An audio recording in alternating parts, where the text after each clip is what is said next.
The Project Gutenberg ebook of Naturalismus, Idealismus, Expressionismus. This ebook is for the use of anyone anywhere in the United States and most other parts of the world at no cost and with almost no restrictions whatsoever.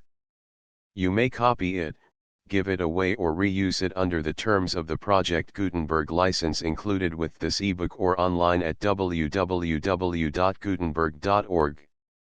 If you are not located in the United States, you will have to check the laws of the country where you are located before using this ebook. Title: Naturalismus, Idealismus, Expressionismus. Author: Max Deri. Release date: February 5, 2024. Ebook number 72877. Language: German. Original publication: Leipzig, Verlag von Esemann, 1921. Credits: the online distributed proofreading team at https://www.pgdp.net. Start of the Project Gutenberg ebook. Naturalismus, Idealismus, Expressionismus. Anmerkungen zur Transkription der Vorliegenden Textwörter anhand der Buchausgabe von 1921 so weit wie möglich original getreu wiedergegeben. Typographisch Fehler wurden stillschweigend korrigiert. Ungewöhnlich und heute nicht mehr verwendet Schreibweisen bleiben gegenüber dem Original unverändert, fremdsprachlich Ausdruck wurden nicht korrigiert. Abhängig von der im Juligen Lesegerät installierten Schriftart können die im Original gesperrt gedruckten Passagen gesperrt, in serifenloser Schrift, oder aber Saul serifenlos als ausgesperrt erschienen. Naturalismus, Idealismus, Expressionismus von Max Deri. 15 bis 17.000. Verlag von Esemann in Leipzig 1921. Theorie. Anpassung der Gedanken und die Tatsachen nennt man Beobachtung, gegenseitige Anpassung der Gedanken aneinander. Theorie. Dieser Grundsatz, den Ernst Mach formuliert hat, leitet die folgenden Feststellungen. Sagt von vornherein, dass alle metaphysischen Gesichtspunkte aus der Untersuchung ausgeschaltet bleiben sollen. Das Bewusstsein des Menschen wird als Ergebnis eines Jahrtausendlangen Anpassungsprozesses der lebendigen Materie in das Milieu dieses Daseins aufgefasst. Wo dieses Universum, dieser Kosmos stammt, wird nicht gefragt. Ebenso einig, wieso die lebendige Substanz, aus der sich der Mensch aufbaut, die Fähigkeit der Reaktion auf die Eindruck der Außenwelt besitzt. Dies beiden Voraussetzungen, das Dasein einer Welt außer Vorhandenheiten, und das Innersein lebendig reaktionsfähiger Materie wird als Gegenbeins hingenommen. Und nur danach wird getrachtet, die gegenseitigen Abhängigkeiten Saul der äußeren Objekt, wie der inneren seelischen Reaktionen, wie auch der beiden Gruppen voneinander möglichst genau und unvoreingenommen festzustellen und zu beschreiben. Beobachtung soll also der Vorgang heißen, die Tatsachen so lang möglichst genau in Begriffen nachzubilden, bis dies den Erfahrungen möglichst eingängig und widerspruchslos zugeordnet sind. Und Theorie soll heißen, die aufgrund der anpassenden Nachbildung der Tatsachen erlangten Begriff so lang immer wieder gegenseitig anzupassen, bis sie auch untereinander, im gesamten Begriffskomplex, keinerlei Widerspruch mehr enthalten. Dabei ist es nach neuerer Anschauung die man besonders eindringlich und überzeugend in den Schriften von Moritz Schlick vertreten findet keineswegs möglich, in bestem Theorie, also ein untereinander bis zur Widerspruchslosigkeit angepassts Begriffssystem als das einzige und allen richtig zu erweisen. Sondern die modern relativistische Anschauung, die jegliches absolut als in Fiction erkannt zu haben glaubt, steht auf dem Standpunkt, dass jede Theorie richtig ist, die den Tatsachen der äußeren Erfahrung eingeschlossenes Begriffssystem eingängig zuordnet. Die Eingängigkeit wird gefordert, als Resultat der Anpassung der Gedanken und die äußeren Tatsachen, in der Form, dass jeder Tatsache auch nur ein Begriffsgebilde zugeordnet erscheint. und die Geschlossenheit in der Form, das innerhalb der Begriffssystems kein Widerspruch der einzelnen gedanklichen Gebilde untereinander bestehen bleibt. So gelten heute etwa beide kosmischen Theorien, sowohl die Ptolemaisk, wie die Kopernikanische, beide als richtig, beide als möglich. Die Theorie de Ptolemos ordnet ihr Gedanken den Tatsachen der Bewegung der Himmelskörper in der Art zu, das sie annimmt, die Erde stehe fest, und die Sonne so der ganz sternen Himmel dritten sich dies Erde als ihren Mittelpunkt. Sie kommt dabei den weiteren, durch Anpassung der Begriffsbilder untereinander, zu einem einheitlichen System von Bewegungsbahnen, zu Kreisen, Ellipsen, Epizyklen und anderen komplizierten Kurven, in denen sich die einzelnen Himmelskörper den Zentralpunkt der Erde bewegen. Die Anschauung de Copernicus dagegen nimmt die Anpassung der Vorstellungen und die Tatsachen in der Weise vor, das sie die Sonne als Zentralpunkt office, und die Erde und die Planeten sich diesen Mittelpunkt bewegen lässt. Auch dies Anschauung kommt dann durch Anpassung der Tatsachenabildungen untereinander zu einem in sich widerspruchslosen, geschlossenen Begriffssystem, hier aber ergeben sich als Bewegungsbahnen der Gestern kein komplizierten Kurven mehr, sondern ausschließlich Kreise und Ellipsen. Beide Anschauungen also sind, nach moderner Auffassung, möglich und richtig. Die Entscheidung aber, welcher von diesen zwei menschlich den Vorzug gibt, wurde aus dem Gesichtspunkt herausgetroffen, dass man die Restlose Tatsachen Entsprechung und die Restlose innere Einheitlichkeit beider System vorausgesetzt vorsieht, das ein einfacheres, ein weniger kompliziert System von Begriffen ergibt. In diesem Sinn gibt also letzthin das geistige Ökonomieprinzip, das einerseits von möglichst wenigen unbeweisbaren Grundvoraussetzungen ausgeht, und andererseits zu der möglichst einfachen Anordnung der beobachteten Tatsachen verreit, den Ausschlag beider Wahl einer Theorie. Jet man nun mit diesem Gesichtspunkt de Ökonomieprinzips der Wissenschaften die theoretische Grundlegung eines bestimmten Spezialgebiets, so muss man dem Gmaß vor allem danach trachten, bei der Aufstellung jener unbeweisbaren das heißt, nicht mehr auf bereits vorher bekannt zurückführbaren Grundvoraussetzungen, die jede Spezialtheorie benötigt, mit einer möglichst geringen Anzahl auszukommen. Es handelt sich bei den Vorliegenden Untersuchungen ästhetische Probleme, das heißt Fragen de Kunstschaffens und de Kunstgenießens. Zwei ganz allgemeine und für alle Teilgebiet geltende Voraussetzungen haben wir dabei bereits gemacht, erstens das tatsächlich Vorhandensein einer Außenwelt, und zweitens das tatsächlich Vorhandensein einer auf die Eindruck dieser Außenwelt reagierenden lebendigen Substanz. Nun werden für das ästhetische Teilgebiet bisher meist von allem Anfangen noch zwei weitere Grundvoraussetzungen aufgestellt. Es wurde erstens behauptet, dass der Künstler sein Werk aus einer spezifischen Einung erstellt, die gewöhnlichen Menschen nicht besitzen. Ein wesentlich und qualitativ besonderes Kopferisch Fähigkeit sollt dem Künstler innewohnen, aus der alien ein Kunstwerk erstehen könne. Sei dem Künstler, und bloß diesem, angeboren, und keiner, dem dies qualitativ Besonderheit fehl, kann für den Bezirk de Kunstschaffens in Anspruch genommen werden. Zweitens aber sollt auch der Aufnehmen zum wahren Kunstverständnis von einer spezifischen Einung oder Veranlagung abhängig sein, die keineswegs bei allen Menschen zu finden wäre. Auch hier muss eine qualitative Besonderheit als angeboren vorliegen, wenn das Bemühen das Erleben der Kunstwerke zum wirklichen ästhetischen Erleben und zum wahren Verständnis der Werke führen soll.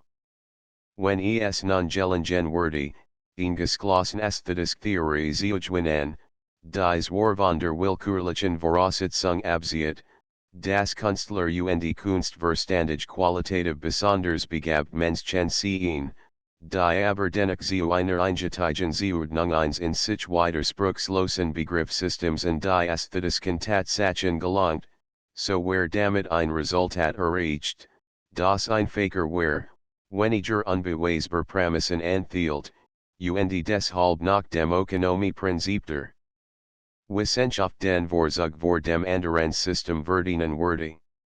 Ernst Mach war dem im Lauf eines langen und in wissenschaftlichen Ergebnissen reichen Lebensgelungen ist, nachgewiesen, dass sich das alltäglich, jedem Menschen ein Denken von dem reinsten wissenschaftlichen Denken der größten intellektuellen Genies in keiner Weise qualitativ, sondern nur der Scharf und der Intensität nach unterschied.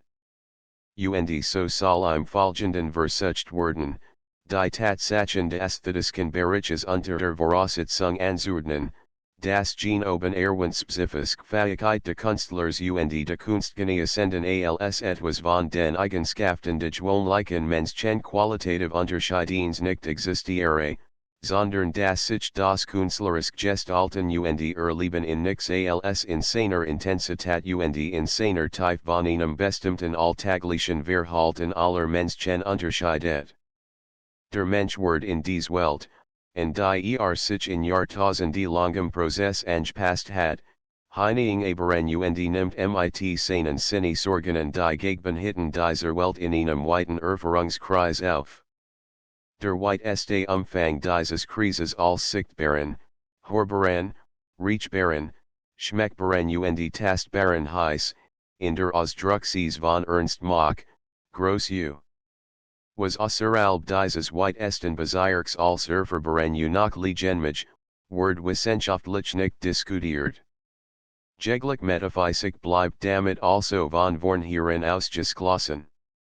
Innerhalb dieses weitesten Erfahrungsbezirks letten unter Erwachsene Mensch in dem kleineren Umfang seiner Leibschule, die, wiederum in Machsker Terminologie, klein genannt werden soll.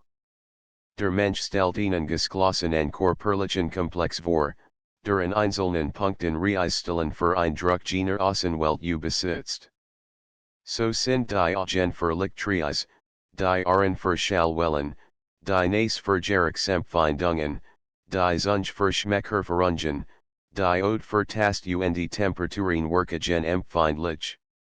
Dies Reis werden durch die Nervenbahnen zum Zentralsystem geleitet, das den Sitz des Bewusstseins, der Seele bildet. Sind wir so weit gelangt, so fragen wir nach der, wiederum unmittelbar gegenbinnen, nicht weiter beweisbaren Zusammensetzung dieses Bewusstseins.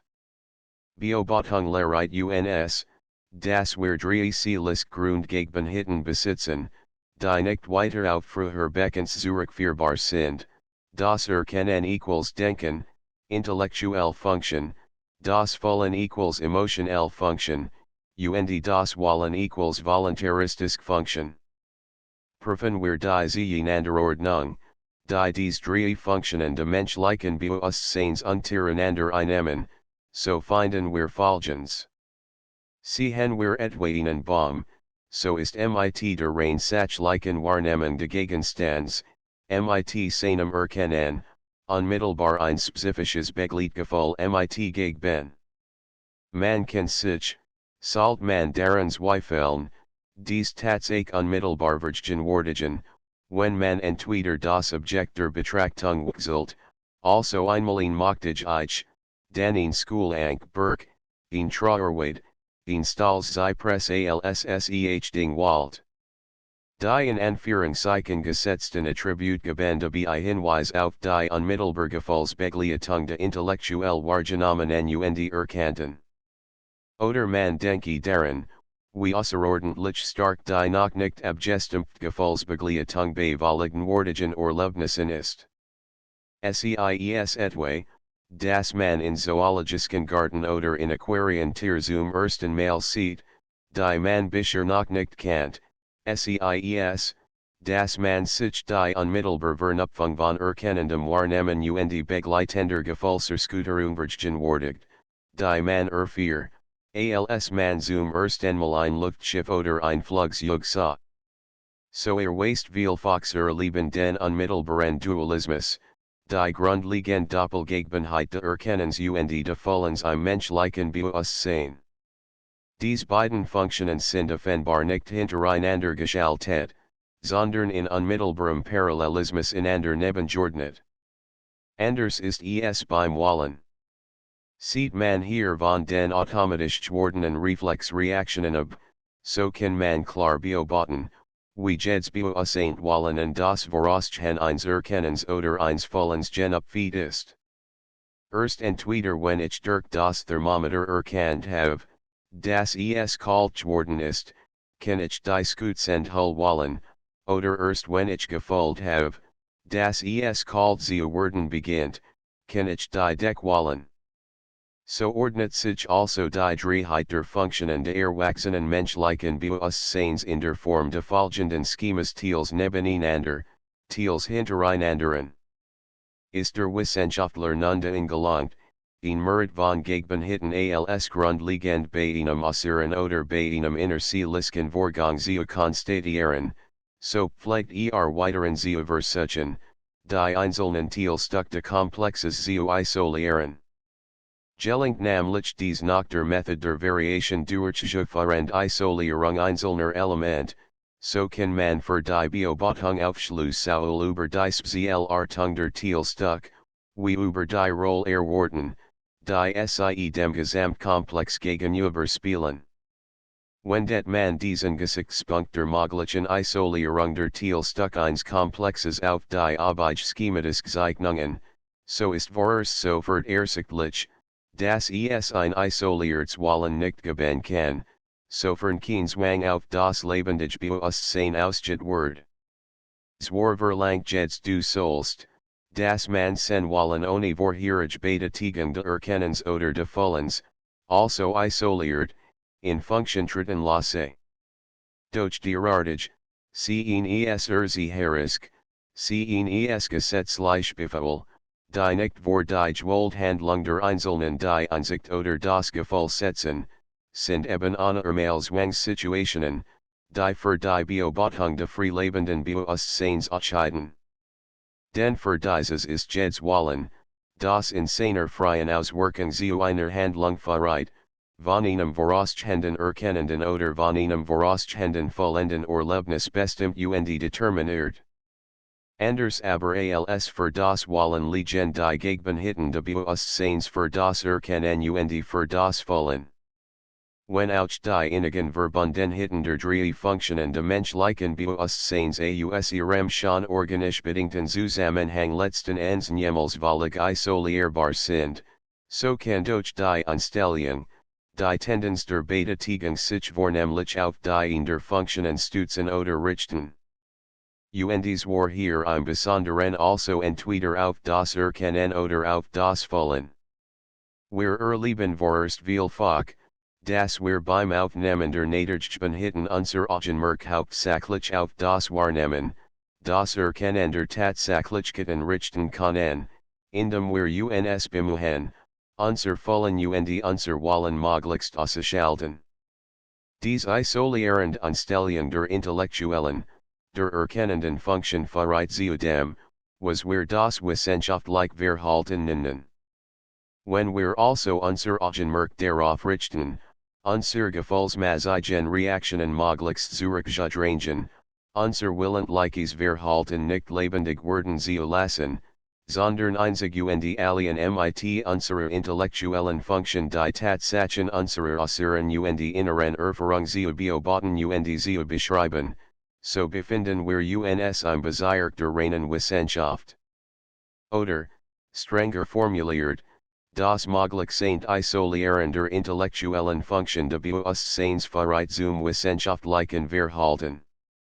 Bever wir uns nun der Frage nach der Isolierbarkeit des Vollens im menschlichen Bewusstsein zuwenden, wird Inkers Anskaltung notwendig. Seit Jahrhunderten muhen sich die Menschen, Jean Voren erwähnt, angeblich qualitative besondere Einung de Kunstlers und de Wahrhaft Kunstverständigen definitorisch zu fassen. Die Streitfrage geht dabei das Wesen des Ästhetischen Schaffens und des Ästhetischen Geniussens. Den unbereits seit langem so weit Übereinstimmung erzielt ist, dass es sich in beiden Fallen specifisch Gefühlsverhaltungsweisen handelt, Word andauernd danach gestreut, das Wesen eben dieses ästhetischen Gefühls als ein spezifisch besondere, von allen anderen Gefühlen streng unterschieden Klasse festzustellen. Und das wichtigste Problem wird dem Maß, dieses ästhetische Gefühlen von allen anderen Gefühlen, also vom gewöhnlichen oder vulgaren Gefühlen, streng definitorisch zu unterscheiden. Da es nun einerseits bisher noch niemals gelungen ist, die spezifische Definition dieses ästhetischen Gefühls in one Phrase zu geben, und da andererseits die Theorie und Einfachheit, en Ökonomie gewinnenwürdig, falls es gelungen sollt, ohne ein grundlegendes Zweiteilung zwischen ästhetischen und gewöhnlichen Gefühlen auszukommen, sei die folgende Anschauung der Nachprüfung durch das Erleben empfohlen. Dies Anschauung behauptet, es gibt überhaupt kein spezifisch ästhetisches Gefühl. Ein Wesensunterschied zwischen den Gefühlen des Kunstschaffens oder des Kunstgenießens und denen des gewöhnlichen Lebens ist nicht aufzufinden, weil nicht vorhanden ist. Sondern so, wie das vulgar Denken aller Menschen dem wissenschaftlichen Denken selbst der größten intellektuellen Genies im Wesen völlig gleich ist, und so, wie zwischen diesen beiden nur ein Gradunterschied besteht, indem das wissenschaftliche Genie aufgrund einer größerer Vollkommenheit durchgeführten Isolierung des Denkens vom Vollen und vom Wollen, sowie aufgrund starkerer ursprünglicher quantitativer Veranlagung reicherer oder umfassenderer Resultate erzielt, so soll der hier vertretenen Anschauung nach auch das vulgar Vollen dem ästhetischen Vollen im Wesen völlig gleich sein. Und auch zwischen diesen beiden Gefühlsarten soll nur ein Gradunterschied bestehen, indem das künstlerische Genie aufgrund einer größerer Vollkommenheit durchgeführten Isolierung des Gefühls vom Denken und vom Wollen, sowie aufgrund starkerer ursprünglicher quantitativer Veranlagung zu reicherem oder tieferem ästhetischen Erleben gelangt. In gleicher Weise also, wie man im Abidjan Bewusstseinsschema durch das Möglichsein Isolieren der intellektuellen, der erkennenden Funktion des menschlichen Bewusstseins vom emotionellen und vom voluntaristischen Bezirk zum wissenschaftlichen Verhalten gelangt, in gleicher Weise verreit, dieser Anschauung nach, die Möglichkeit Ausgestaltung der erkennenden und des willentlichen Bezirks, und dabei die möglichst ausschließliche Anstellung auf das Gefühlserlebnis in den ästhetischen Bezirk.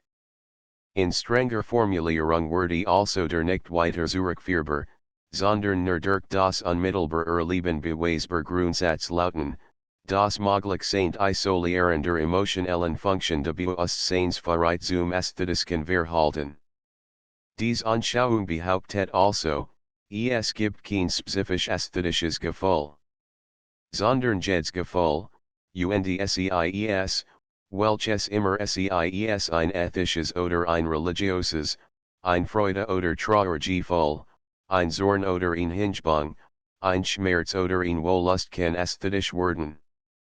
Und es wird ästhetisch eben dadurch, dass man es im Erleben seines funktionalen Ablaufs möglichst streng und möglichst rein von allem intellektuellen und von allem willentlichen isoliert.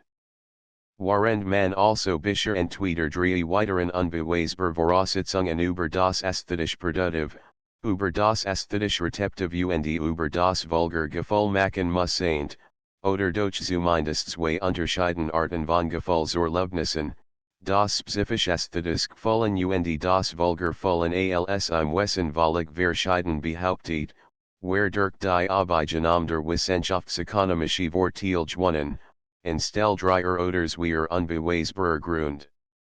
Gegen hitten bloß ein setzen, die je nach dem Grad ihrer Isolierung sowie nach dem Masse ihrer Auswirkung das Gebiet der Kunstgefühl wie das der gewöhnlichen Gefühl einheitlich zu umfassen imstande wäre. Den derartige Grundbehauptungen, die man früher Axiom nannt, niemals im üblichen Sinn wie bereits einige Mal zugestanden durch weitere Zurückführung auf bereits Beckens unweigerlich feststellbar sind, Sondern ihr waret, ihr innerseelisk Wirklichkeit nur im unmittelbaren Erleben selbst erweisen oder eben nicht erweisen kann, mich ein Beispiel des Anschauungsweise zu erklären versuchen. Man denke sich auf ein Weitgebirgsaussicht. Vor dem Blick ein Kreis von Bergen mit Matten und Wiesen, Waldern und Busken, hoher hinaufglitzscher und Felsacken, Schneefelder und Firnen, darüber der Himmel mit reichen Wolken formen. Nun isoliere man vor diesem Erlebnis vorerst die intellektuelle Funktion, das Wahrnehmen und Erkennen, man verhält sich also wissenschaftlich. Man wird fragen, wie die Berge heißen, wie hoch sie sind, zu welchem Staatsgebiet, zu welcher Berget sie gehören, aus welchem geologischen Material sie bestehen, man kann sich für ihr Geschicht interessieren, dafür, ob sie bereits alle erstiegen, ob sie bewohnt sind, man kann ihr Vegetation, ihr Bewässerungsverhältnisse, ihr Klima erkunden, Kurs, man kann, mit möglichster Ausschaltung als Gefühlsmassigen und willentlichen Oralbens, die rein Wissenschaft der Geographie im weitesten Wurzeln treiben. Und man kann sich anders verhalten. Man kann sich mit möglichster Ausschaltung als Genes oben aufgestellten Intellektuellen, und mit Ausschaltung auch als willentlichen das etwa den besseren Aussichtspunkt nebenstehenden Erstret, oder ihnen der Hennenberge erst Eigenwohl, oder in Erschatwahl Farbeigeblut pflücken und besitzen will, möglichst rein der Gefühlsbegliederung der Hennen Objekting eben. Man setzt sich auf das Gefühl zurück, man lässt dieses Begliedgefühl der Objektkonstellation mit möglichster Isolierung rein und ungehemmt in sich schwingen. Tut man das, achtet man wirklich auf nix anderes als auf dieses isoliert erlebende Gefühls in sich, so kommt man in ein seelisk Verhaltung sees, die man von starken Kunsterlebnissen her bereits kennt. Man ist intellektuell völlig abgeblendet, und man ist willentlich völlig passiv, man gibt sich rein dem Gefühl hin, und da erfreut man sich als im spezifisch ästhetischen Verhalten lebend. Dieses ästhetisch Verhalten steht also völlig parallel dem wissenschaftlichen Verhalten. Anstatt das wissenschaftliche Verhalten durch möglichst isolierens einstellen auf die Erkennungsfunktion den Erlebnissen dieser Welt gegenüber, so anstatt das ästhetische Verhalten durch möglichst isolierens einstellen auf die Vollendfunktion den Erlebnissen dieser Welt gegenüber. Und ist Wissenschaft keineswegs bloß die Lehre vom absolut Wahren, das es in sich ja nicht gibt, sondern ist Wissenschaft die Lehre von der Erkenntnis und vom Irrtum im Lauf der Menschheitsentwicklung, so ist Ästhetik keineswegs bloß die Lehre vom Absolutkennen, das es ja gleichfalls nicht gibt, sondern Ästhetik ist die Lehre vom Scannen und vom Hässlichen im Lauf der Menschheitsentwicklung. Denn so wie die artliche Wissenschaft vom Gesunden und vom Kranken Körper handelt, so wie die Volkswirtschaft die Wissenschaft von dem Vermögen und von den Schulden, so wie die Elektrizitätslehre die Lehre von den positiven und von den negativen elektrischen Vorgängen, so wie die Warmeler gleichzeitig auch Kaltler, also die Lehre von den Temperaturen über und unter der zufälligen menschlichen Körpertemperatur ist, so müssen die Gesetze der Ästhetik, das heißt die immer wieder beobachteten Ablauf dieses ästhetischen Verhaltens ihr Gültigkeit bewahren, wie immer auch die Ergebnis dieser Verhaltung sees, als positiv schon, als gleichgültignalwürdig, oder als negativ hässlich geurteilt werden. Denn das Vorzeichen der Resultats kann niemals den funktionellen Ablauf bestimmen oder definieren, der Zielgerade diesem Resultat zufälligerweise geführt hat. So darf also in Definition, in Formel, wenn sie allgemeine Gültigkeit besitzen soll, niemals davon abhängig gemacht werden, mit welchem Vorzeichen die einzelnen bestimmten Gegebenheiten und die Stelle der allgemein begrifflichen Bestimmungsstück eintreten. Nehmen wir also die Grund des Vorerst Probweisen, Ästhetisches Erleben ist isoliertes Gefühlserleben, so haben wir in allgemeine, für alle Gefühle geltende Definition de Ästhetischen. Das Kunstästhetische wird sich dann vom Naturästhetischen nur dadurch unterscheiden, dass in der Natur die Anlass für die Gefühle, die wir erleben, ohne unser Zutun und ganz unabhängig vom menschlichen Dasein vorhanden sind auch wenn es überhaupt kein Menschen gäbe. Während die Kunstwerke von einzelnen Menschen erst gemacht Gebilde sind, die uns deren Gefühle vermitteln. Es handelt sich damals im Kunstbereich ausschließlich Gefühlserlebnis. So vague und unfassbar non Gefühlserlebnis sonst ausgehen, innerhalb der Diskussion über Kunstwerke sind sie auf das Sichersein fassbar. Denn sie hängen an dem zu erlebenden Objekt, am Kunstwerke, das als fertig gestaltet vorliegt. Mag bei der Konzeption und waren des Schaffens selbst noch so viel Irrationals mitgehen, dies Irrational basiert sich bloß auf den Schaffenden selbst waren diverse Prozesses de Kunstwerks.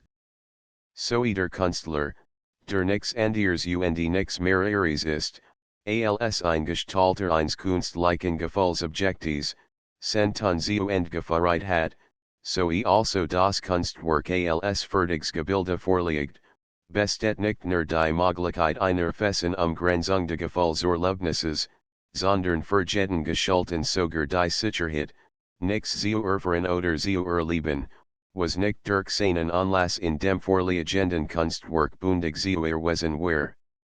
Der Variationen, der Verflechtung, der Harmonieverschiebungen oder Linienkrümmungen mogen noch so viel gebracht sein, in der festen Bindung der Erlebenden und der Erlettenen das Kunstobjekt, in der Verklammerung, mit der das vermittelt Gefühl vom Gesamtbau bis zum Detail und der eben hier und eben so gebrachten Formung de Gebildes haftet, darin liegt die Sicherheit, nicht mit leeren Worten als Lotschelen zu jonglieren, sondern deren Bedeutungsinhalt als eingetig bestimmt. Tatsachen zur Lautern und zur Diskussion zu stellen.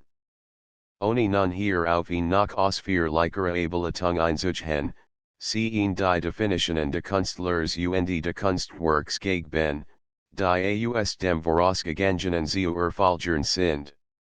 Künstler vorerst ist jener, der imstande ist, aufgrund eines isolierten tiefen Gefühls ein Gebilde zu erstellen, das dieses Gefühl trägt. Der Künstler unterscheidet sich also nach dieser Auffassung vom gewöhnlichen Menschen nicht durch sein Gefühl.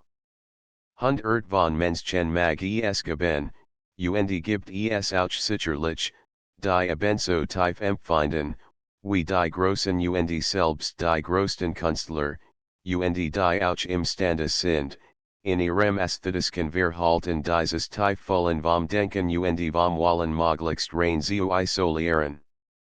Was sie vom Künstler unterscheidet, ist bloß das Fehlen der zufälligen eingeborenen Fähigkeit, sichtbar, hörbar oder sprachlich Gebilde zu erstellen, die dieses Gefühl tragen.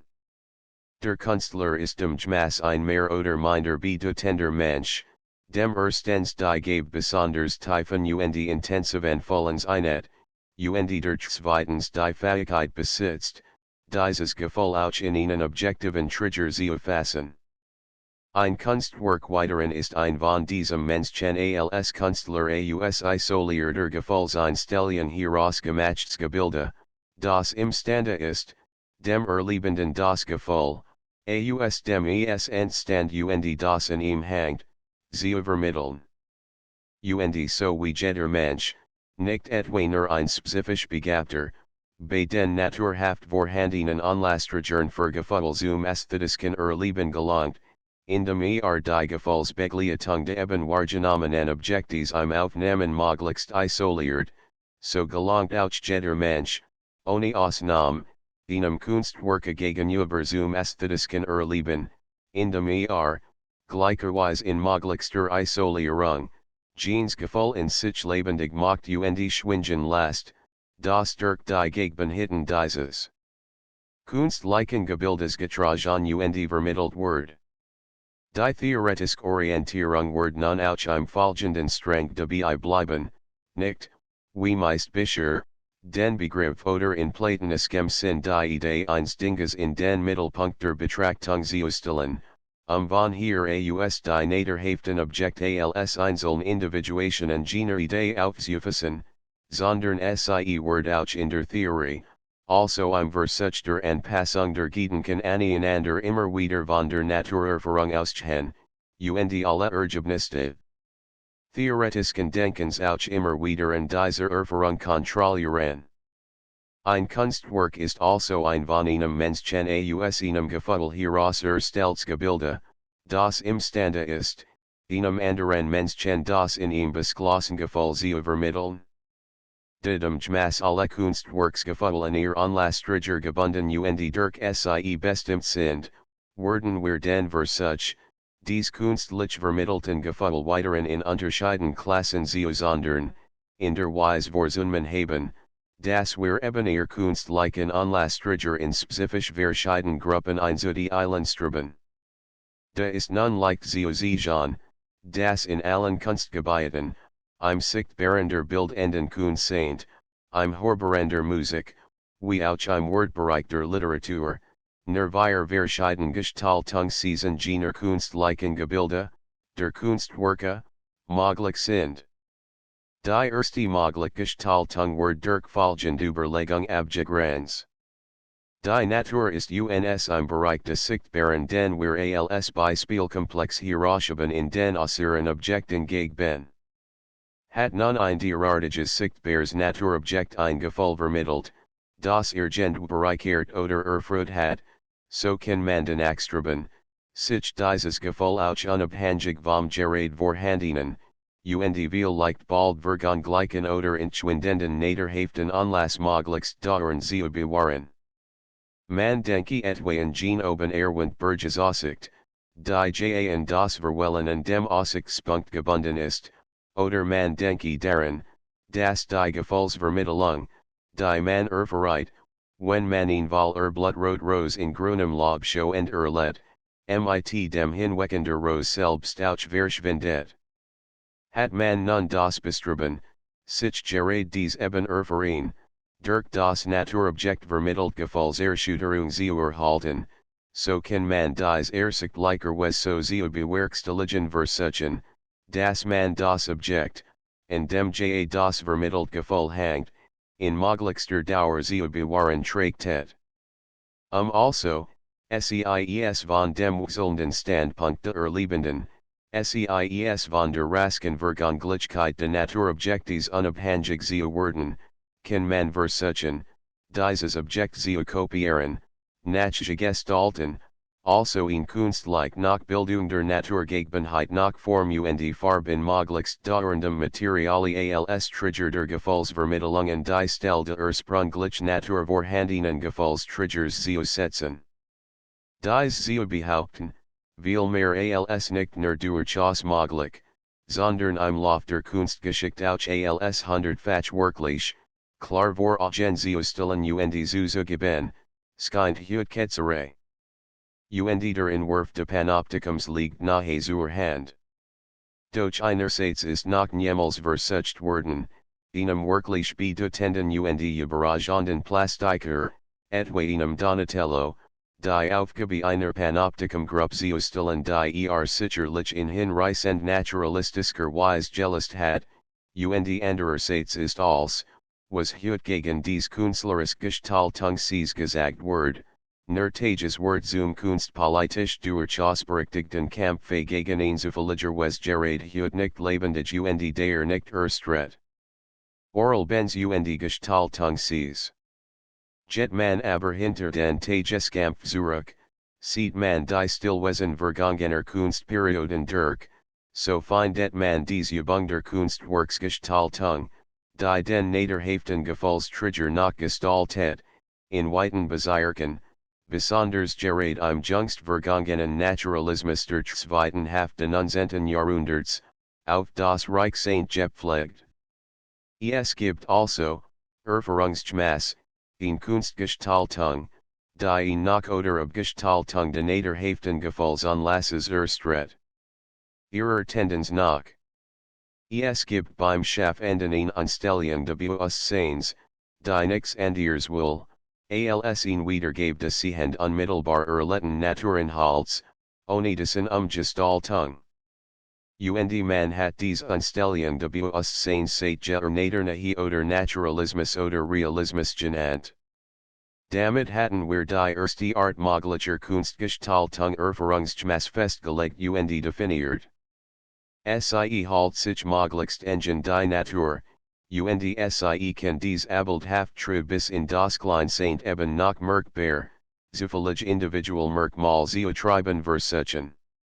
Also das Gefühlserlebnis, das Gentian Naturkomplex dem Künstler vermittelt hat, sich und anderen erhalten und immer wieder vermitteln können, kann der Künstler den Anlasstriger de Gefühls möglichst genau in seinen Gegenhitten so nachschaffen, dass sich, innerhalb des Sichtbaren, bemut, die Farben, Lichter und Schatten sowie die Formen de Naturgegenbinnen möglichst genau in jener Art wiederzugeben, wie sie bei immer wiederholter Betrachtung immer wieder vorfindet. Dies Art der Nachgestaltung wird sich dem Vorbilde der Natur asymptotisch, also in niveaulig erfülltem Streben, nachhören. Durch die Anstellung, die Tendenz, das Ziel des Schaffens ist beim wahren objektiven Naturalisten eben in diesem Streben gegen sein künstlich geschaffenes Werk dem Naturvorbilde möglichst anzugleichen, dann in diesem Kunstwerke möglichst gen Gefühl wieder sie ihr Leben, die in dem verganglichen Gefühlsanlass hingen. Und der Aufnehmend, der Genius wird sich einem derartigen naturalistischen Kunstwerke gegenüber genau so verhalten, wie sich der Natur gegenüber verhält, gibt sich den lichtlichen, farblichen und inhaltlich formalen Gegenhitten de Works in gleicher Weise, wie denen der Natur passiv aufnehmend hin. So sicher aber, wie es ihn intendiert Naturabskilderung und damit ihn naturalistisch Kunst gibt, so sicher auch ist dies Natur wiedergebe nicht die einzige Möglichkeit der Kunstgestaltung. Der Mensch ist in seinem Schaffen nicht in die Natur gebunden, kann die Lichter, Farben und Formen de Natur gegenbinnen in seinen kunstlichen Gestaltungen verändern. Auch dies Tatsache ist wiederum nur durch das unmittelbar Erleben Weisbergebenheit de menschlichen Bewusstseins. Gene Fähigkeit, die man fantasienet, wurzelt nämlich mit dem Chimärs Wessens darin, das unsere Erinnerungsbilder, selbst die der festesten Naturobjekt, kein starren Gebilde sind, sondern das sich, seis in Teilstückzer Legen und willkürlich wieder zusammensitzen lassen, seis in ihren Farbungen und Formungen ändern, strecken und zusammendrücken, dichten und dienen, Kurs im allgemeinsten Sinn variieren lassen. Damit wird das Problem von Form und Inhalt psychologisch klar. In der objektiven Natur existiert dies Zweiheit nicht. Natur hat wirklich weder Kern noch Schall. Die Form des Blattes bestimmt seinen Inhalt, der Inhalt des Lindenblattes ist seine Form. Form in weitestem Wortsinn, also auch den farblichen Komplex einschließend und Inhalt sind in der Natur, bis zu den zufälligsten Variationen der Einzelobjekt, durchaus identisch. Und damit kennt auch naturalistisch Kunst dieses Problem und dies Zweiheit nicht. Auch hier beim naturalistischen Drama wie beim naturalistischen Bild sind Inhalt und Form dasselbe. So man sich aber dem Bewusstsein de Menschen zuwendet, treten Form und Inhalt auseinander. So im Fantasielebende erkennens, wie im Fantasielebende fühlens. Und die Möglichkeit dieser Erfahrung de Nadergebildes in Form und Inhalt ruht eben darauf, dass unsere Erinnerungsbilder kein starren Gebilde, sondern in weitestem Ausmaß in sich locker gefügt sind. So kommt es im Erkenntnismäßigen Fantasiegebiet etwa zu dem Denkgebilde de Begriffs, Der Jahnix Andiers als das Resultat fast unübersetzbarer Naturhafter Einzelerfahrungen gibt, deren Form dann der Grenzumriss ist, in den sich die vielfachen individuellen Inhalt gleicher Art Erfahrungen fassen lassen. Gibt, etwa als Begriff de Bomblatis, das allgemein Saint formale Blattbilder unter Ausschaltung aller individuellen zufälligen inhaltlichen Variationen der Beobachteten Einzelexemplar, vermig dies deshalb, weil so locker beweglich schmiegsam ist, dass imstande bleibt, sich immer wieder jeder Variation zu fügen. Auch das Gefühlsmassige Fantasiegebiet letztlich von der Möglichkeit der Zerfallung von Inhalt Form bei den menschlichen Erinnerungsvorstellungen. Auch hier gibt selbst die Produktive Saintleistung keine Vollignuskopfung irgendeines Gebildes, auch hier bleibt selbst die anscheinend Gestaltung letzten Endes, von ihrem Ursprung her, durchaus die Gegebenheiten der Naturerfahrung, und die Naterhaften Vorurlebnis gebunden.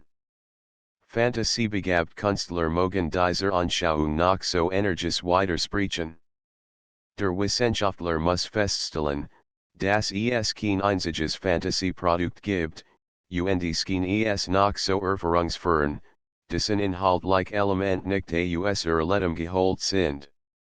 Fantasiegestaltung kann, noch endgültiger Form endgültigem Inhalt, so herrschaft Gestaltung der Erfahrung sein, dass man am Ziel den Ursprung nicht mehr leicht erkennen mag jet man jedoch die Marken zurück, achtet man auf die Kerben, die, von frühester Kindheiten, die Erlebnisschlugen, so verreit der Weg auf sicher Saint zurück zu unser aller zur Natur.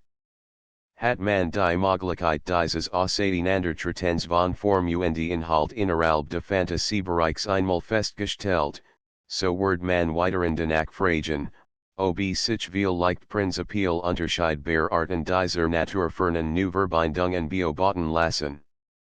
Da ergibt sich nun, dass sich bereits theoretisch, das heißt im Gedankenexperiment, feststellen lässt, dass es hier wieder nur drei Wesen verschieden Arten geben kann, in denen man die naturerfahrenen Dinge Vorgänge zu naturfernen Gebilden zu verandern vermag.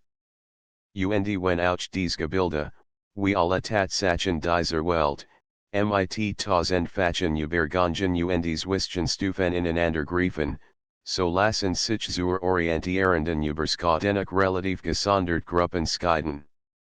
Die erste dieser Verhaltungsweisen lässt die Erinnerungsbilder der Naturobjekte aus ihrer Erfahrungsmassen Zusammensetzung oder aus ihrem Erfahrungsmassen Zusammenhang mit anderen Objekten stellt die derartigen Teilstück die aber durchaus in ihren Naturgebieten Formungen bewahrheit werden zu neuen, in der Wirklichkeit nicht vorhandenen Ganzgebilden zusammen.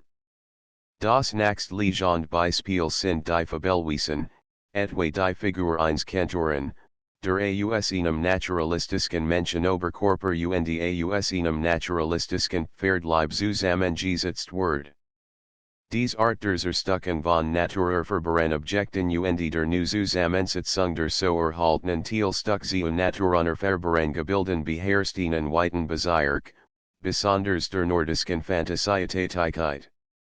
Sie verreit etwa Bosch zu seinen Fabeltieren, deren eins etwa aus folgenden Teilstücken besteht, aus einer naturalistischen Lehren Eierschale, einem naturalistischen Vogelkopf, naturalistischen Antonbienen, naturalistischen Fledermausflügeln einem gewöhnlichen Affenentastchen Messer als Schwanz, oder sie Lastbrueghel im Kampf der Kassenschrank mit den Sparbuchsen Fantasiemassage Vorgänge Zusammenhang sich abspielen, die in ihren inhaltlichen Teilstücken wall naturalistisch sind. In dem formalen ihrer Beziehung aufeinander jedoch in der Wirklichkeit nicht vorkommen. Dies Art künstlerischer Gestaltung also die einzelnen Partial-Inhalt der T-Komplexe wall in naturhafter Verfassung wahrheit, die weitere naturfern Form aber dager erreicht, Das Sie die Aus verschiedenen Naturgegenheiten hergeholten naturalistisken Teilstück untereinander in fantasieerdig willkürlichem Wechsel verbindet, wollen wir sie naturalistische Permutation nennen. Das Verständnis dieser naturalistischen Permutation pflegt beim Kunstaufnehmenden keinen Schwierigkeiten zu begegnen. Wir sind, hauptsächlich durch unser Traumer verungen, derartigen Neubildungen von Kindheiten so sehr angepasst, dass wir sie ohne weiteres zu verstehen pflegen, das heißt, meist mühelos imstande sind, das in ihnen hängend Gefühl auch im Nachleben lebendig zu machen. Hat man sich durch die Tatsache vorhandenseins derartiger naturferner Gebilde einmal an den Gedanken gewohnt, der Fantasie-mäßigen Umgestaltung der Naturobjekt im Prinzip nicht mehr feindlich gegenüberzustehen, so werden auch die zwei weiteren Prinzipial nach möglichen Umformungen naturalistischer Objekt keinem unbesiegbaren inneren Widerstand mehr begegnen. Man bedenkt vorher nur Folgendes. Die Einzelobjekt des Gattung, etwa die einzelnen menschlichen Körper, sind bei aller Ähnlichkeit doch auch so sehr voneinander verschieden, dass man in der Fantasie-mäßigen Umgestaltung eines solchen Körpers, auch wenn man ihn nicht zerstückt, sondern in seinem naturerfahrenen Zusammenhang und Aufbau belasst, sehr stark von den durchschnittlichen Proportionen und von den formalen Einzelgegenheiten abweichen kann, ohne seine Erkennungsmöglichkeit als menschliche Figur zu vernichten. Dies Tatsache der weite Erkennungsfeldes aller Einzelobjekt benutzen nun die zwei nach möglichen Fantasiemäßig künstlerisken Umarbeitungen der Naturgegenheiten. Sie benutzen sie dazu, Einzelgebilde oder Komplexe zu erstellen, die wohl in ihren inhaltlichen Gegenheiten durch aus der Wirklichkeit entnommen sind, die aber in ihrer formalen Ausgestaltung von jenen Gegenheiten, in denen wir die erkannten Inhalt in der Natur zu finden gewohnt sind, durchaus abweichen. Dies Abweichen kann nun wieder nach zwei durchaus verschiedenen Richtungen hin erfolgen. Die erste der zwei möglichen Einstellungen geht so vor, dass sie sich bei der Darstellung der Wahrgenommen bemüht, die individuellen Einzelzüge zu unterschlagen und die Gesamtform ins Allgemeinere auszugleichen.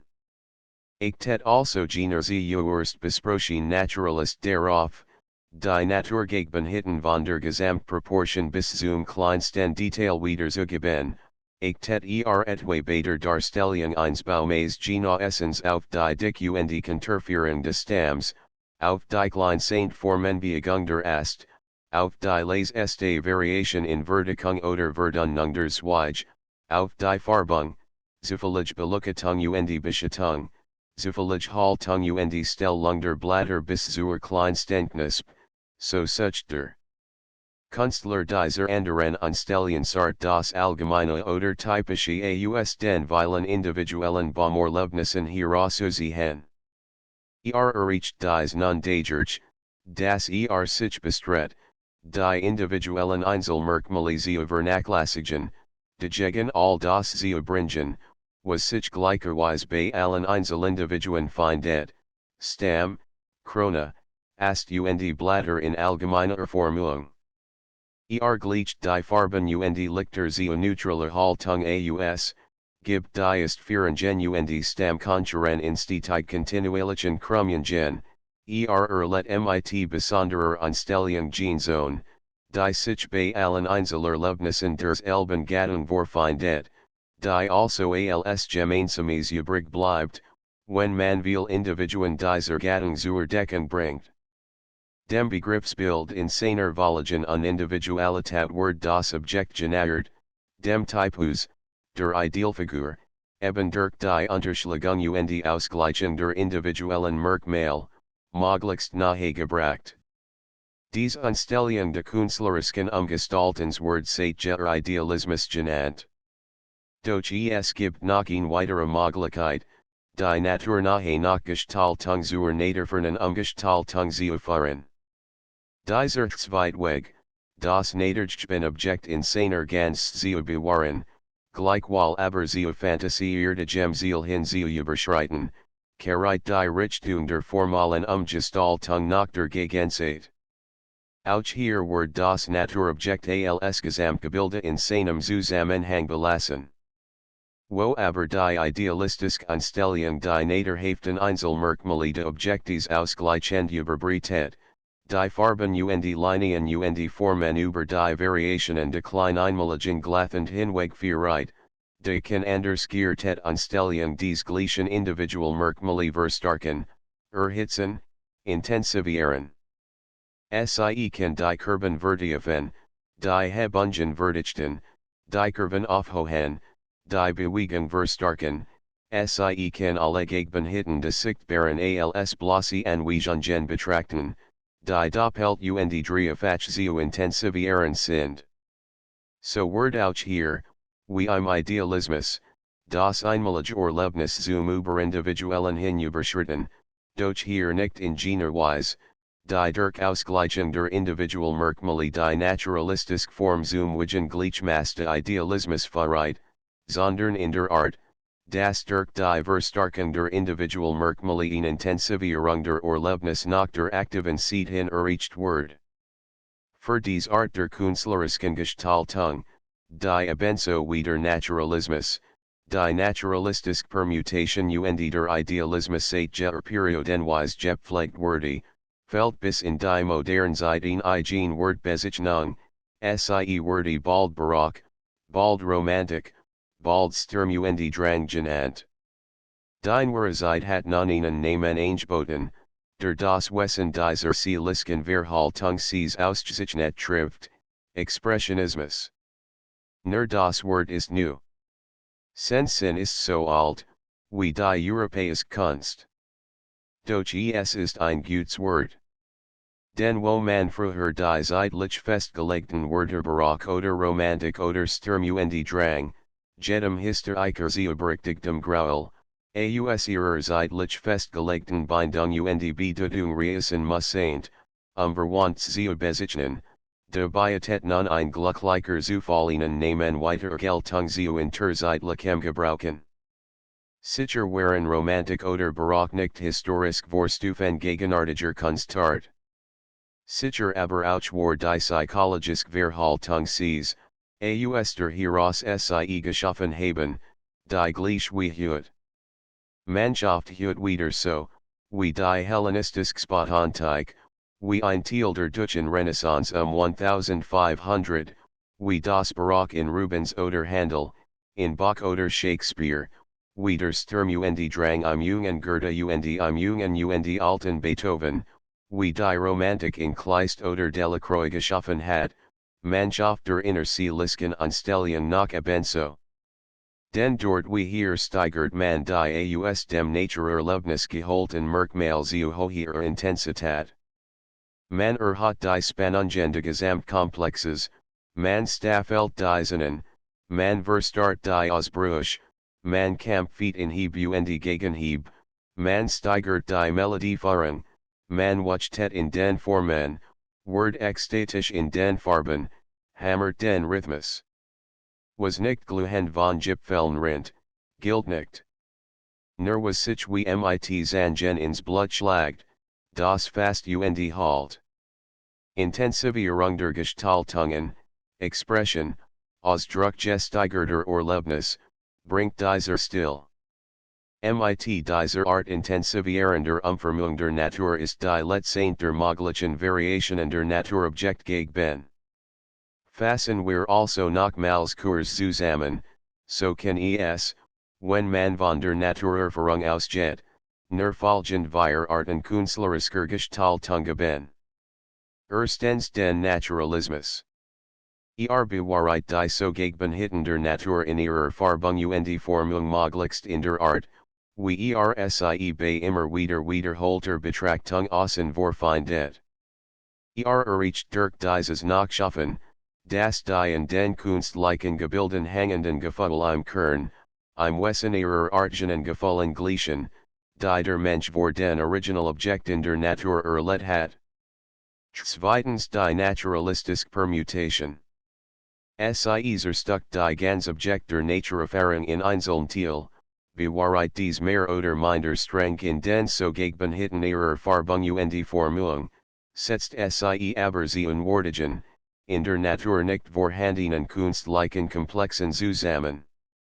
Sie erreicht dadurch, dass dies Fantasiegebilde auch spezifisch Fantasiegefühl vermitteln, die man in der objektiven Außenwelt zu erleben nicht imstande wäre.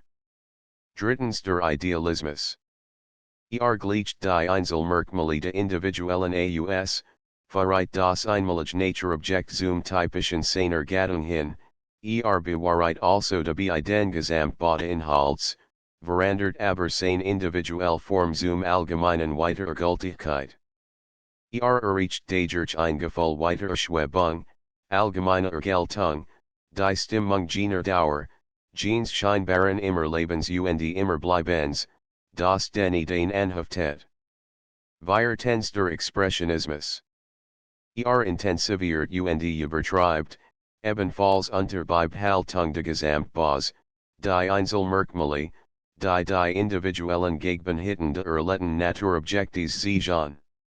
Mag der Idealismus den starksten Wichtigkeiten haben, hat in Aufgrund eben de Unterschlagens und Zurückdrängens aller starken Individualerlebnis, auf Kosten als Roches, jeglichen Stürmens und Drängens.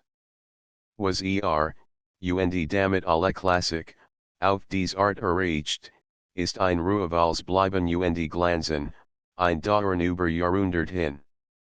Was in aber immer wieder bei sit drank und bei sit drängen word, ist der notwendig Feller dieses Vorzuges, seine Eintonigkeit und Einformigkeit, sen Zwang zur Ruhe und Unaktivität, sen seelischer Folie Charakter, dem als sturmhaft fern bleibt, and dem allerverweren und als Drängen zeruten skixelhaftlos vorbeibrasen, wie die Wolken unter der Eintonig blauenden Wohlbung de fern Ruhenden Athers. Der Expressionismus dagegen erreicht gene Intensität und Spannung der Gefühl, gene sturmhaft ausbrechend und blutig bewegt, das zur Ergänzung jener klassischen Ruhe von Zeitspann zu Zeitspann immer wieder notwendig, immer wieder so sent word.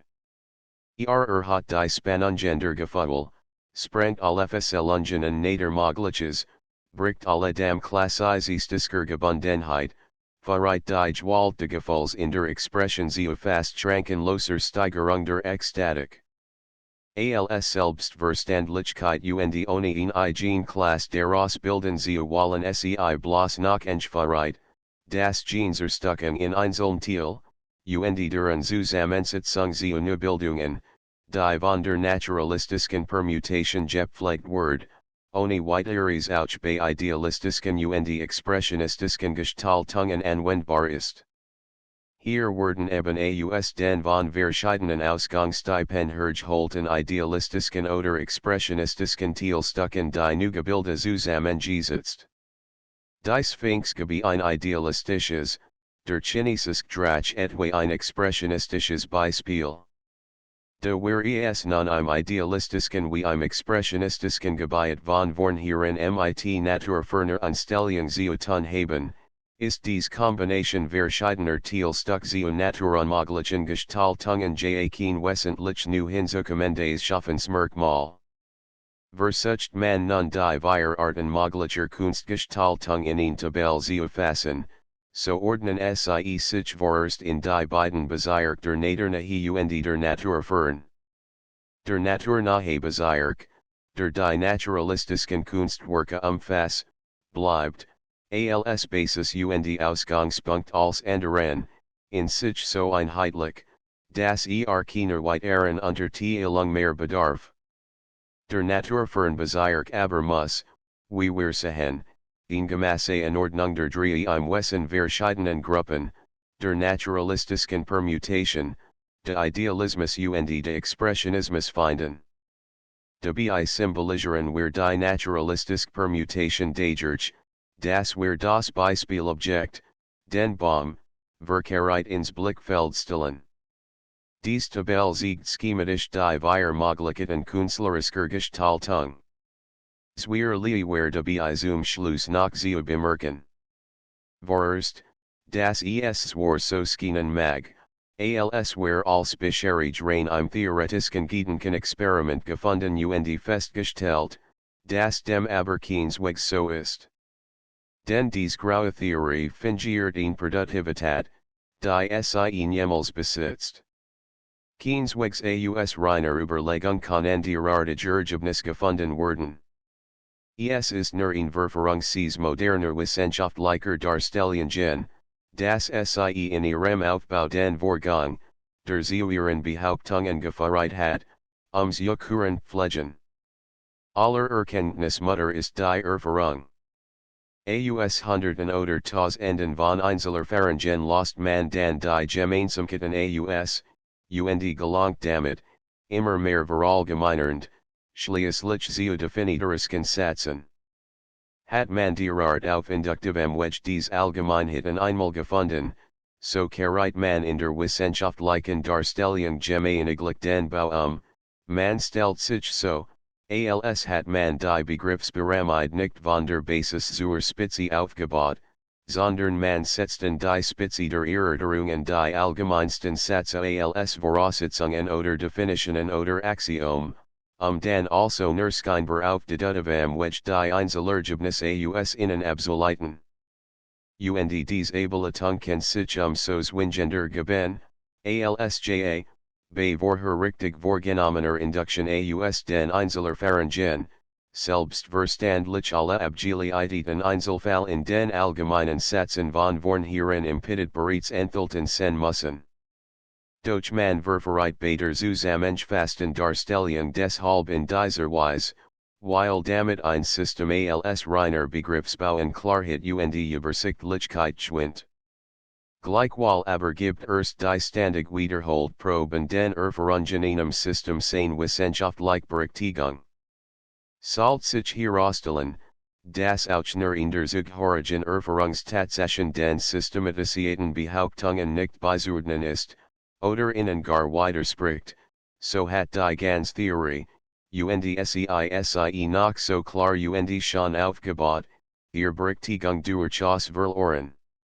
Denn nur Gene Theorie ist ja richtig oder wahr, die samtlichen Gegenheiten eines Erfahrungsgebiets ihr Begriffssystem eingeteig und geschlossen zuordnet.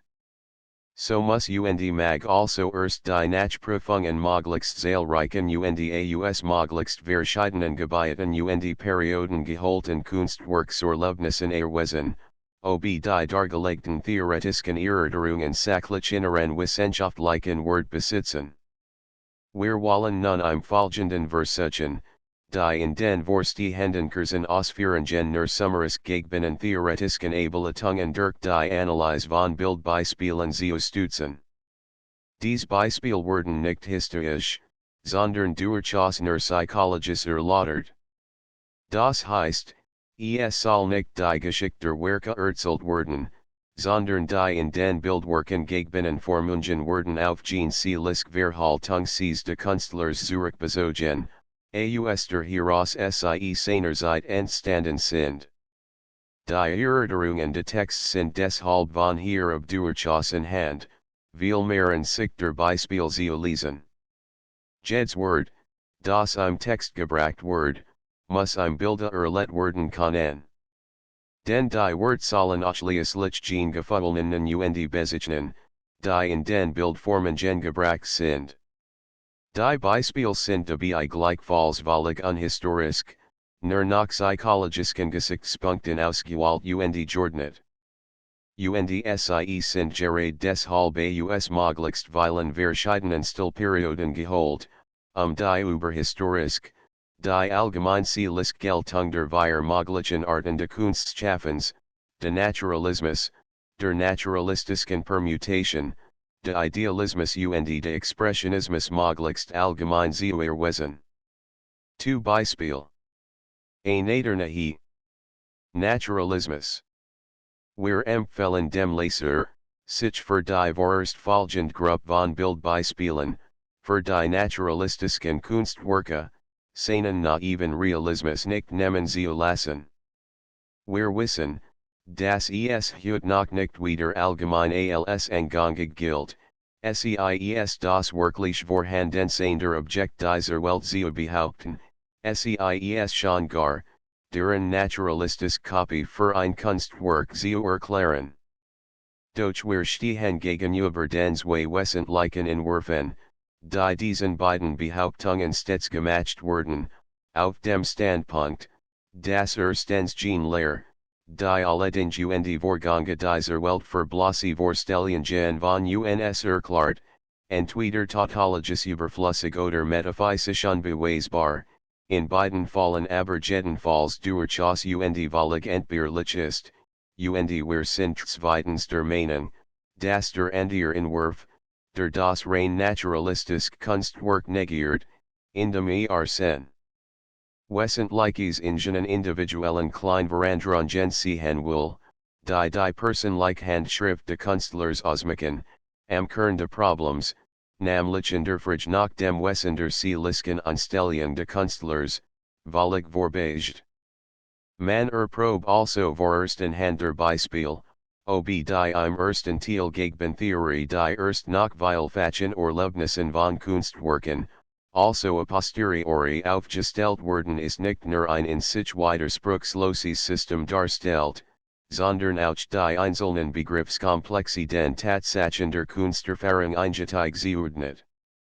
Dass das System geschlossen ist, also in sich keinen Widerspruch aufweist, zeigten die Ausführungen der theoretischen Teils, sowie die in seinem Schluss gebrachte Tabelle der möglichen Kunstformen, obes dan aber auch den Tatsachen de Kunstgebietes genügend eingeteig angepasst ist, kann nur die Nachprüfungen Hand einer größeren Anzahl von Beispielen erweisen. ABB1. Die Vierhandseignungen Albrecht Dürers geben in rasken Stricken die Gestalten von vier Tieren. Man wird vielmehr sagen wollen, dass das Künstlerisch dieser Vierskissen deren Berahe, das Dürer hier das Wesentliche gebracht, das Unwesentliche weglassen have. Dies weltläufige Behauptung ist in mehrfacher Beziehung nicht aufrecht zu halten, das heißt, den Tatsachen der Erfahrung nicht genügend angepasst.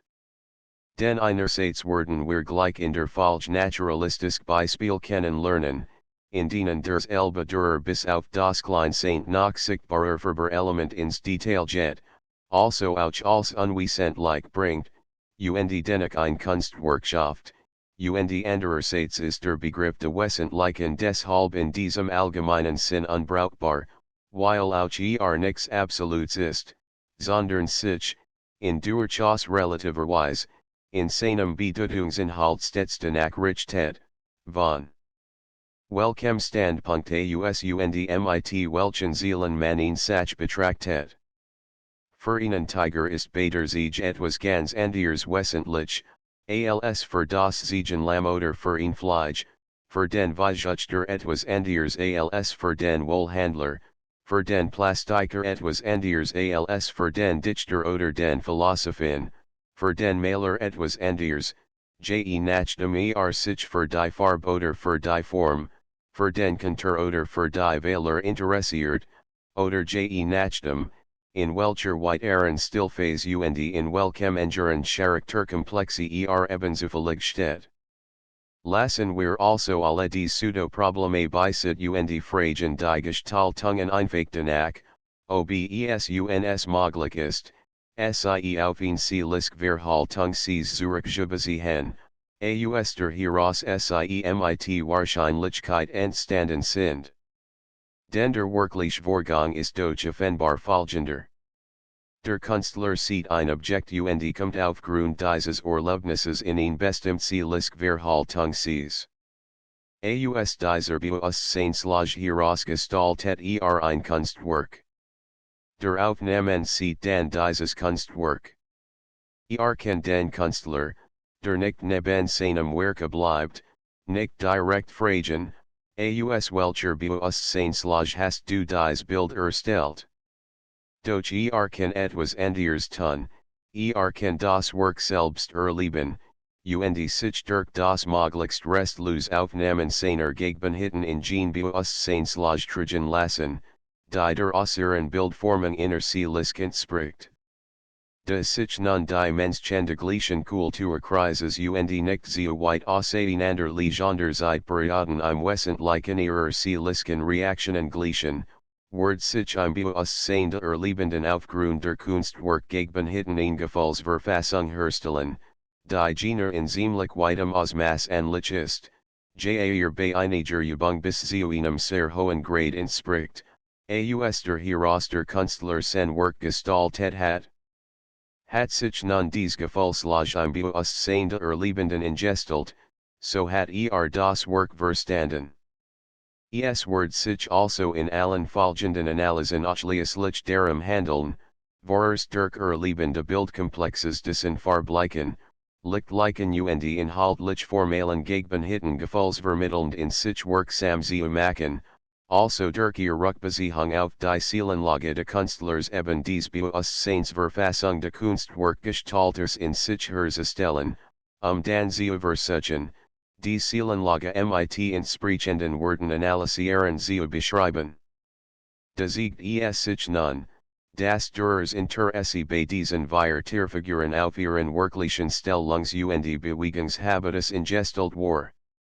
Beim Lohen, den nicht so gut kennt, bei dem also reichere Beobachtungen de wirklichen Felten, gelang es keineswegs, dieses wesentlich einer Lohen Haltung und de Lohen Schritt zu geben. Beim Hund trifft die Haltung schon besser, am besten aber den Spitzentritt der Sieg und das Plattliegende Frasches. Kein naiver und noch ästhetisch unverterbener Beschauer wird in diesen Zeichnungen etwas anderes als studiende wirklich lebendigen erleben können. ABB 2. ABB 3.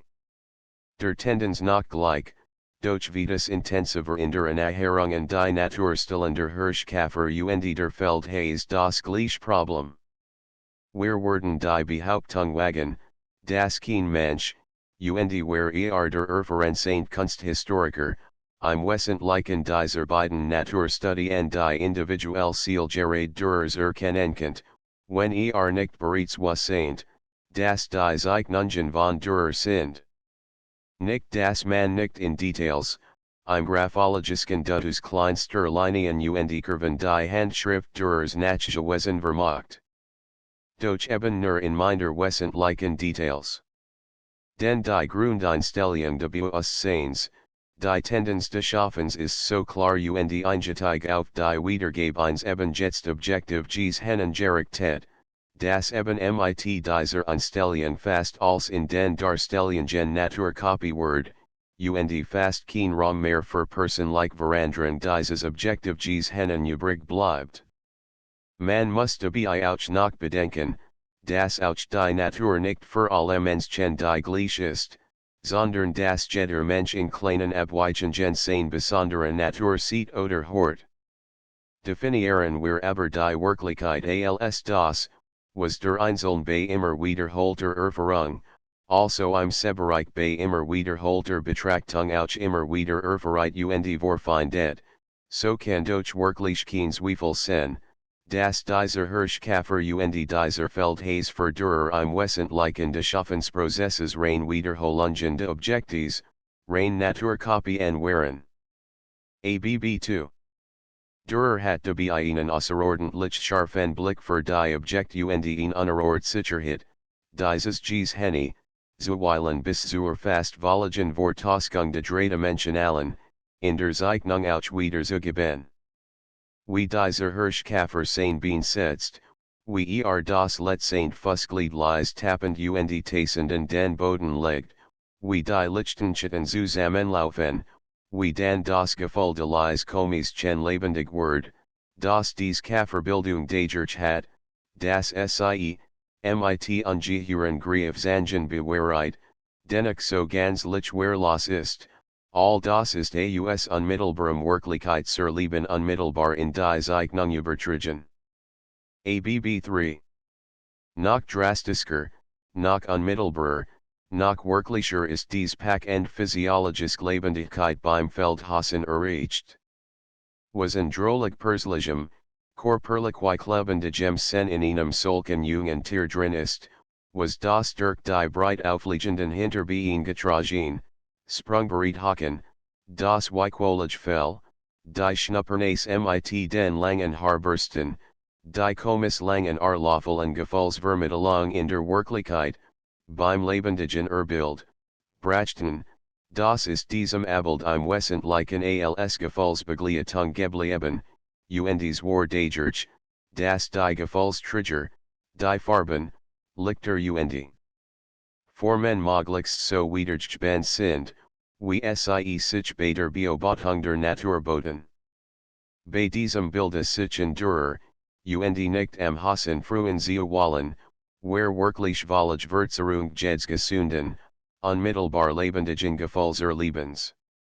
Was nun einem Hassen recht ist, muss auch einem Menschen billig bleiben. Liblu hat die Identität von Form und Inhalt im naturalistischen Bereich wie selten einer erfehlt und in seine Bilder gebracht. Hat die Restlose Anstellung auf das Objekt mit innerster Hingebegepflegt und damit Gestaltungen geschaffen, die allen soft und allefühl, das Berauschend intensiv, die Dichtigkeit der Struktur bis ins Molekulare hinein, das unmittelbar pulsierend reinster Lebendigkeit bewahren. So wird ein Meister und ein Muster für Gene Anstellung, die so malen will, wie alle sehen, die das auch in immer wiederholter Dauer Betrachtung zum Objekt wendet, auch nicht im kleinsten anders zu geben, als dieses Vorsiegt. Wollt, wie selbst sagte, nicht schon sehen, sondern gut sehen, wollt die Natur, nicht seine Natur geben. Abb 4. So ist es etwa bei den drei Bauerinnen in der Kirche. 3 Jahr lang, von 1868 bis 1870, Talik Murrier Stunden, und immer vor den Modellen, und immer in der Kirche, hat Liblu in diesem Bilde gesessen. Als ist von einer echte Bilds bis zur anderen durchschmalt, in Tausenden von Fixationsakten sind die Gegenhitten der Stellungen, der Gessen, der Kopfzufällig einmalige Formung der Gesichter in charakteristischer Eigenart, ob schon, ob hässlich de kostümlichen Prunks, de stofflichen Materials ins Bild übertragen. Bis in das Letztend, klein Saint Skirzen Falchen, in Jeds Karo oder Jeden Streifen des Stoffes, bis in den letzten Stick der Stickerei de Brustuches Jet Liblusk Verliathiat der Augen. Von den Figuren bis in das Schnitzwerk der Bankflies Jener Blutstrom, Gene Naturalistisk Richtigkeit durch das Gemalde, das die Hand das Augersitzen macht, Materialschmiegsam und Rumlicum Fassend Gesicht und Hand, Stoff und Holzabzustriechen, nach Zudesten, Sinnlich wirklich zu umgreifen. Jet man dan vom kleinsten wieder Zurich ins Gras, so findet und let man drei Menschen in so unmittelbarer Lebendigkeit, das es wirklich ist, als sassy man innen leibhaftig gegenüber. Die Haltungen und Gessen sind individuell unterschieden, bis in die Nasenflügel und die Fingerfalten einmalig differenziert, und dabei im Ganzen so sehr Natur, dass sich die Begliedgefühl dieser Darstellung fast überhaupt nicht mehr von den Begliedgefühlen unterscheiden, die wir von den lebenden Modellen her aus unserem wirklichen Erleben kennen. Abb 5. Liblu's Dorfpolitiker bringen 5 Bauern, in die Eck einer Stube zusammengehocht, über einem Blatt politisieren.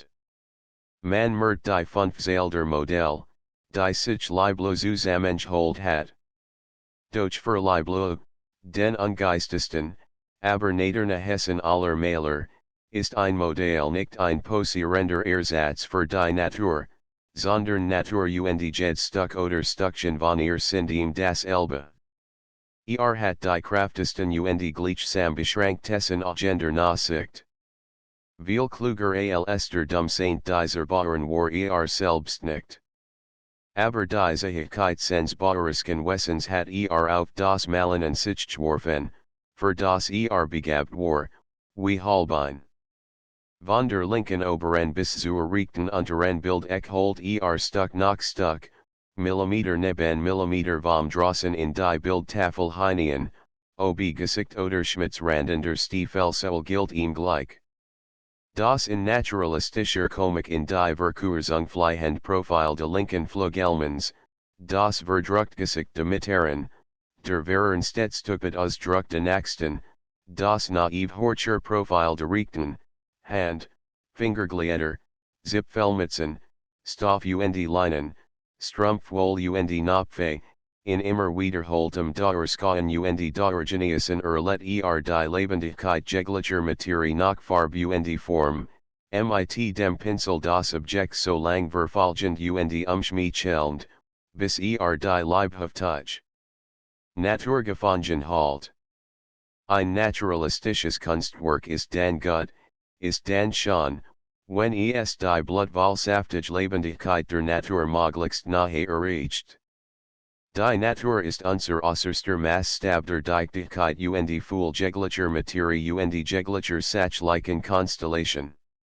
Erreicht ein Werk dies Fülle bis zu solcher nahe, das es uns, wie die Natur, den Eindruck gibt, das Gefühl vermittelt, als Strom der Saft de Leben so dicht durch sein Bohnen, das ihn Verletzung seiner materiellen Struktur es zum Bluten bringt, dann erweckt es jenen Roche de Wirklichen, Genes unmittelbar lebendig sen, das höchste Ziel aller Naturalisten war. Und das in der Gerätgefanatischen Naturabskilderung Liblos ein Prachtvolles Beispiel jener Seelisken Anstellung von außen nach innen gibt, die das Schaffen aller naturalistischen Zeiten ihrer Tendenz nach unlugbar beherrscht hat. ABB 6. Dieses intensiv, und dabei Soziosagen valig kritiklos Versenken in alle Materie, ohne Jedwort and Auswahl, was immer sie auch sei, schafft auch die selten Möglichkeit, Liblos Bilder bis ins Einzelne Saint durchsehen zu können, ohne dass sich die Verbindungen zum Ganzen losen. Eben wie in der Natur, wo auch ein Stück Materien sich ebenso etwas Fertiges bedeutet, wie der ganz Komplex. Wenn Liblo ein Bild einmal durchstandig extrem Nachsicht im Großbau, etwa in der Gesamtperspektive verhauen hat, so nam sen Messer und Schnitt das ganz Intil.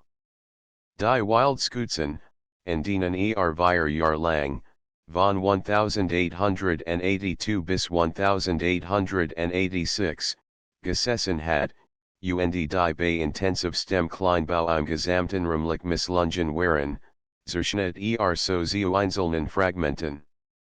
Doch wie ein aus einem Stamm geschnitten Skeitholz in sich ein Ganzes bleibt, mag es auch blutend Wund flachen haben, so bleiben die Stück Liblosker Bilder trotz ihrer brutalen Schnittrander Lebentil eines Organismus. Denn die Dichtigkeit der Struktur, die Liblo dem Ganzen ohne eine Fenstell gab, muss ain't die Teilung wie in der Natur gleichsam bis zum molekularen hin durchführen, bloße Bruchstück und Bostin zu ergeben. So wird auch hier die Meterstudie ein ganzes Bild, ein Wahls Kunstwerk, das der eigenhändigen Signierung wall Wertskind. Man gehe auch hier dies wahre Genwide bis in das Kleinsaint Formula und materieller Struktur nach. Man kriegt wie ein Merenkaffer über ein Blut oder wie ein Amos durch Dijksmus in alle Ecken und Furchen dieser Bildung, schmeckt den Materialcharakter der verschiedenen Stoff, taste das Gebilde wie mit Vollhornern gleichsam als Wirklichkeit ab, und man wird abermals zwar kein Geistiges, aber das stark Saint und Widerstandsfähig Material Band erleben, das dies Gestaltungen zusammenhalt. Aber nun glauben wollt, das objektiver Naturalismus auf die Wiedergabe der rein materieller, im Wesen ihres Charakters ungeistiger Objekt und Vorgänge beschränkt sei, der Werde ein Weizfruchtfeld naturalistischer Kunstübung leichten übersehen. Denn es gibt auch einen Naturalismus, der sich nicht nur die materielle Leiblichkeit zum Ziel wählt, sondern der die objektive Wirklichkeit auch ein Seelisken Verhaltenskennt. Dies Tatsache durch Falgen über Legunklar werden. Wir haben bereits einige Mal feststellen können, dass der Bildenhalt im Bereich des Naturalismus durch einen einmalig bestimmten, objektiv äußeren Anlass gegeben ist, auf den sich das Bewusstsein des Künstlers richtet und in den sich gebunden halt. Dieser äußere Anlass kann nun aber zweifacher Natur sein, kann entweder auf objekter Taten Natur beschränkt bleiben, oder kann lebendiges, im Besonderen den lebendigen Menschen mit als Objekt umfassen. Handelt sich ausschließlich objekter Taten Natur, so wird die Einstellung des Malers rein auf das Abschildern dieser Sachinhalt, auf die Wiedergabe der Farben, der Lichter, der Strukturten de Materials, sowie der formalen Gegebenheiten gerichtet sein. Das naturhaft Gegen wird damit in diesem Fall, bei unbeledem, also nicht mit willkürlicher Eigenbewegung begabtem Vorwurf, Wolof Schopfeed. Es bleibt hier für den Naturalisten kein Rest, der in Wirklichkeit dem Sichtbaren nach hinzukam. Die Landschaft und das Stillleben sind hier die Volligend sprechenden Objekt. Nun ist es allerdings weiteren auch möglich wie dies eben Leiblu im Wesentlichen tat auch als lebendig, also das mit willkürlicher Eigenbewegung begabt, auf sein Tod außer Hull hin anzusehen, indem der Maler und den Bewegungen als Ausdrucksstregern eines lebendigen Bewusstseins vorbeiget und sein Aufmerksamkeit ausschließlich Naturteil de Gegenbinnen zuwendet, der in seiner Form erhalten bleib, auch wenn der betreffend Komplex nicht lebendig wär. Tut man dies, so vermag man den Kreis der Landschaft und des Stilllebens unter Festhaltung der früheren Einstellung auch zu überschreiten und ins Detailstem Übergang zu Portrait und Genre, zur seelisch mehr minder Tat in Darstellung selbst politisierender oder religioser oder geschichtlicher Themen zu kommen. Wir wollen aber hier von allen diesen Zwischenstufen absehen und uns dem Gegenvorwurf der Landschaft und des Stilllebens direkt zuwenden. Dieser Zweitbezirk naturalistischer Darstellungsmöglichkeiten ist nun damit gegeben, dass der äußere Anlass, in den sich naturnahe Schaffen gebunden halt, nicht ausschließlich der Taten Natur entstammen muss, sondern dass auch den lebendigen Menschen mit Betonung seiner seelischen Wirklichkeit mit umfassen kann. Und nun bedenkt man, welch Wertung und Vertiefung die naturalistische Einstellung erfährt, wenn sich nicht bloß in die äußere Hulde unlebendigen und de lebendigen bindet, sondern auch das seelisch lebende Modells mit in den Kreis der Inwerkungen zieht. Denn die seelischen Wirklichkeiten de Modells, nicht die Eigenpersönlichen de Künstlers, handelt es sich hier einzig und allein. Vom naturalistischen Künstler wird in diesem Bezirk erfordert, nicht nur den objektiv äußeren, sondern auch den objektiv inneren, den seelischen Wirklichkeiten de lebendigen Menschen als Modells reaktiv offen zu stehen, also selbst so tief und so reich zu werden, wie die innere Natur de lebendigen ist, in dieser seelisch lebendigen Natur. Und erreicht dies dadurch, dass das Modell nicht nur als Todesobjekt, als Trigger von Farben, Lichtern, Formen und einer äußeren Ot und Leibschul sieht, sondern auch als selbst lebendig Subjekt erfasst. Als einen körperlichen und seelischen Komplex, der in den Sekenjalten de Lebens seiner Gefühlsmassige Erschütterungen erfährt, die dann in ihm wirken, und die, wenn man in zum Modell nimmt, innerhalb Sens, de Modellbewusstseins, in gleicher Weise objektiv vorhanden seelisch Wirklichkeiten sind, wie alles en äußers bestimenden Gegenbeheiten der Farbe, de Lichts, de Materials und der Formen auch. Die seelischen Zustände de Modells sind aber nun vorerst im Äußeren nicht sichtbar, solange dieses ein in sich unbewegtes Äußeres bleibt. So man aber als naturalistischer Maler nicht nur auf das unbeweglich de Modells achtet, sondern auch auf die auf der Bewegbarkeit seiner einzelnen Körperteilbarehend Möglichkeit, auch sen direkt unsichtbares innerseelisches Ziehen, so man also die Bewegung der einzelnen Körperteil, der Rumpfs, der Arm und Bein, der Kopfs, der Hand, die Verschiebungen der Augen, der Mund, der Stirn als Faktoren erkennt, als Gessen, die das unmittelbar unsichtbare. Sie Lisken Verhaltens mittelbar sichtbar werden lassen, so man dann dies naturhaft Gegenbinnen Gefühlsziger wirklich innerlich reaktiver erlebt, also so tief und so reich empfindet, wie das wirklich Leben des Menschen selbst vertieft und erschüttert hat, dann bleibt man zwar Naturalist, aber man wird aus einem Skilderer Oberflächen ein Skilderer innerer Schicksal. Jet man nun mit diesem Gesichtspunkt etwas Rembrandt, so sie Jean die Bilder, die nach der mit seiner Dreissiger Jahr gemalt hat, die Prachtvollsten Beispiel für diesen Naturalismus objektiver seelischer Wirklichkeiten. ABB 7. Die Frau de Tobias hat, hinter den blindeten Augen ihres Manns, een klein Siege gestohlen und sie in einem Verschlag des Immers vor der Ehrlichkeit de Gatten versteckt. Nun, wo sie das Tier heimlich ins Freie fahren wollt, variet sich und sie dirksen Strauben und meckern. Und als sie mit einer kleinen Luge das Geschi Henny verdecken will, do bedeutet ihr Mann, der sie kant, schweigen, und das wall wisse, was Geschihen sei. Ein klein, dummgeschickte aus dem alten Marchenbuch. So alltäglich, das sie jederzeit und Stunde in dieser Welt, die ihr Gesetze Jahrtausende lang dem Besitzenden zum Skutze, doch nicht zur Hilfe für den Armen gemacht hat, Geschihen kant und Geschihen ist. Wenn hier nun jemand entwurf, das schon mit der Wahl de Themas, aus der Geschichte Alten Testaments, Rembrandt den Kreis de Naturalistischen verlassen hat, so würde ihnen in Wand erheben, der nicht stickhaltig ist.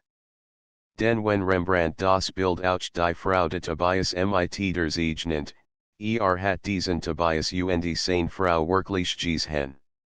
Den hat im Lauf seines naturalistischen Lebens und Schaffens hundert von wirklichen Menschen in hunderten von Situationen erlebt und beobachtet, und malt dann in derartige Lte geschickt so, wie sie jederzeit neben ihm, im Holland des 17. Jahrhunderts, das Jahr 1645, en dem Tage, en dem das Bild malte, sich hat abspielen können.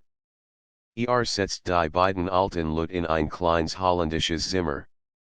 Das Licht streicht durchs offene Fenster hierin, in warmer Fuhl und Dichtigkeit. Es flies über alle größeren und kleinen naturalistischen Gegenheiten der Einrichtung und der Gerät. Rembrandt setzt die kleine Siege ins Licht, wie sie sich sperrt gegen die Fremde Hand, siegt die Frau in dem argerlich Sorgen wollen ihrer Bewegung, last Licht und Farbum den Tobias fliesen, hält in Vorn etwas auf, warmt ihm dunkler den Rücken. Und nun muss sich weisen. Wie dieser Tobias auf das Erkennende Diebstahls reagiert, wie sein rein Ehrlichkeit sich mit der Altersseigkeit und der Gutsens Wessens Part, deren Wort sich sehen müssen, wie tief Rembrandt selbst in die Natur de Menschen hinein hat. Und hat tief gesehen. Nicht etwas zornig und nicht unbeherrscht, sondern im Innersten verstehend, hat dieser alte man den halben rechten Arm, und nicht den Kopf ganz wenig nur zur Hand. Sonst nichts. Doch wie in dieser lesesten Bewegung, als naturalistischer Ausdrucks gest innerseelischer Wirklichkeit, das tief Saint innere Verstandnis deutlich wird und mit gemalt ist, wie sich der Vorwurf über das Getan mit der Weigerung Part, nach Lugen wird zu dieser unguten Tat mit in den Kopf zu nehmen, wie dieser klein Jessen Komplex ganz deutlich sagt, ich weiß es doch, was du Getten, read nicht drüber weg, das ist der Kern. Nicht nur, was tot am Menschenist, auch was als lebendig Regung in ihm let, und dies wieder nicht als die Regung eins beliebigen Durchschnittsmenschen let, sondern als die eins besonderen, auserwählten, das malt hier Rembrandt, der Naturalist der Seele. Dies war ein klein, dummgeschickt. Doch Rembrandt hat auch grosses Gesehen und gemalt. Das Großsaint, was die geschickt naturalistischer Seelenmalerei kennt. Wenn nicht wer, man hat es wirklich schwer, zu erweisen, das Naturalismus nicht geringerie Tiefen de menschlichen Zugaben vermag, als Idealismus oder Expressionismus. ABB 8. Jacob Seinet sein Enkel Ephraim und Manas. Wiederum ist es ein alttestamentarisches Thema, doch wiederum ist es im allgemeinmenschlichen Sinn so gemalt, wie es jederzeit und jeden Orts geschehen kennt. Doch nicht jedes Maler auch kennt es so sehen, denn nicht jedes Menschenherz kennt es so empfinden. Ein rein menschlich auserwählter hat hier zufällig auch malen können. Drei Seelenarten gilt es hier zu bringen, zu erleben. Den alten Mann, halb schon erstorben, Museligner und kaum noch hier zu Haus, das Elternpaar, geteilt in ihren Seelen, zwischen dem Vater dort, den Sohnen hier, die Kinder dann, im Kern ohne inners Verstandnisdessen, was sie eigentlichen dieses Betgeriffen hat. ABB 9. Der Alte Leint, herumgedreht, halb in den Polstern, halb in der Angedrängt helfenden Schulter des Sohns. Mit seinen Augen sieht drüber fort ins Leer, verloren in der Stimmung des Gesichts, recht ausgeholt vom langen Leben. Den Arm, der kaum mehr folgen kann, verreit zur Segen Gest über den Kopf de alteren Neben.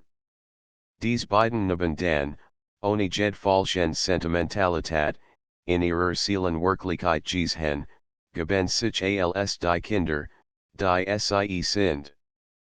Für sie ist es etwas festlich Besonderes, das sie herangerufen werden, und wo der Jüngere noch verspielt sich in die Weitdeck drängt, da ist der Alter gefasst und folgt sich als den, mit dem jetzt feierliches vorgenommen Wort. Doch wo das bis zur Stumpfheit fast verrieft de alten und das noch nicht zu reicherem Erblut der Kinder kein seelisches Problem besonderer Tiefstellen könnten, da weist sich Rembrandts Tief in der Seelenmalerei der beiden Eltern. Denn die sind in innerlichem Zwiespalt die Freude an den Kindern, and dem, was diesen Freiheit für die Gegenwart, en volleren Versprechen für die Zukunft dem Elternpaar bedeuten müssen, misst sich hier mit dem Leiden und der Trauer, die das sterbende Vaters weckt. Die Mutter ist dabei weit nahe ihren Kindern als dem Sterbenden. Ihr auch folgt der Segen Gest, den Mund umspielt trotz allem ein leis glücklich Lächeln, und ihr Neigung mit dem Kopfe gilt weit mehr dem Sinn, zum Verdenden ihr zu sagen, als zum Vergenden zu weinen. Den Hoigrad de Follens, die Tief Saint Stell all seelisch Wirklichen im Bilde bringt dan der Vater. Wie nun wirklich zwei geteilt in seiner Seele, den Kopf mit Leser Neigung und das Gesicht mit Leser Drehung zum Sterbenden hinwendet, wie warm den Enden Stutzens in der Schulter deutlich Word, wie innest Gefalde mit Lebens den Blick like seitlich auf die Hand de Vaters Richtät, und zugleich, vom Innerstande Herzens Herrlichkeit, die Link mit Zortlich wake gespriesten Fingern unter das Müde, fast schon Todstag Handgelenk de Vaters Verreit, es in Mildheit, helfend. Stutzen Zeolism, Stumpfem Striechen über den Skatel de Kinsweg Zeoliten, und wie Deutschlichlich den Mund ein Traumhaft halb geteilts, zwar lies auch traurig Wemutiges, Jedoch im Kern dennoch Gluckhaft zu den Kindern Hingewendetäter bewegen let, das ist so innerster Belebung, so wirklichster, Naturgegenster Beziehungswahl, das in der Tiefen, Satten Proctor Farben und in dem Warmend Lookatendende Lichts, in dem lebendig Hollendender Schatten, in dem Flyesend.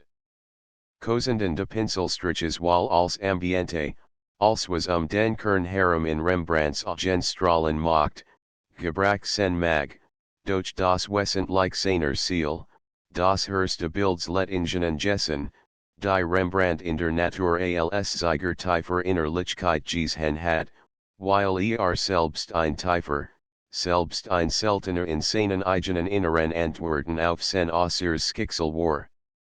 Und noch ein Beispiel, und abermals in Geschichte aus dem Alten Testament. Doch abermals so gemmelt, das nix Historisches, sondern bloß rein, tief, selten Menschlichkeit das Bild gestaltet hat. ABB 10. David vor Saul. Saul war in Wahnsinn gefallen, und Jeder, der ihm not, war betraut. De sant man den jungen David zu ihm, damit mit seinem Harfenspiel das wütende Besessenen beschwichtigt. Als junger Juden besteht David in der Rechten echte Bilds, spielt sein Weise und sieht, Verangst halb sein Augen auf das Spiel gerichtet, vom König fort. Dieser sitzt da, in grosser Figur, die Lanz in der Hand, mit der Jeden Warf, der sonst ihm not, auch hier bereit, aus seinem Wan heraus zu reisen. Doch wie die Ton zu den Aren klingen, de finden sie den Weg zur Ziel, hellen die Dusterung der Wat und stillen als Reisen. Der Grip de Arms word locker, und stumpfgenicht Leinengelenk und Hand am Schaft der Lanz. Der Körper sinkt in sich zusammen und gibt sich der Entspannung hin. Und Ton auf Ton, heil same Arsenei, sinkt seinen Weg zum Herzen.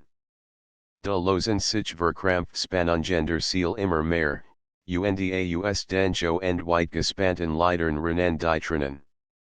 Und horrend, traumend vor sich sehend, den vollen Blick der Augen in die Luft gerichtet, grieft die Link nach dem Nächsten, was sie findet, und verreit den Vorhang, der Dehing, die Tränen wiskend, über das Gesicht.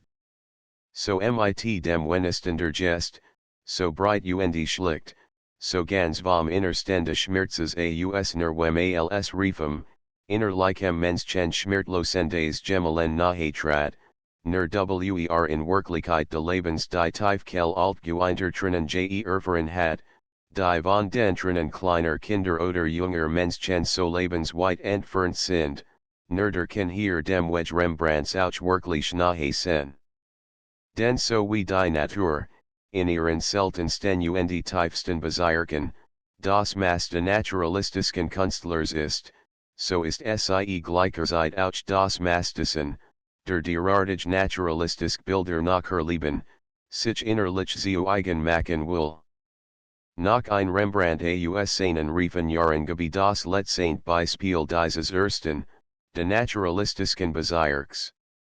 Rembrandt hat im Jahr 1650, also in der Mitte seiner 40er Jahr, das Bild gemalt, in dem der alte Tobias und seine Frau auf die Rückkehr ihres Sohns warten, der dem erblindeten Vater ein Heilmittel bringen soll, das diesem sein Augenlicht zurückgibt.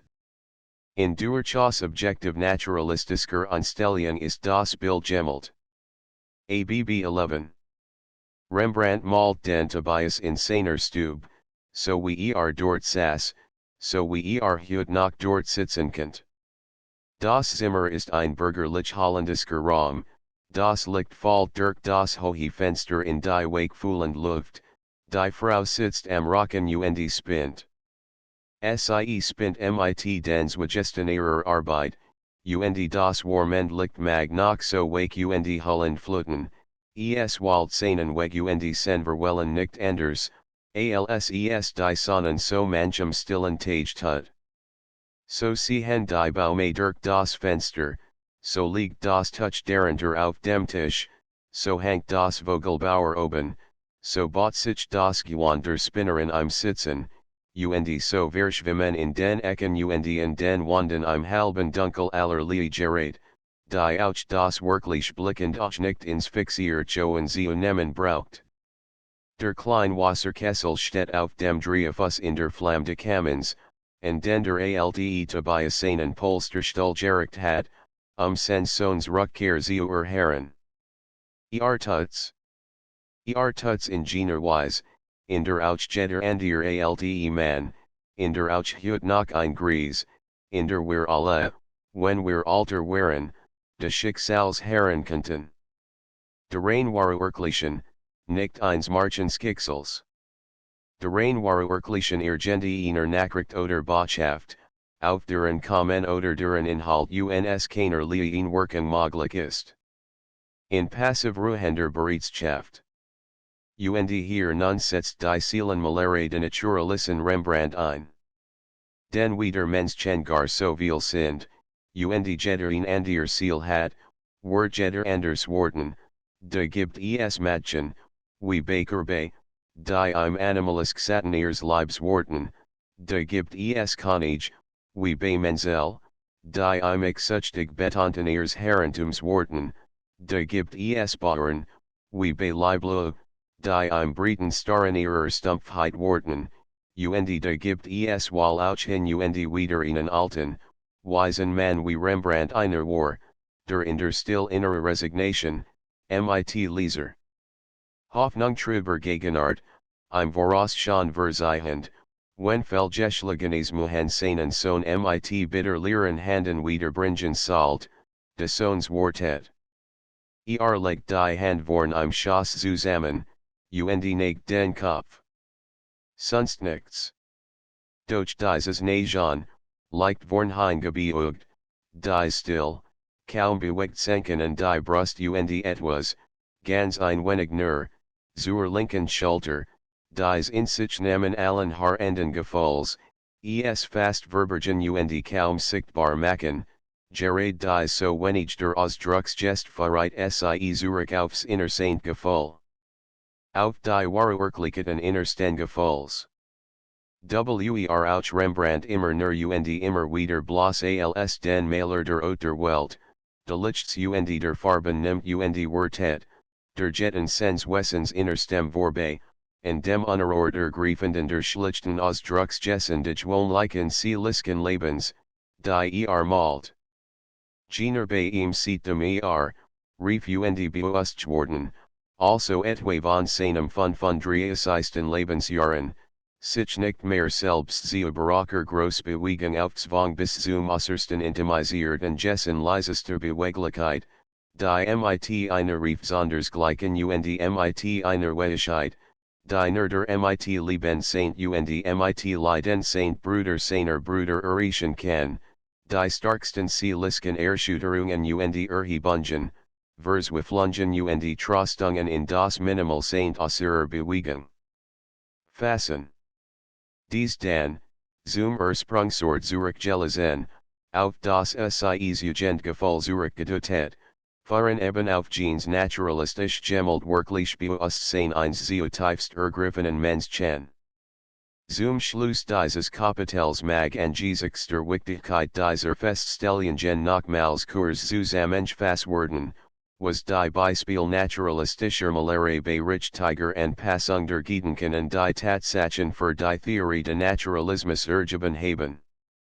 Wir haben vorerst in den gebrachten Bildern durchs und Leiblos konstatieren können, dass es eine Anstellung de künstlerischen Bewusstseins gibt, die sich bemüht, die Tatsächlichen Zugegeben hitten der Natur möglichst genau so nachzubilden, wie sie bei immer wiederholter Betrachtung wahrgenommen werden.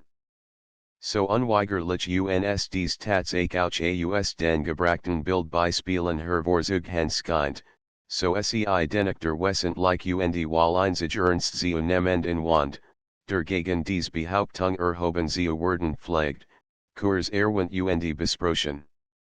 Man pflegt zu behaupten, dass das Geniege, was auch die in oblichem Sinn naturalistisch genannten Bildungen erst zu wahren Kunstwerken mische, Keenswegzier Übereinstimmung mit dem Naturvorbilde sei, sondern gerade im Gegenteil Ingenen unvermeidbaren Personlichen Abweichungen vom Naturvorbilde liege, in denen, UNDCen sie noch so gering, sich die Personliche Naturauffassung des Bildnis verrät. Dies Behauptung nun, die das Wesentliche dieser Gestaltungen im kleinen Personlichen de Pinselstriches sehen will die also etwa das Wesen oder den Wert Liblos in die kleinen Vierreckigen Partikelchen seiner individuellen Malwes verlegt, eben in die Art, wie mit dem Pinsel die Farbe auf die Leinwand auftrug oder aufdruckt dies Behauptung trifft zwar etwas in sie Lisk, doch weit außerhalb der Kerns der künstlerischen Konzeption. Sie trifft bloß gerade nach den Hof, die Franzen des Schaffenden Bewusstseins, wie die Psychologie die Randgegenhitten dieser Art nennt.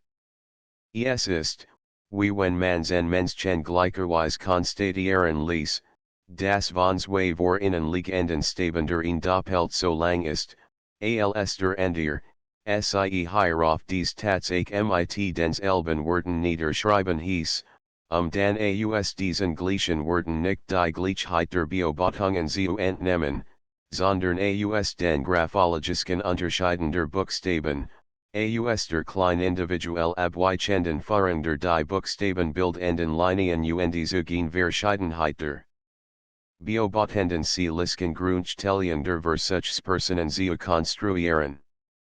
Derartige Verstehen Waltsamketten müssen aus exakten Analysen ausgeschaltet bleiben.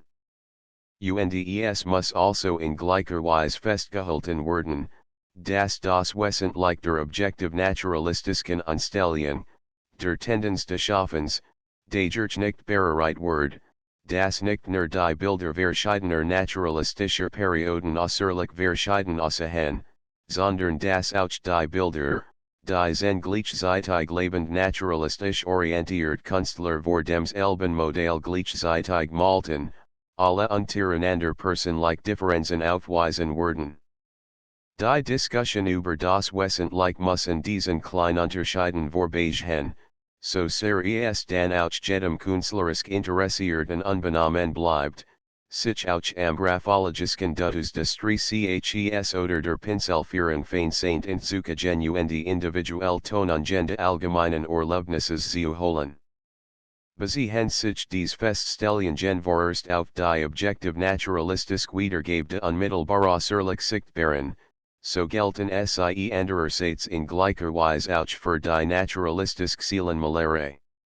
Auch hier lehrten uns unser Beispiel, dass es sich im Wesentlichen der Konzeption die Anstellung auf ein wirklich Gegenbeins, und der Tendenz nach dessen Abgestaltung handelt.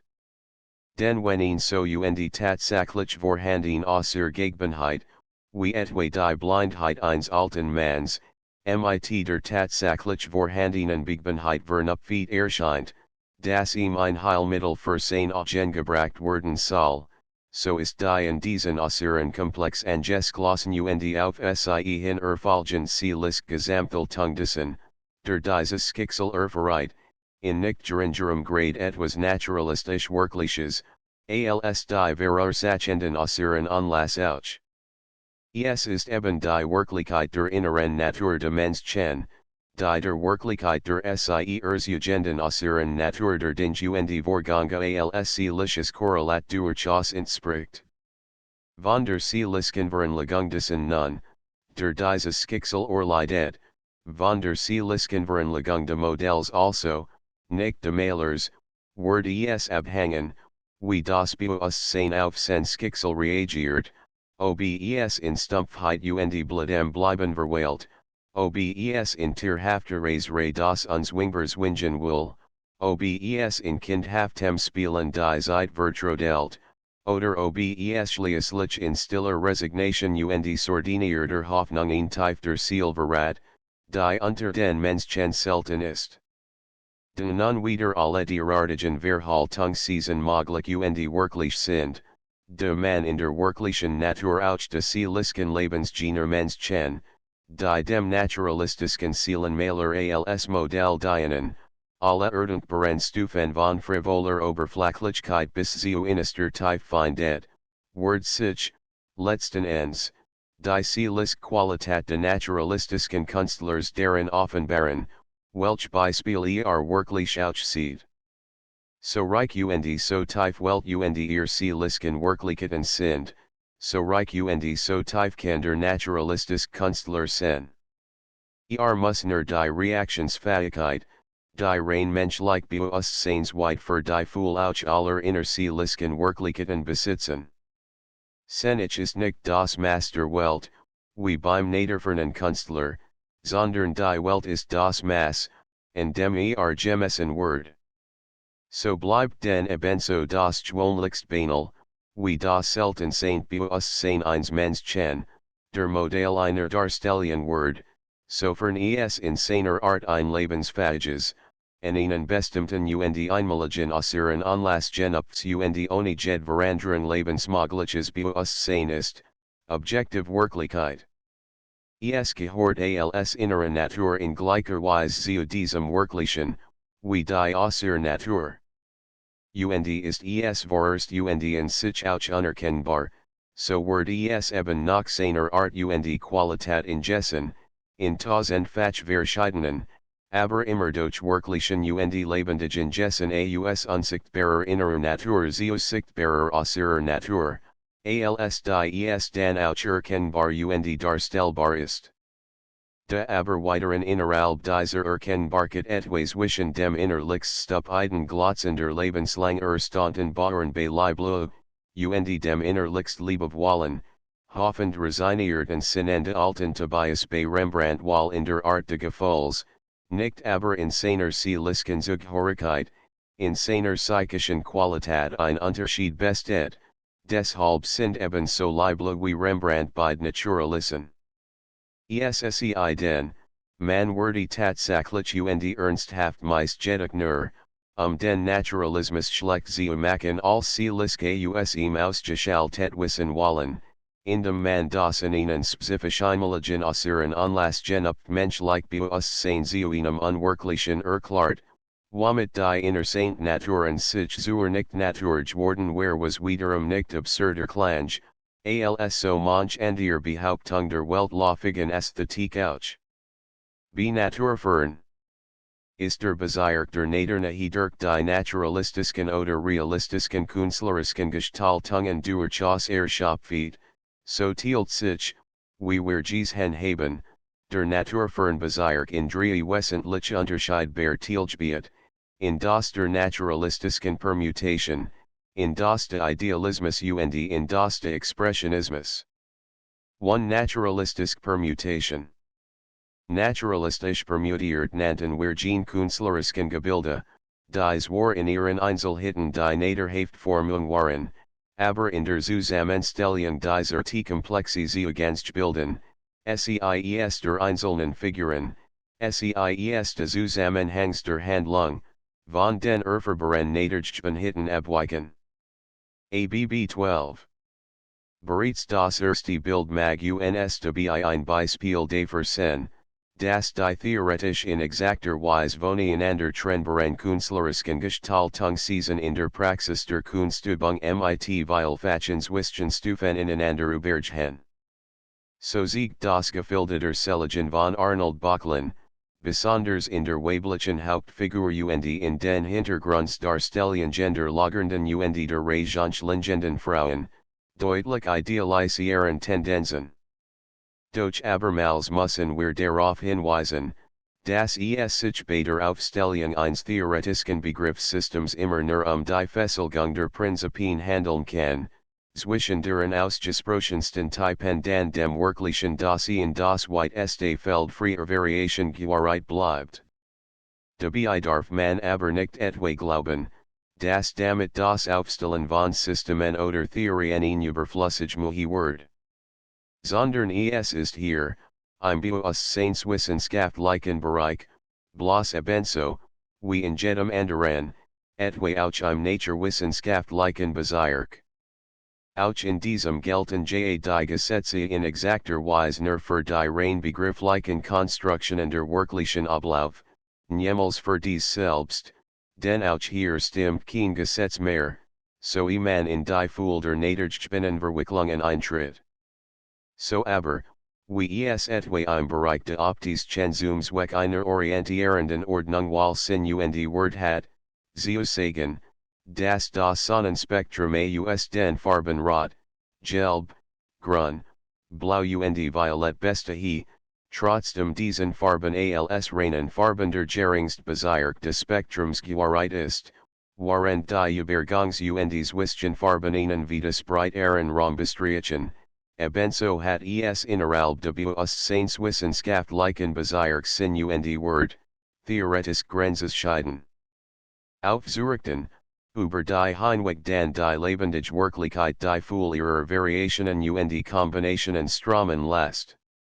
So Word man bei unvarian Genomener Beobachtung feststellen können, das innerhalb de Backlensken Bilds die Mehrzahl aller gebrachten Gestaltungen im Einzelnen ihres Aufbaus durch das naturnahe Formungsziehen, das Jeduch der Zusammenbau, SEIES der einzelnen Figuren, SEIES der gesamten Zustände und Vorgänge, durch das Naturunmöglich, Naturfern Konstellationen bringen. Da ist vorerst die Hauptfigur der Kantoren. Sie bleibt in ihren beiden Hochtielen durch das Naturnahe. Saul der Prahl, Stahlhofstraft für der Leib, wie auch der Menschenoberkörper sind in sich durch das Naturensprechentiel Stück von wirklichen Erfahrungen. Erst ihr Zusammensetzung verrät sie aus dem Bezirk der Naturmöglichen hinaus. Gerade durch dies Zusammenstellung aber wird dann ein spezifisches Fantasiegefühl erregt, das man im wirklichen Dasein nicht zu erleben imstande wäre. Diese Anstellung muss nun auf das Erleben des ganzen Bilds geötet werden. Nicht nur der Kantor, nicht nur die beiden Figuren der Nymphen Rex, die deutlich nach den Ansatz von Fischleibernen Stellmenschlicher Beziehungen, sondern die Gesamtbildverstellung, das Aneinanderfügen und Zusammenbringen derartiger Fabelwesen mit Naturensprechenden Menschenfiguren, mit Schweinen, einem sie, naturalistisch gemalten Felsen und Bäumen, Busken und Wiesenhängen, all das bringt ihn Stimmungszustande, die sich typisch Saul von allem Naturalistischen, wie auch von allem Idealistischen oder Expressionistischen unterscheidet. Das durch derartige Gestaltungen vermittelt Gefühltragt dabei einen deutlich fantastischen Charakter. Dabei sieht Bachland die Natur ganz lich und sentimental, zumeist in scharfster Strickheit und Geschliffenheit. So sind hier die Farben von stahlhafter Glatt, der Wasserspiegel wie Polyerz-Metall, die Formen der Schwanenhals etwa oder der Baume de Hintergrunds oder de Uferans von Gestraf-Tester Spannung und Führung.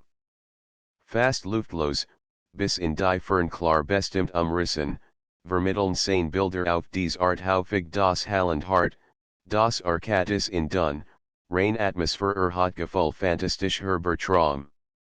ABB 13. Bachlands Triton und Nariadgabe das Zweit Beispiel. Wiederum ist es nicht nur die Zusammenfügung der Tritenen Figur aus Menschenoberkörper und Setier Leib, sondern wiederum ist es die eigentümliche Anstellung Bachlands dem gesamten Werke gegenüber. Bachland lehrt, dass der Maler niemals unmittelbar vor und nach der Natur malen soll, sondern aus dem Kopfe malen müsse. Doch wenn man bedenkt, dass sich stundenlang vor dies Natur, etwa in den Strand de Meers, setzt, stundenlang das Spiel der Wellen, ihr Zerinen auf dem Strande, ihr Showmen über Klippenshow und fast, auswendig lernt, erst dann im Atelier aus dem Kopfe zu malen, so erkennt man, dass zwischen diesem Verhalten und dem de Naturalisten, der das Geshenne unmittelbar, andauernd perfekt und vergleichend, auf die Bildtafel übertragt, im Wesentlichen der Seelisken Anstellung nicht. Der Geringsunterschied besteht. Das Verfahren Bachlands ist schwieriger und Word oft zu grundlicherem Erfassen der Nadergebenheiten fahren können, aber es bleibt im Wesen, Den Einzelnen T komplexen gegenüber, ein objektiv naturalistisches Verhalten. Doch in dem Bachlen so vervier, lichtert sich wieder die Spezifische Art seines Gesamtgestaltens. Den de erja die ganz Form seiner Bilder nicht in naturalistischer Art skuf, hat in ein Malen direkt vor der Natur immer wieder in der Konzeption de Gesamten aufs empfindlich sein storen müssen. So aberkannt die Permutation und Kombination der erlernten Naturteile, das freie Umordnen und Zusammenstellen der einzelnen Komplexe völlig freischaffend im Atelier vornehmen und so trotz de naturalistischen Einzelmaterials sein völlig naderfern Fantasiemäßigen Gesamtgebilde vieles leichter und unhemmter konzipieren. Und ist der gleiche Grund, der Nahizualegen Künstler, die Schaffenzer der naturalistischen Permutation pflegten, diese Gefreiheit hat, im Atelier und aus dem Kopfe zu malen. Die Analyse der Bachlenschen Bilder wird also in erster Linie die Fantasieleistung betonen müssen. Und diese Fantasieleistung widerliegt vor allem im rein inhaltlichen der Konzeption. Mit einer seltenen Eindringlichkeit wird bei Bachlen die Wichtigkeit des Inhalts klar. Hier und dem, in zeitlicher Beschränkung richtigen, aber im Allgemeinen seiner üblichen Verwendung falls wird von der Ausschließlichen Wichtigkeit des eines Bildwerks und von der völligen Gleichgültigkeit des Inhalts der Darstellung, festhalten zu wollen, where beschränkter Fanatismus, und nicht gehen auf das Erleben der historisch Daseenden gegründet Relativität aller Anschauungen, die Weiss, das die Sachen vor den Worten des sind und de Waren, und das Nichts. Unfruchtbarer Word, als dies Wort und Schlagwort für unumstoßlich bind ens zu nehmen, nach dem sich verdendes zu richten hat. Der Inhalt de Bachlensken Bilds aber ist ein groß Symbolgestaltung der machtigen Stimmung de weiten Gebreiten Meers. Menschlich und halb menschlich Symbolfiguren werden Trigger Genes unmessbaren und, trotz aller Kleinbewegung, im Ganzen so unerort dauernd wirkenden Erlebnisses. Inmitten der Meeresflachlagern auf einer Felsenklipp treten und Nereid. Die Nereid, breit este vital lebensvoll, unmittelbar Freude am Dasein und Leben, wake engeschmiegt den Stein, ein Wesen, des Inkorpornix als die Verdichtung der Vier Grundelement von Sonne, Wasser, Luft und Erdeskint, die in ihm das Attest Dasein gewonnen haben.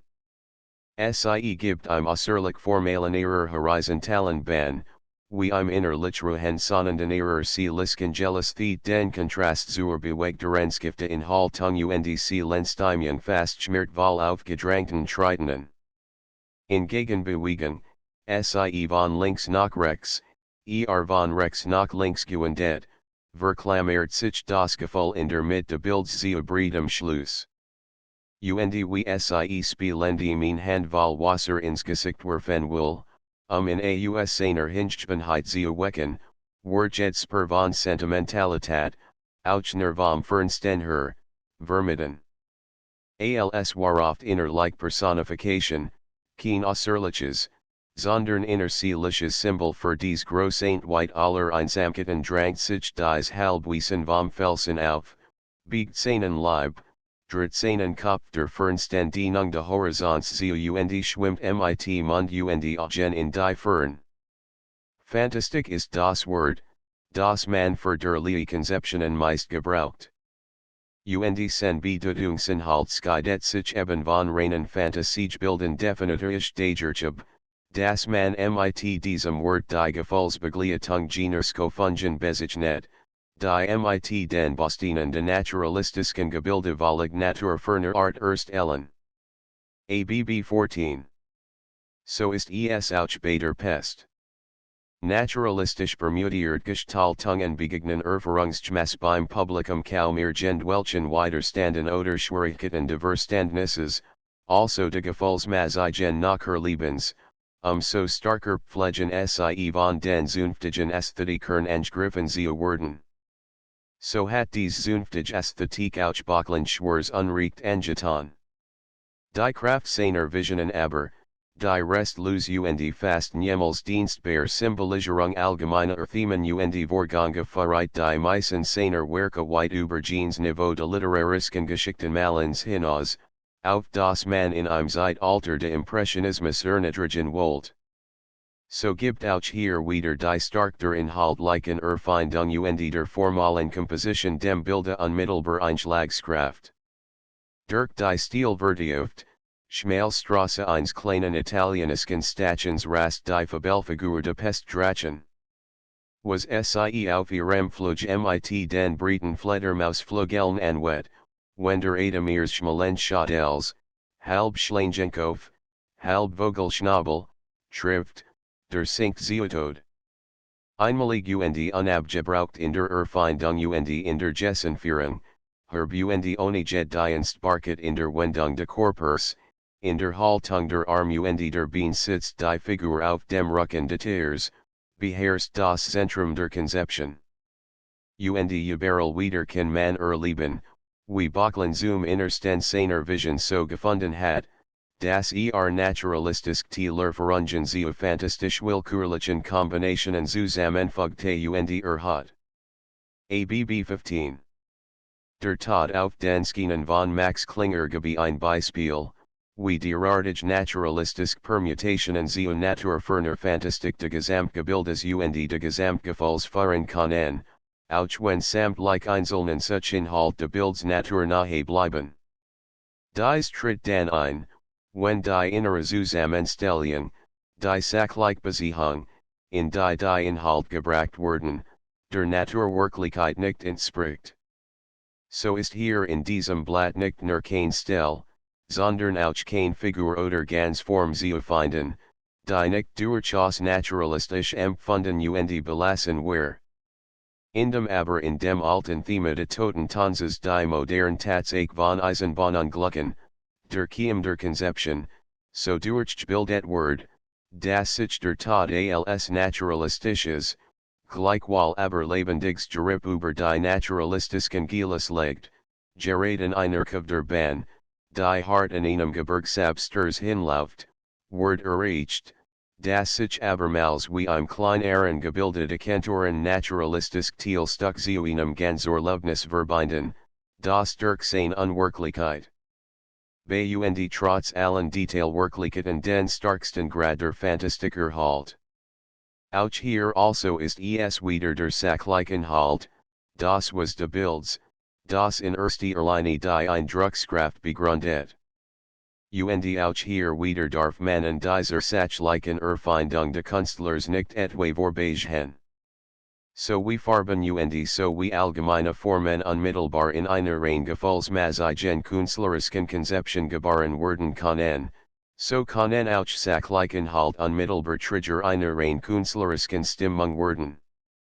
Es ist dabei einer zu bedenken, dass genauso im Bildkünstlerischen wie im literarischen Bereich ein groß empfundener sachlicher Inhalt nur dann das Werk zu einem großen Kunstwerke werden lässt, wenn die Form nach allen ihren Elementen der größte Inhaltsgemaß ist, wenn also das wieder literarischen oder bildkünstlerischen Bezwingungen Intensität dem Suchinhalt entspricht. Und das scheint uns bei diesem Blatt Klingers der Fall zu sein. Nicht nur ist die rein inhaltliche Fantasie in der Originalität des Zusammenführens von Teilinhalten, die bisher niemals noch verbunden werden wären, von seltener Fruchtbarkeit und stark, sondern auch die rein formale Ausgestaltung der naturalistischen Teilstück ist dicht und stark. Das lassig hingelagert de Tods, sind so ruhens worden in fast honender Selbstverständlichkeit, im Briten Legende Oberkörpers und de hellen Mantels und im locker gelastender gekreuzten Beinstehen inschlagen stem Kontrast zu dem blank geglatteten de Bandams und dem hell gestriften, Eilandender Schienenführung. Krass treffen dies beiden Gefühle im Vordergrunde aufeinander, weil und gesammelt in überraschender Ruhe und in der Teilnahmlosigkeit zeitlos unvergangleicher Natur bleiben die Bergformen im Mittel und Hintergrunde. ABB 16. Und non seals letztes Bild dieser Gruppe, und als Beispiel, Zia welcher Fool und Dichtigkeit sich des Schaffensert der Naturalistischen Permutation im Fantasielebende Nordlanders zuweilen gesteigert hat, der Fall der Engel gebracht, den Peter Bruegel in innerer Abhängigkeit von ähnlich starken fantastischen Erfindungen der Hieronymus Bosch die mit des 16. Jahrhunderts gemmelt hat. In einer im Einzelnen tatsächlich unübersehbaren und unbeschreibbaren Fool sind hier die Kombinationen und Permutationen naturalistischer Erfahrungen zu einem Hallen Kessel von Unholden vereinigt.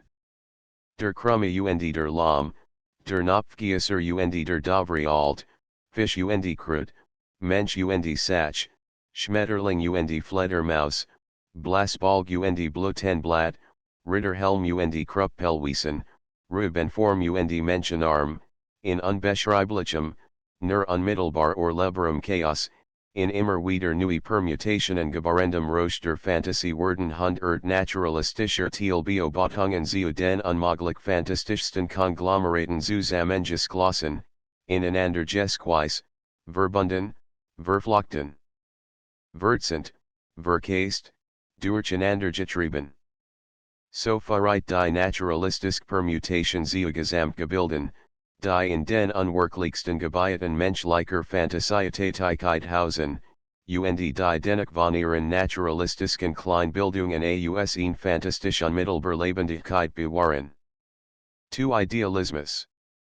War das naturalistische Kunstwerk dadurch definiert, dass es vom Gesamten bis in das kleinste Detail die Gegenhitten der Vorbildes auf das Gena est nachformt, hat die naturalistische Permutation entweder die naturhaft bewahrten Kleingebilde von Teilstücken zu größeren naturunmöglichen Ganzgebilden zusammengesetzt, oder auch naturalistische Großgebilde in naturunwirklich zusammenhangsachlichen Haltlicher Beziehungen ingestalt, so war idealistische Gestaltung dadurch bestimmt.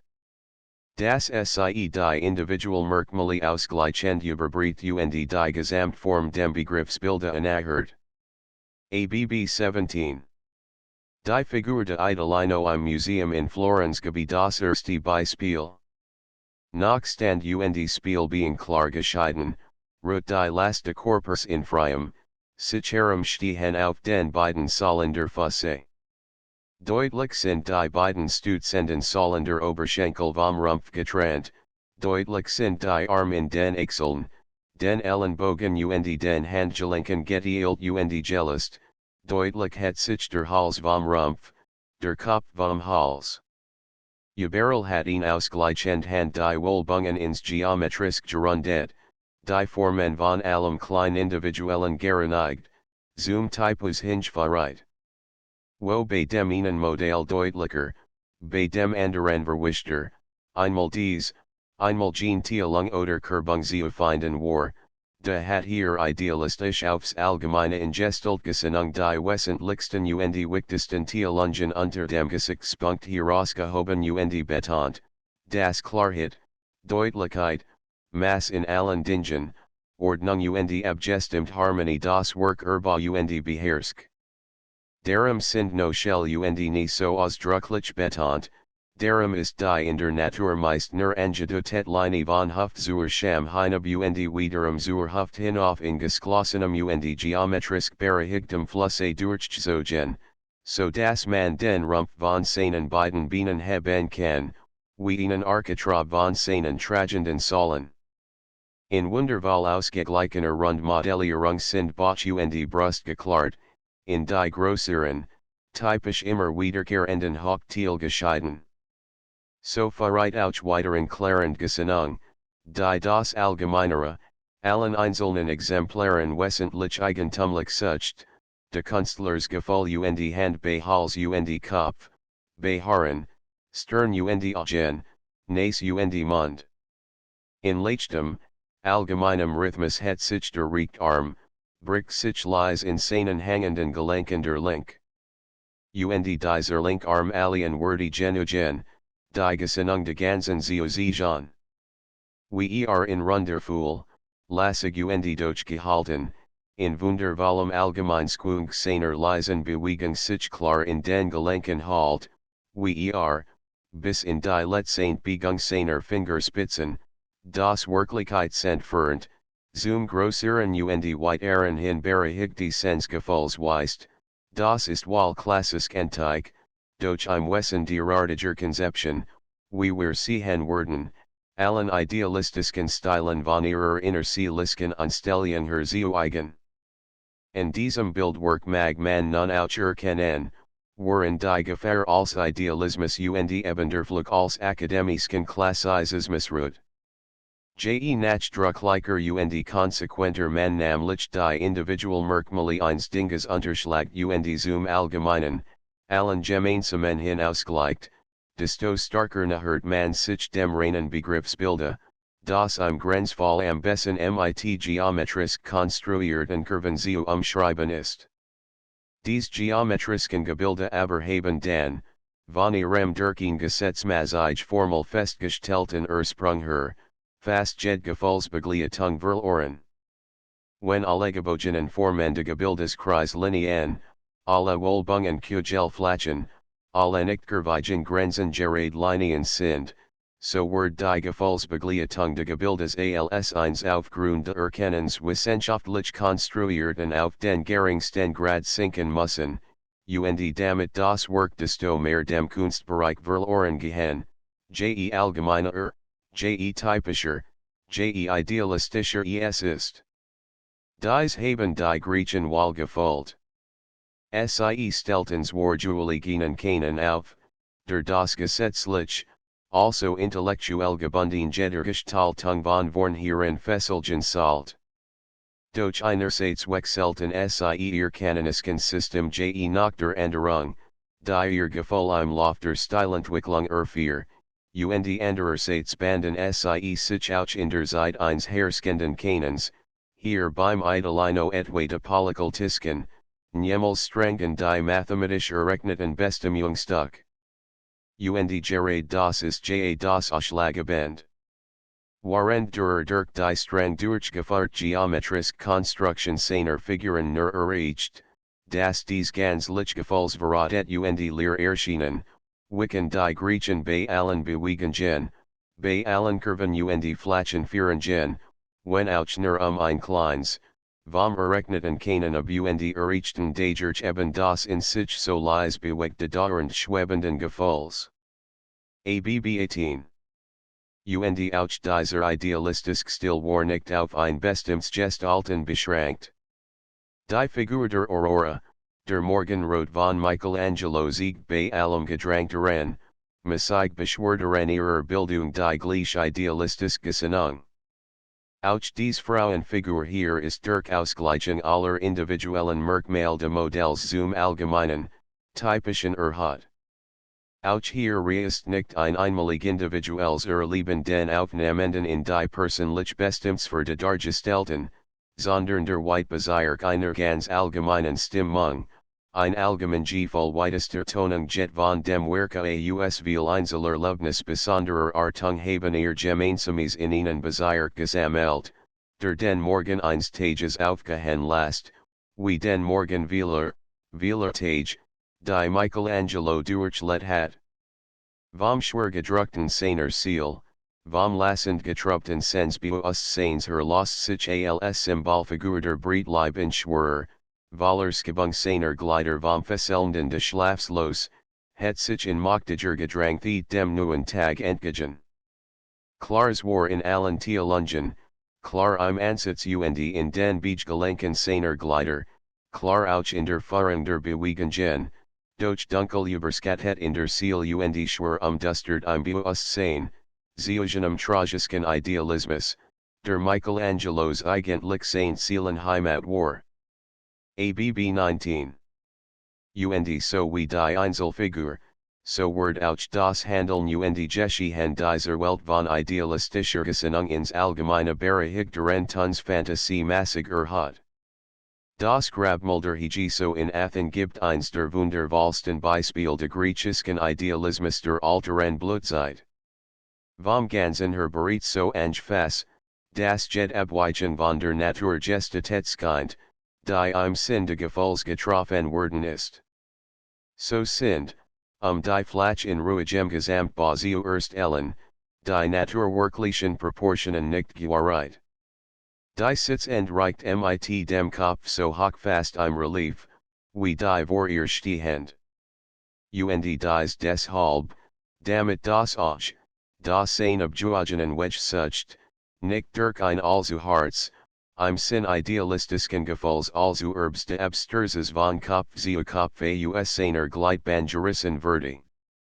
So wie das Bildwerk vor uns steht, jet stils schoen seinen Weg vom Ragestelten Fuster die Inneren links unten, das Bein hinauf, zu Hüft, Brust und Kopf, neigt mit dem Kopf nach vorn, wird aufgenommen von dem Kopf der Frau, der Sein Begung der Bande Blitzbreit entgegen halt, sinkt mit den Falten über Brust und Leibsumni und schließt den Weg über den Vorgestelten Fuster Frau, der von dem hingebogenen die Inneren Rundangelehnt Fass word.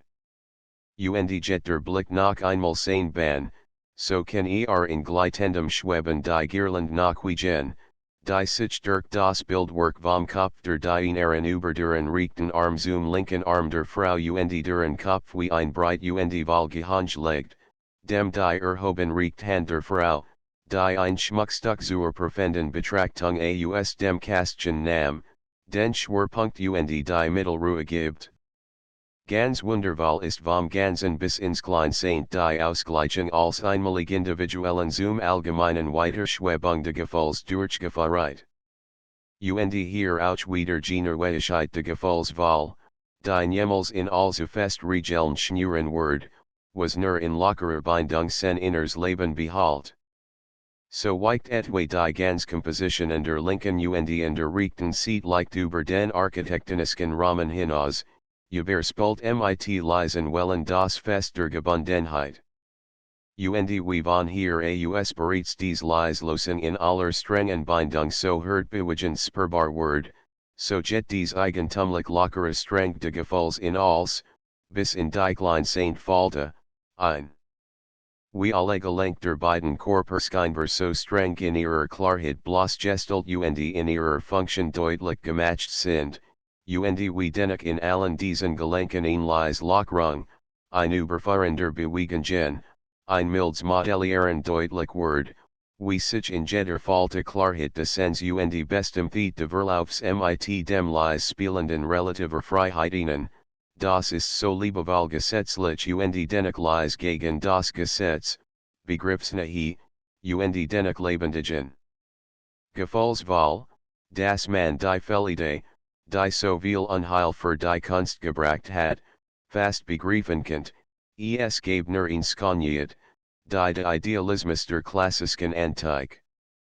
In Wahrheit gibt es ja so viel Skonieten, wie es Wortwahlgefühl gibt, also unendlich viel.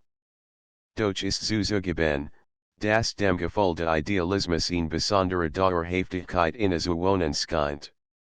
Besitzt sieja von seinem Ursprung her.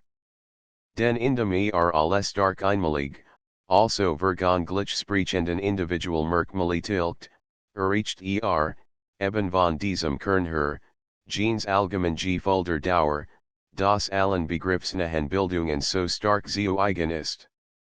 ABB 20.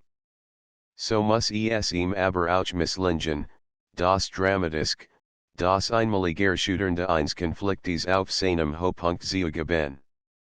Wenn im Marchen von Orpheus und Eurydice, die Zine sich zum Vorwurf nimmt, de sich, am Wendepunkt de dramatischen Geschehens, Orpheus nach zu der gelitten wendet, und sie damit für alle Zeit verliert, so word unter seinen Handen auch hieraus ein Gedampfet gerechtigtes Verwellen, ein Bleiben ohne Hast und Tat. Wiederum ist die Komposition ins Wiegand ausgegleichenster Statik gebracht. Vom Ragestelten Fuste Hermes links Jetweg und Blick den Körperstam hinauf, mit dem Profil zum Kopf der Eurydice, dan hinüber zum Kopf de Orpheus, und durch dessen Arm und Körper zu dem entsprechend Ragestelten linken Bein. Die Falten sehen leis singend, im steten Schreiten Glücksker Melodien ihr Wedge. Der Mittelpunkt der Konzeption liegt dort, Wo sich die Kopfeder beiden Liebenden einander nahen und Schmerz und Sehnsucht sich im Blick de anderen die Antwort sucht.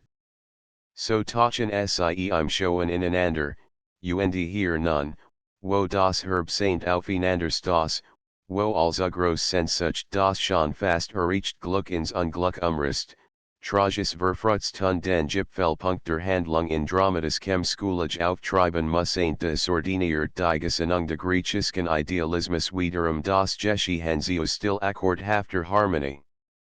Eurydice het ihr Linkhand im still gelisten ihrer Begung auf und legt sie dem gelitten Trossenden die Schulter, und Orpheus wendet sein Recht in gleichfalls stillem Schwung de Armes zu ihrer Hand, einander berühren. Und wie sich hier die Neigungen der beiden Kopfe, der Blick der Augen, die Kurven dieser Hand sanft verschlingen, Word stills schweben eins tiefen allgemein Gefühls, weit forthat von jeder Leidenschaft, im Stillstand, reinsten einer idealistischen Welt lebendig. Hermes tritt nach herzu, schlingt sein linkum das gelangte Hinge ben hangenden Armes der Eurydice, halt sich sonst still und wartend bei den beiden, und so word alsob ein reiner, grosser Dreiklang, ins Mal gewendet, leis ordiniert, in wiglichem Schweben in den Luften Wie für die Einzelfigur, so mag auch für mehr figurige Kompositionen noch gesiegt werden, das innerhalb de Umkreises einer Gestaltensweise, hier der idealistischen Schaffensart, sehr verschiedenartig Tonungen de Grundgefühls möglich sind. Zwei Kompositionen Michelangelos von der Deck der Sixtinischen Kapelle in Rom mogen dies erweisen. War im Idealismus der klassischen Antike die which Dauer inhaltlicher und formulargeklarheit, lies überwet durch das Schweben einer stillen Melancholie, das spezifische Differenzgefühl dieses Styles, so siegt der tragische Idealismus der italienischen Hochrenaissance, so in Michelangelo verkorpert und durch ingetragen Word, in dunkler, geprestere, dramatischer Farbung. ABB 21. Auch die Erschaffung Evis Idealisiae die Komposition und die Gestaltung. Vorne Hesu neutraler Folie, vor einem wenigen Raumhafter Gegenhitten, ist das Gebot der drei Figuren errichtet. Idealisiae bis zum letzten Detail, also mit Unterschlagung und Überbreitung samtlicher individuellen Merkmale, sind auch hier Raum und Terrain, Hügel und Baum, Figuren und Gewand gegen. Durch im Gedrang der Formen und der Gessen Verreit die Stimmung zu tragischerem Geheben. Angepresst, ingeschmiegt, wie in Gegenwendung gegen die Bewegung der Eva, fast schmerzgequält bei dieser Geburt aus der Dunkeln nickender Haft, drangt sich Adam in die Stutzenthallen de Hügels, press rechten Arm und Reich sieten den gegenerkennenden Stamm. Der Kopf drangt nach rechts, der link Arm drangt nach links und offnet damit die Linkseite. Und aus der fast rechtwinkligen nickende Körpers, die Ruhend horizontale Basis der Bein mit dem weggedrangten Oberkörper gibt, het sich die Figur der Eva auf ihren Weg. Sie schließt mit ihrer ruhigen Diagonalen Skift das Idealisiae rechtwinklige Dreieck der Komposition, dem Adam und Gottvater die beiden Gebotstatischen Seiten geben. Und dieser Gottvater steht wie ein massiger Fehler im Rechteckblock Sensgewans in unerschuderlicher, majestatischer Ruhe die was ist seiner macht die Erschaffung de Weibs das Werk eines halben Arms. Indem im Gegenzug gegen das Nationskopfs die Rechthand mit Gewarand nach oben gewendeter Flatsch sich het, indem sen halber Arm, nur bis zum Ellenbogen zur Aktivität sich muhend, die Bandeweg durch die Luft beschreibte het sich mit, erschaffen und zum Leben hergezogen, der Körper Evis aus der Seat Adams.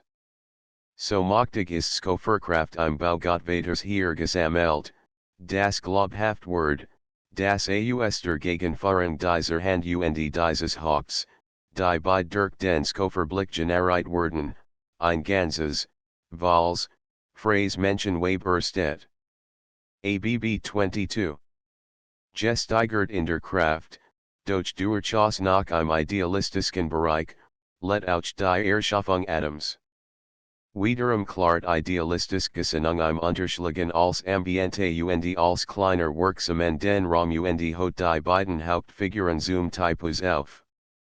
Zwei dunkler Komplexi, rex und links im Raum verteilt und ausgewogen, stehen einander gegenüber. Schon in der Kurve der allgemeinen großen Fahrung, der ruhendlagernden de Boden Dreiecks links, der schwebend bleibenden der Bogenrundung rechts, symbolhaft und Gefühlsvermittelnd wirkend. Denn so wie bereits von hier aus das Gefühl lebendig Wort, das ihn aktivier Masse auf ihn passivier zuschwet, so ist dies Grundstimmung, das Belebend von rechts her sich dem noch taten nahert, bis in die letzte Einzelheit festgehalten. Aus der Grundgesinnung, das aktiv Skofend Prinzip im Herrenschweben durch den weiten Raum, den vor sich die Strahlkraft seiner Wirkung sendend, schon von weitem her in der Anaherung die noch unbelet Materie zum Leben weckt, verdichtet sich dann dieses Gefühl in der Skophergist selbst. Schwebendlagernd und noch immer fast Muhelosbritet in der weiten Hallung de Mantels Gott Vater sein Glider. Über der horizontalen Skachtung sens Unterkörpers und der darunter schwebenden Engelsfiguren dichtet sich das Nest der Putten. Durch als einzige aktive Form het sich der Arm hier allerdings nicht mehr der halbe, wie bei der Erschaffung Eves, sondern der ganz Arm, dem Atom zu. Dieser aber, der tot und unbewegte Atemsherd, der ihm das Blut durch seine Dernströmen ließ, ist schon durch die bloße Anaherung Gottvaters aus vorgeformter, durch noch unbeletter Materie zur Tätigkeit erweckt. Die Reich sich meigt sich in Pracht Wahl durchgezogener Kavamskatel bis zum Richten Fuss nach lagernd passiv dem Bodenen, das Linkbein aber hat sich zu aktiver Regung eingezogen und gibt mit seinem nie den Sockel für den Arm, durch den der Lebensstrom Wahl in den Körper So entwertet der Whitegelisten Kov der Richten Körper sit die aktiv gepressant und gespannt der Linken, aus der dann in Dreifach konvergierender Fahrung die Richtungswort von Kopf und nie und dem dies Ideal Dreieck überfahrenden Arm zum Lebensquell hinstreben. Und will man die unerort Kraft der rein inhaltlichen Konzeption ermessen, die Groß der rein sachlichen Fantasie Leistung Michelangelos, so muss man bedenken, das Ingenenzeiten das Überspringen eines Funkens noch lang nicht gene banal Naturwissenschaftliche Erfahrung Jedskins war, als die es Hut aus Dutzenden von Schulexperimenten elektrischer Natur in der Gesinnung aller Let. Sondern die Idee, in einem Punkt der bis zu naheester heruntergefahrten Spitzenswehr Finger dies Lebengebend nun letztlich in das noch tot überzuleiten, ist damals so new wie stark Joasen. Fast lexend noch empfangen sind sich die halblebendig Handatoms, der immer noch das Eigen nie vom Unterarm her die Stütze geben muss, der aktiv vorgerechten Hand Gottvaters zu.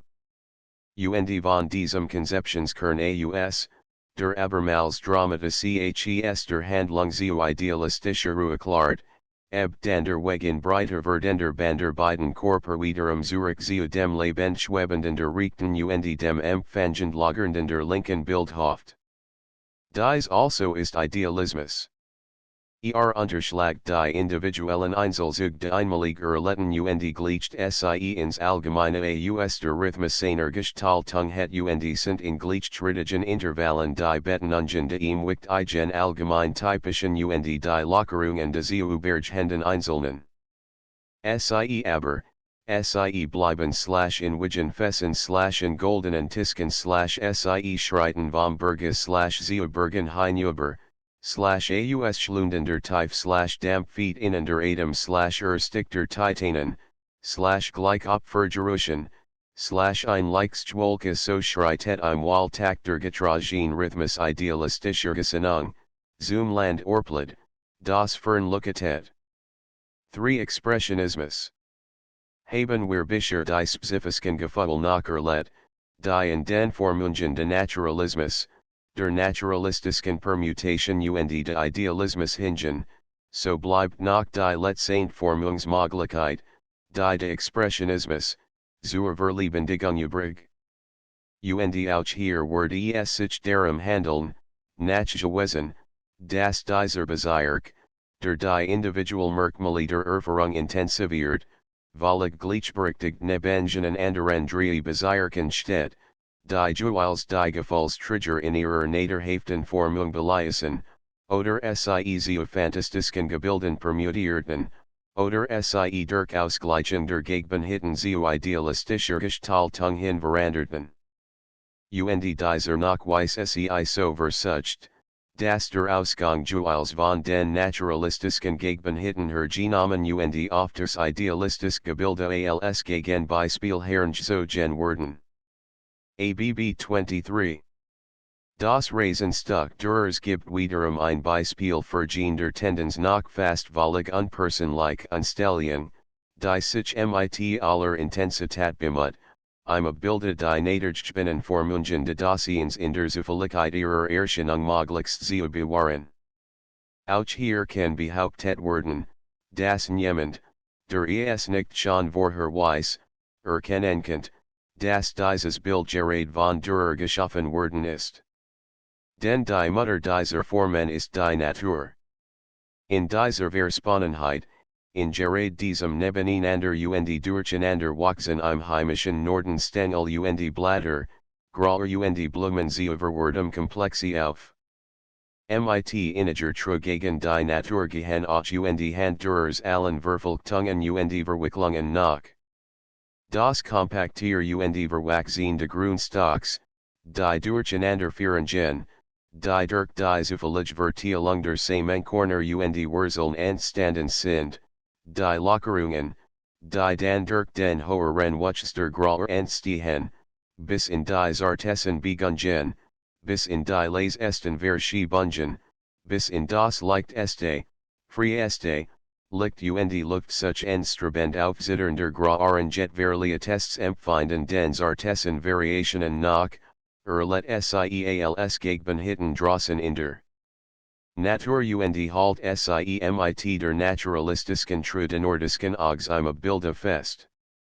Wie wenn man SIE im Stillen, steht Eigenstraben, inneren Kreisen ihres Softs, mikroskopischen Kleinzellenbau innesten Drangens zum Licht erleben würde, so stehen dies bescheidenen Lilliputaner de Pflanzenreichs in zitternder Lebendigkeit vor uns Nordisk Liebe für Unklarheit de Sichtbaren, für Dichtigkeit de Komplexes, für größtmöglich Fühl und Variation auf Kleinstämmrum hat SIEGs hen und dann nachgeschaffen. Wo ist ein Vielen in das stillstetig Wachsen und Zellenbau der Natur den Stift Dürers in truester Haftung der Vorgegebenen Formung verliert folgen lässt, de bot das Temperament Grunewalds die Gegenhitten de Sichtbaren zum Ausdruck sens eigenen inneren Gefühls ABB 24. Ein Stück der Vegetation vom Eisenheimer Alter, aus dem Antonius und Paulus Bilde, gebe das Gegenbeispiel. Die Wurzeln der Baume kriechen in aktiver Streckung über den Boden, nehmen die Formen bewegungsfreier, willkürlicher Lebendigkeiten. Die Pflanzen de Vordergrundschuligen mit ihren Blättern wie mit Flügeln, kriechen mit innen über den Boden, strecken ihr lieber wie Hals in die Höhe, drangen sich, in ganz anderer Art als bei Dürers Raisenstück, aktiv, verlangend, treibend ans Licht. Und das mittlere Blütenparpites seinen Gabelsweig in die Luft, packt im Zangengriff die Höhe, und wie die Kopfphase wir aufgeschossener Raketen sitzen die Blüten an den Enden. Licht und Schatten fluten als flüssig lucketend Materie über die Körper, Riesen Whitehelligkeitsbahnen und tief dunkelschluchten durch das Gelände, Überall, aus jeder Farbe, aus jeder Form, aus jeder Helle oder Dunkelheit spricht deutlich die Intensivierung der Vorgegebenen Naturerfahrungen zur Hatem Ausdruck, zur Expression innerseelisken Empfindens.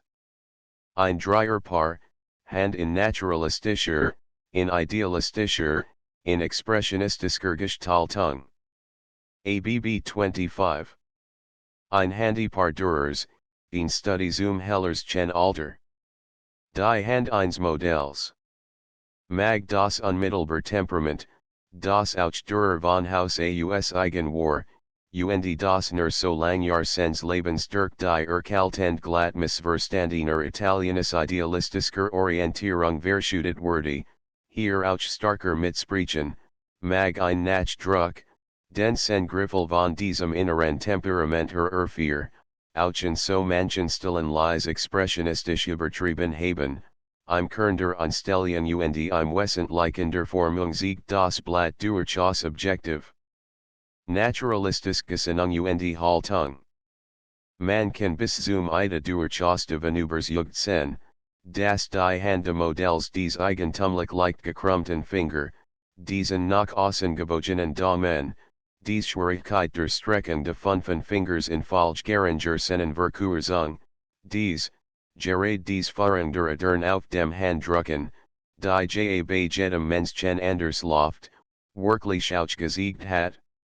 Bis in die Faltung jeds Fingergliedes, bis in Nagelform und in Bewegungsrest verfolgt das auch durch die Sogebenhitten der Natur und halt sie in der Abschrift fest.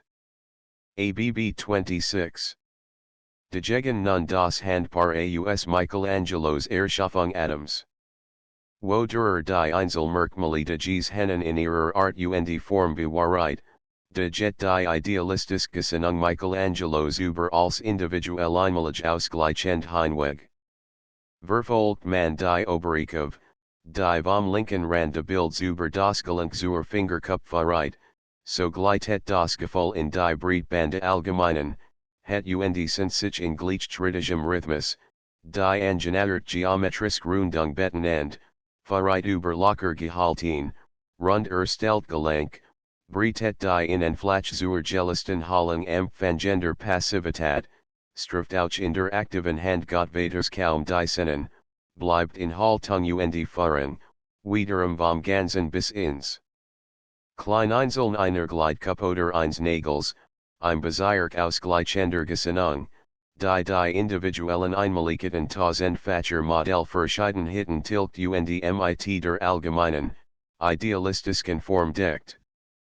War bei Dürers Handender Gefühlsmassig Eindruck durchaus der eins einmaligen, individuell bestimmten, niemals sich wiederholenden Erlebnisses, so let die Stimmung der Hand Michelangelos in der Wigen wiederkehrte gleichen, in dem, was alle Individuen ausgleichend überbreitet und umfass. ABB 27. Und nun wende man den Blick zuerst zurück zu Dürers Handen, und dann, im Vergleich der Erlebnisses, zur Hand der gekreuzigten Grunewalds. Hat Dürer seine Bildung als Bildung geschaffen, und alle individuellen Sogebenhitten true bewahrheit, hat Michelangelo das allgemeine Typus idealisierend vorgeholt, indem des individuellen Merkmal ausgleichend übersah, so bereit sich Grunewald in des Kerben de einmaligen Doppelt und Dreifach ein, verstart sie, intensiviert sie, wo und wir nur kann. Man nehme wiederum den Anlauf vom linken Bildrand aus im starksten Wagen schwillt die Form de Armes aus schmal während dem Ellenbogen nach beiden Seiten auf, stas seine Wohlbungen nach außen, halt sich dann im Abfall in die Renandersennenzug ein, verkrampft sich im Impaste gelenkster Hand, breitet den Handteller zur Wurzelplatte aus, von der her dann die Finger vor dunklem Hintergrund ihr Lotschreien in den Himmel skicken. Der Nagel schnürt und presst die Hand verstart ans Holz, die Finger dienen, strecken sich und krummen ihren Ausdruck in die Luft. Weit ab von der Naturgegebenheit, so weit wie Michelangelo, doch nach der Gegenrichtung, siegt sich hier die Form. Weil Grunewald das Erschütternde dieses Schrecknisses, der Schandung und der Tötung Christi, aufs intensiv Saint und aufs stark Saint aus dem Herzen schreien wollt, weil jed vor mir Anklagen und Rufen doppelt, dreimal, mehrfach in das Zwissender Gemeinde und zum Himmel skicken sollt, deshalb intensiviert Übertreibt Jed Form so weit, das Sies war noch erkennbar bleibt, doch ihr Eindruckskraft weit über die der Vorgeformten Nadergebenheit hinausgeht. So word die Langen der Finger übertrieben, so word etwa auch dort, wo im Absitzen de Domens vom Domenballen Naturformen lies Kerbungsiegt, der Domen abgesnurrt, damit in dem diskontinuierlich plötzlichen Sens Aufsprungs seiner Recken, der Begung der Richtung, im Überhaten der Farben de Lichterglanzes Ausdruckgebiet für das Gefühl, das mit seltenem Sturm in der Seele Grunewalds in Gesklossen war. Was für Pflanzen für Handgilt, gilt gleicherweise für Gesicht, für Körper für Komposition. Nun kann die Analyse wal schon rascher vorwärtsgehen. ABB 28. Der Baumeister Hieronymus von Dürer gibt wiederum das Beispiel, wie ein Gesicht Menschen, in das zufälliges Äußeres Schicksal Angeborens Inners Temperament, in Spiel Gegenspiel, in Ruf Antworten dieser one zusammens das End, ihr Runen in geschrieben haben, möglichst true in seiner Sogebenheit als Portrait bewahrheit werden kann.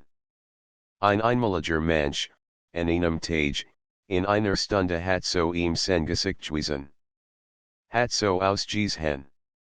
Etwas bekommert zerplagt, von grübeliger Arbeit, die anscheinend nicht also leicht fiel, mitgenommen vererbt, bereits im Boss seiner Lebensenergie, nicht also weitsichtig überschaulich, kein Philosoph des Lebens, ein einmaliger, wahrer Mensch.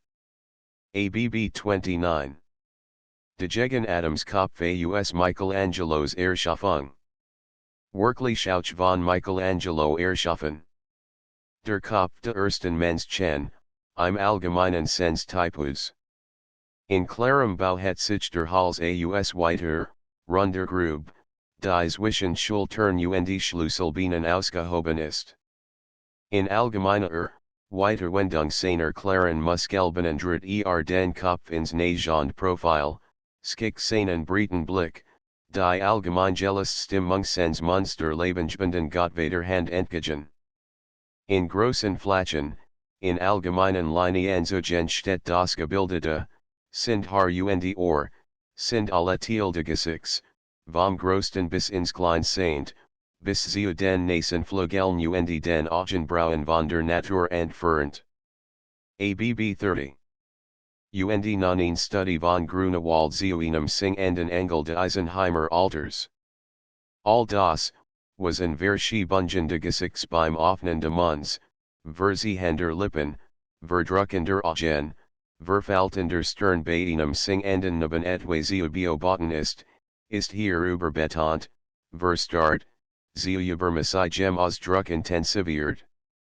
Die Formen quellen wieder wie überlebendig vor, der Umrisslauf damit in starksten Hebungen senken das Gebilde, Verkaiskungen Pressungen, Verflochtensane von Falten auf der Stirn, als waren sie Verwachsens Wurzelwerk, das Vorstreckender Nase, das Aufquellender Backen, das Präsent ineinander Vernität der Formen, weit ab von jeglicher Natur de Hieronymus Kopfstörers, weiter noch ab von jener Ausgeglichenheit Allgemeinheit, die Michelangelos Kopf de Adam zeigt. Expression, Ausdruck innerseelisken Temperaments hat auch hier die Formen übergeformt, überbetont, zum fast schreienden offenbaren Grunewaldsken Follens Forkfahrt. Jed begrifflich Teilung eines Erfahrungsgebiets ist zwar notwendig, die geistige Beherrschung über die sonst verwirrend unbeherrschbare Gefühl de Tatsächlichen zu ermöglichen, doch sie wird eben dieser Gefühl de Tatsächlichen nie gerecht.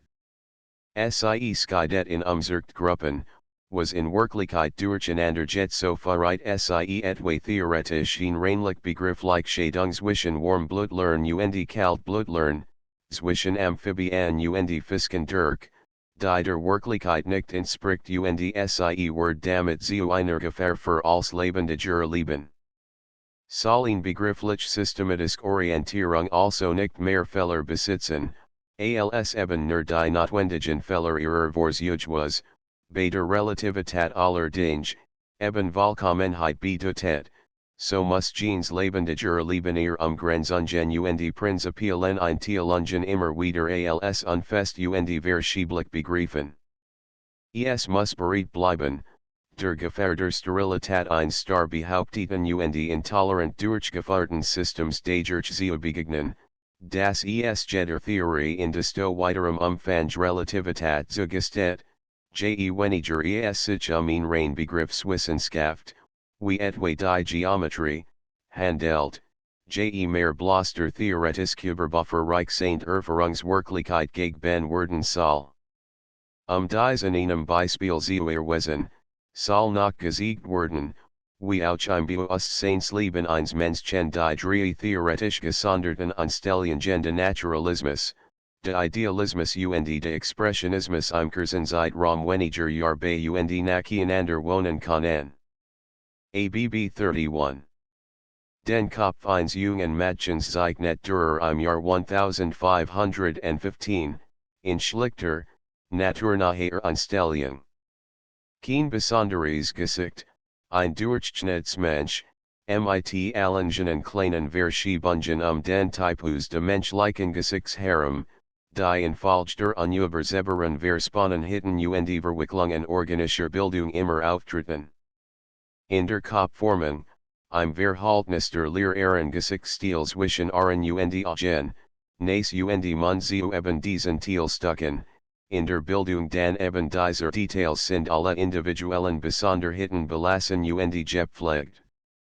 Und so ergibt sich als Resultat das bestimmt Gefühl, einem einmaligen und einem wirklichen Menschen gegenüber Zustehen, der dieser Zeichnungssicherlich glich, dem dies Zeichnungssicherlich bis ins letztendlich war. ABB 32. Im Jahr 1506 hat dieser selbe Dürer den Kopf einer Frau mit glatt gestiteltem Haar gezeichnet. Ist einer der wenigen seiner konstruierten Köpfe, in denen Dürer, der geometrisch errechneten und Abgezeichneten, also Gefühlslehren formlis ausweichend, das Vollig tot jurist geometrisch erdickter Proportion innerlich verlebendigt hat. So kommt den in Anstellungszustande, die von idealistischer Filter Formausgleichen her dem Kopf das einmalig bestimmter und zeitlich beschränkter Existenz nimmt, ihm dafür die ruhig große Dauer Lebens und Dauerbleibens Begriffsnaher Formung zu verleihen. Es soll dabei nicht verschwiegen werden, dass man auch diesem Kopfe noch enmert, das Ausgleichender Idealismus Dürers innerstem eigentlich nicht entsprach. Sondern das im Gegenteil Dürer von Haus aus in seinen frühen Werken durchaus expressionistisch orientiert war. Verschutet bloß durch Selbstvergewaltigung zu Italienis idealistischer Gesinnung alle dieser ursprünglichen Quellen seiner Eigenart, ohne dabei es eben ein Verstandesmus Eigewolter, ein rechnerisch geometrischer Begriffsschematismus war, den sich auf Zwang Gemels wirklich den innerlicher Erletten, vom allgemein Gefühl stromenden Idealismus Südlandischer Natur und Volksart zu erreichen. So ist denn auch in diesem Kopfe beides, sowohl das rechnerisch konstruiert, wie auch das expressionistisch zupackend in Riesen noch deutlich zu erfehlen. Das kalt Geometrisiert in den Konturen und der Modellierung des Halses, das energischer die Formen überbeten und in einem gewissen Überspanten von Blick, Nas und Mund. Es ist fast, als hat ihn zupackend Hand mit Seni Gemgriff in die idealistisch ausgeglichen Form dieses Gesichtsgefäß, und, im Zusammenpressender Finger, die Schmalgratbahn aufgehat, die Nas und Mund durch die breiten Flächen des Skatells, der Stirn, der Wangen und de Kins ziehen. Hier in dieser Schmalenzone, Zuduren Seiten auch der Blick der Augen, etwas abrupt in die Winkel verschoben, aus der allgemeinen Richtungsharmonie der großen Kopfbewegung ausbricht, hier beginnt sich die Kopf und die Flügel der Nase und die gespannt schwellenden Formen der Lippen in innerlich pulsierendem, innerlich stoßendem Gefühl, dem die allgemein ruhend Form nicht gemaß war. Dennoch aber bleibt die allgemeine Stimmung, das Großgefühl dieses Kopfs ein idealistisches. In weiter, freier Klarheit hat sich der Hals von den Schultern, wendet sich der Kopf im Genick, hat sich das Kinn, Laden die Formen zur Breite dem Schwung aus das Akkordhaftarios tonender Italienus idealistischen Art ist hier Dürer in hohem Masse gelungen. Will man nun den eigentlichen Dürer, will man in am Quellsens ursprunglichen Wessens, namlich als Expressionisten kennen lernen, so muss man entweder zu seinen frühen Holzschnitten der Apokalypse, oder späteren dann zu Zeichneres Krasken, noch nicht konstruktiv Gerbeteten entwerfen gehen, wie etwa dem Memento May vom Jahr 1505 oder der Bewegung vom Jahr 1522. Hier jedoch den Vergleich mit den zwei anderen Kopfzeichnungen besser und nachdrücklicher durchführen zu können, sei die Zeichnungsgesicht, die Dürer im Jahr 1514 von seiner Mutter gemacht hat. ABB 33. Wiederum ein Gesicht. Das Gesicht einer Frau, deren Leib durch den Missbrauch von Exengeberten zerstört, deren Geist durch Arbeit und Sorgen Wohlmuhanzeit lebensaußerordentlich beschwert war. Und nun, de Dürer sie, die 63-jährige, der ihr Mann und 15 ihrer Kinder bereits vorgesterben waren, Kurs vor ihrem eigenen Tod vor sein Augen und vor seinen Griffel nimmt, de denkt weiter in Konstruktion, noch ist persönlich unbeteiligt genug, die objektiv naturalistische Einstellung bewahren zu können.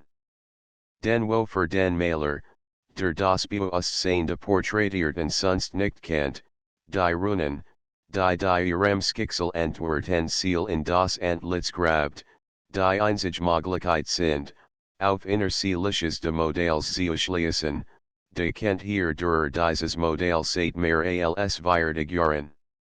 Und damit weiss mehr, als ihm die objektiven Formen sagen. Dies mehr nun word bei ihm gefallserschütternd wirksam. So grabt es auch die Runen starker, schlagt die Kurben tiefer, intensiviert die Zugegben der Natur zu starkerem Ausdruck.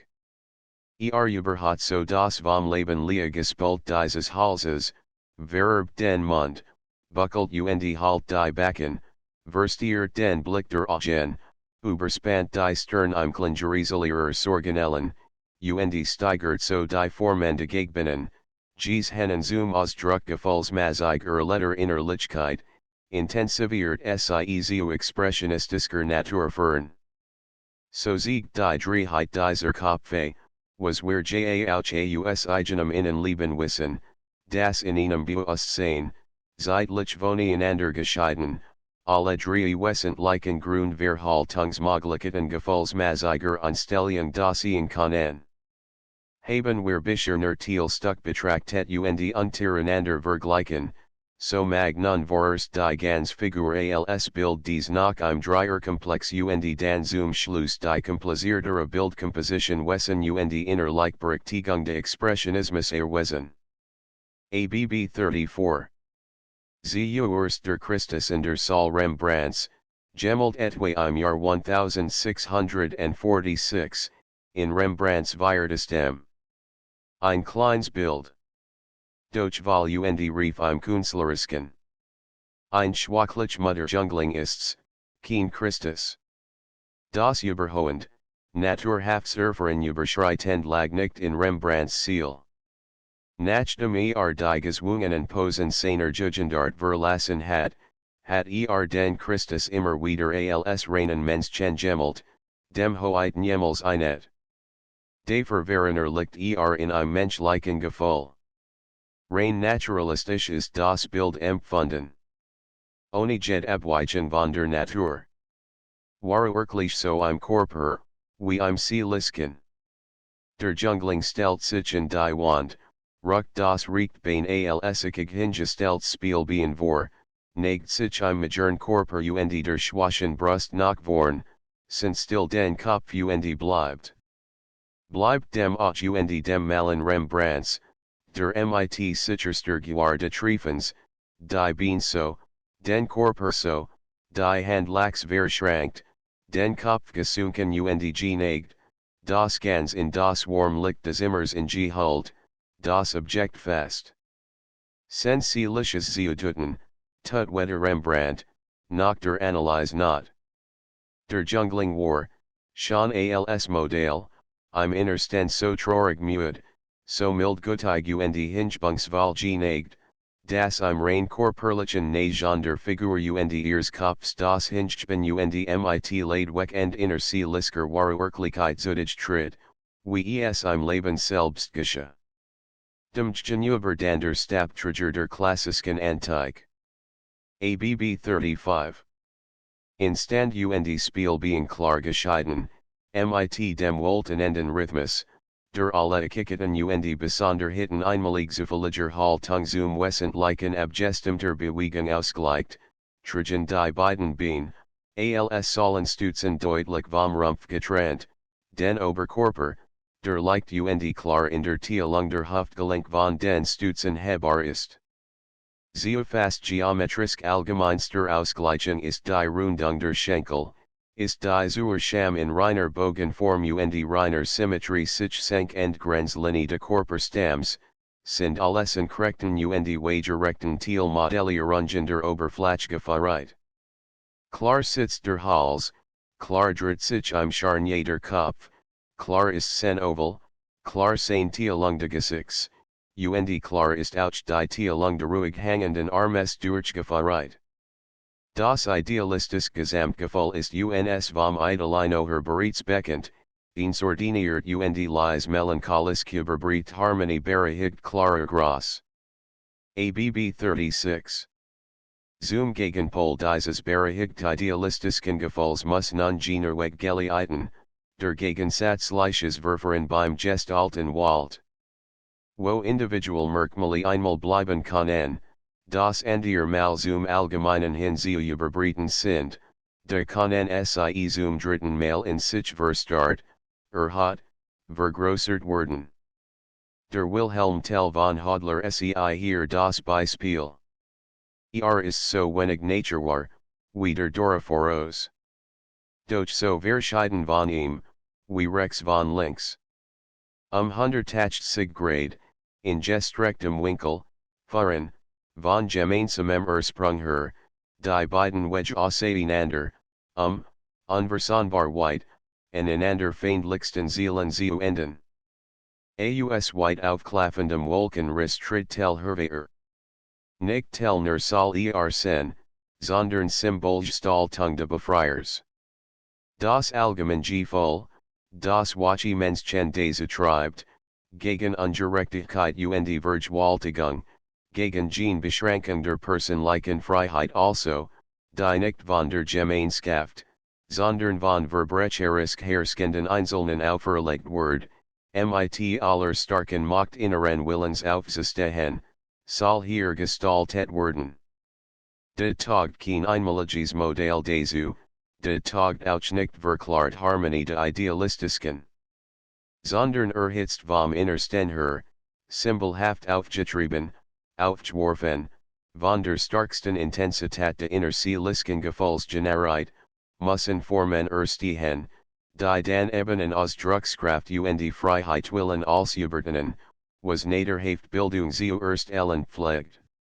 Vom sollen Soch tritt der Fusse aus, die wie verklammerten dem Boden haften, het sich durch die Doppelben der beiden überbricht Bein der Strom de Kraftgefühls zu den Hüften auf und bot hier mit dem dunklen Gurt den strack gestalten Sockel für den Oberkörper.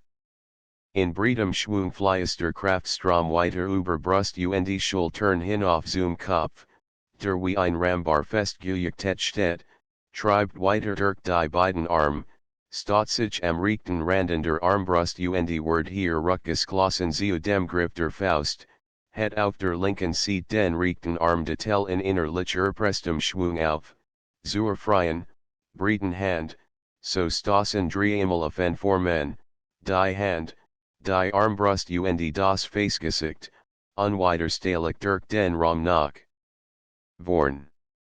A liberal bemert man dan die intensivierung der Naderjbenhitten.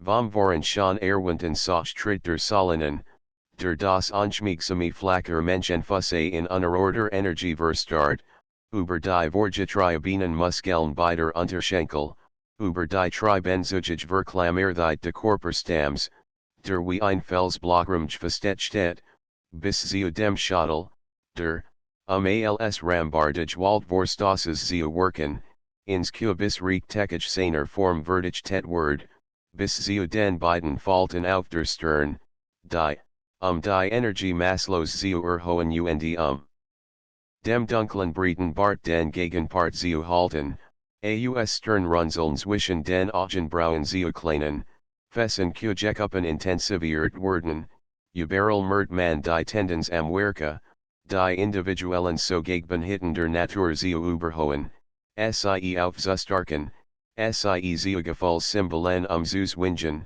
inneren allgemeingefallen de Gestalt enden Ausdruck zu verleihen.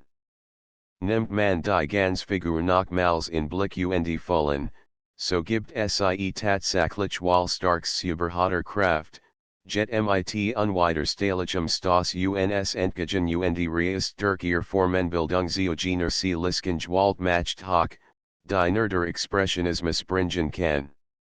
Hat man sich einmal an die spezifische Art der Abweichungen von der Natur angepasst, die durch die expressionistische Gestaltungsgepflogenheit begründet sind, und nimmt man nicht mehr als falsch oder schlecht gezeichnet, was eben dadurch verursacht ist, dass es einem Gefühl Ausdruck geben soll, so wird man outricheren expressionistischen Bildkompositionen gegenüber leicht die gerecht Anstellung finden können.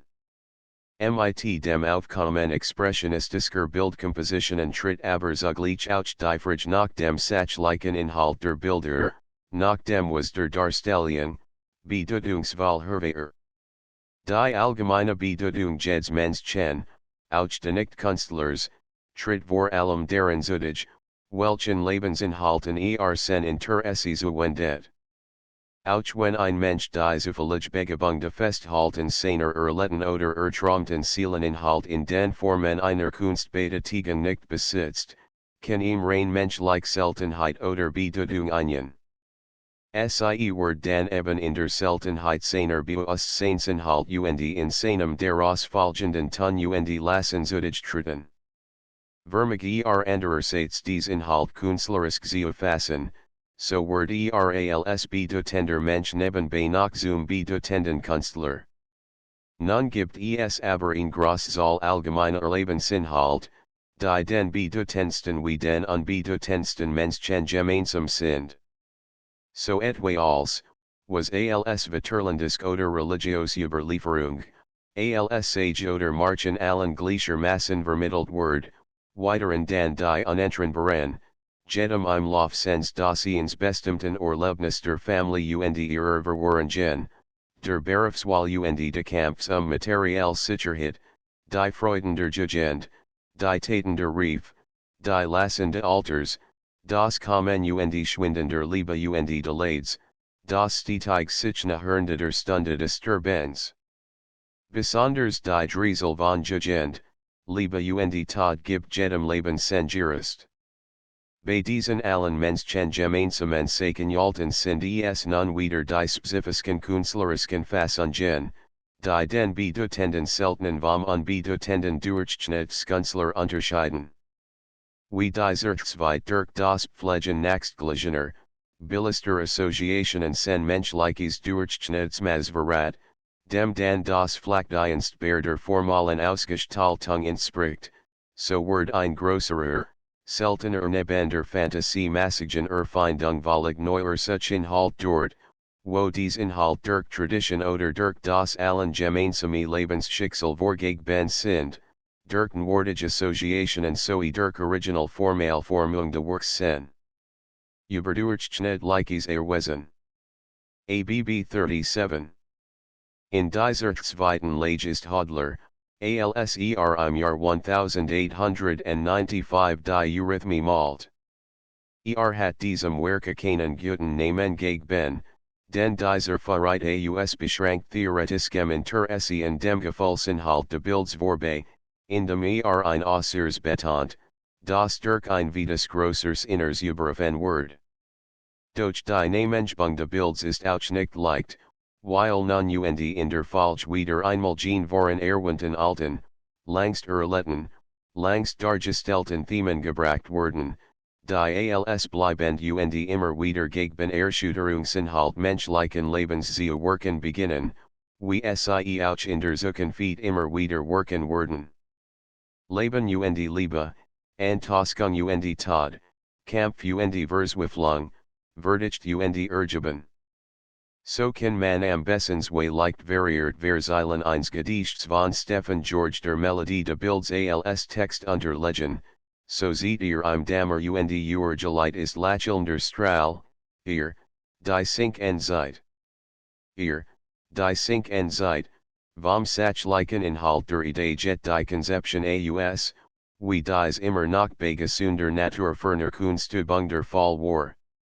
Das Alter de Verdichtens, de als gesagt ist im Stummen Verein, wenn die Sonne nicht mehr, wieder jugend, vom Horizont sich habend vor den Augen steht, wenn sie auch nicht mehr zur Lebensmittagsrief auf den Skatel glut, sondern wenn sie sich in den Rücken niedergesenkt hat, so dass der eigen Lebensschatten vor den Füssen den Rest de Wegs ins Dunkel laufen lässt, wenn man die Zeit nicht mehr spürt als den Jäger, dem man im Jugendsturm weit vorauseilt, wenn man auch nicht mehr mit Intitiger Rief im Gleichschritt jet, sondern wenn sie vorbei und voraustraumt, und es ist, als wenn Strom den Rest de Lebens aus dem Körper spult, dann wandeln die Muten zu Grab.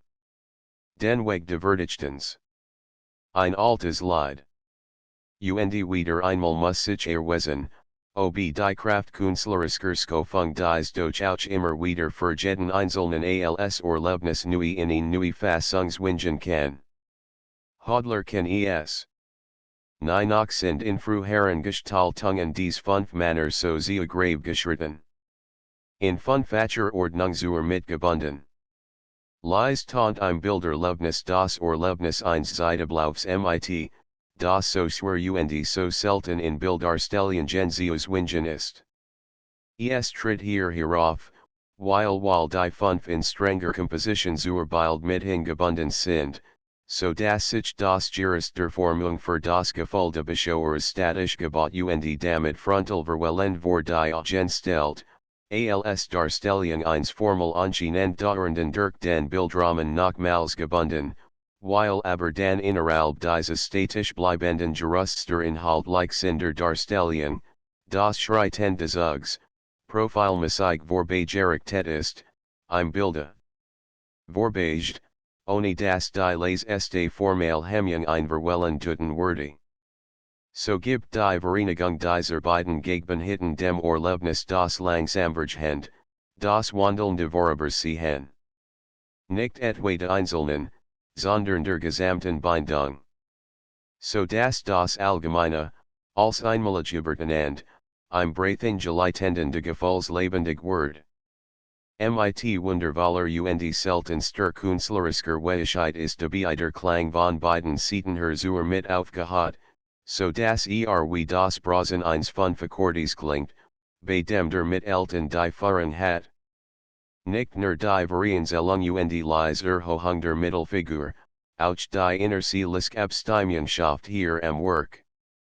Sind die Randfiguren noch lebenskraftiger, noch starker im Bau der Körper und der Gesinnung der Gesichter, sind sie auch rein formal noch lebensfähiger und erdener, als der Mittelmann, so gibt der Kopf dann als der Starksaint-Trigger als inhaltlich seelisken das innerlich Saint Zeichen. Die Randgestalten nagen alles worden nacken, gebucht von Lebenslassen und Schicksalsfren, noch vorn, und im Sinken ihres Kopfs war der Blick zur Erde mitgesunken, doch ihnen rest aktiven Oralbens bewahrheit noch jetter.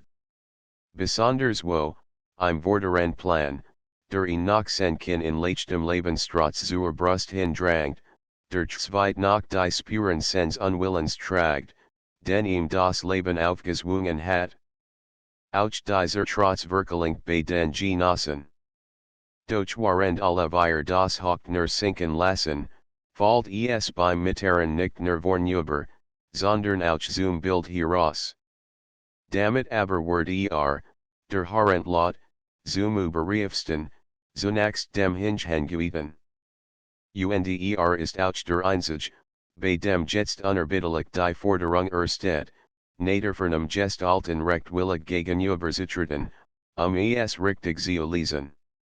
Sen Körperwert nach unten hin so breit, als sagt das Gewan sich in den Boden. Nach oben hin jet dan die Führung von Brust und Rücken schmal zum Hals zusammen, zu schmal für naturalistisches Erleben. Der Arm, der einzige im Bilde, schmiegt sich aus schmaler Schulter in die Form und langt sich, hinged ben hangend, zur Überlang, zur Bewahrung des geschlossenen Umrisses den Nichtdenis zu decken. Sollen dies Abweichungen von der Natur verstanden werden, so dürfen sie nicht am Äußeren der Erfahrungen des Lebens gemessen sein, sondern am Inneren des Gefühls. Hier aber werden sie unmittelbar lebendig. Den Dagerch, das sich zwischen den ungebrochenen Kurven, vornüber Leib und Brust, hinten über den Rücken, der Gansbau der Figur aus Breedem bet nach oben hin kontinuierlich und stetig so schmal zusammenzieht, wird dann der Kopf, als where abgesnert.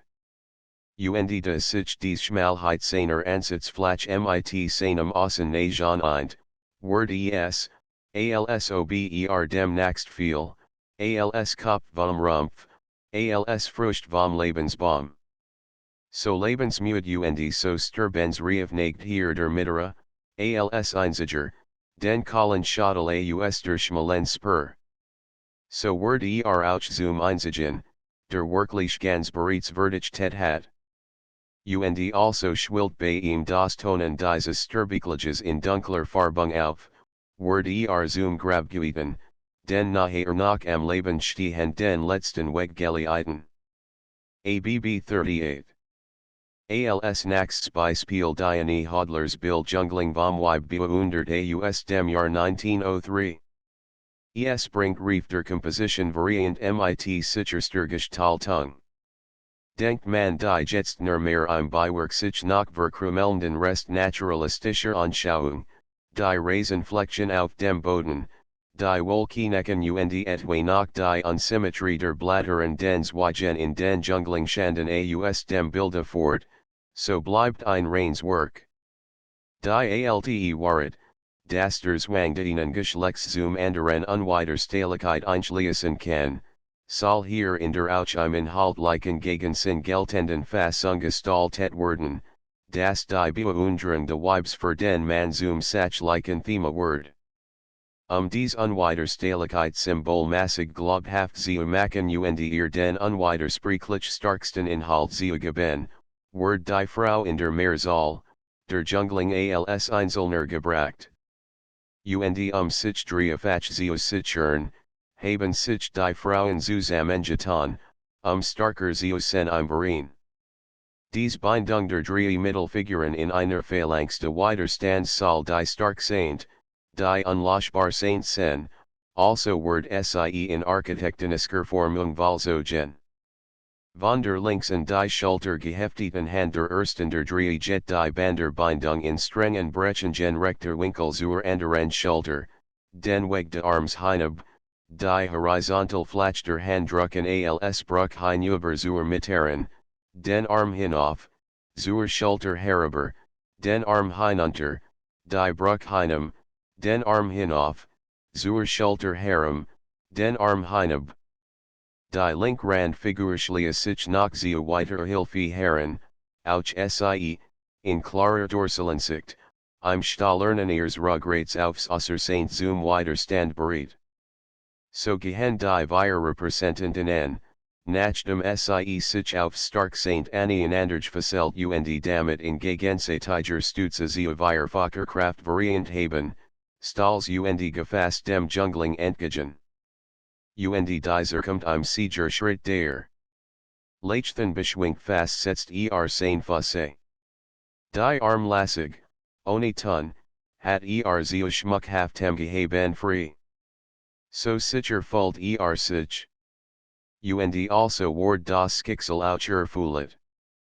Den wie die Phalanxen dem Einzelnen vorbeiget, verklammert und vertzent, wie sie in fest variandum willen, sich nicht zu rühren und zu regen, gerados die Band zu gehen und Jeans nicht zu achten, en ihm vorbeigetet mit gewalt in den Hals.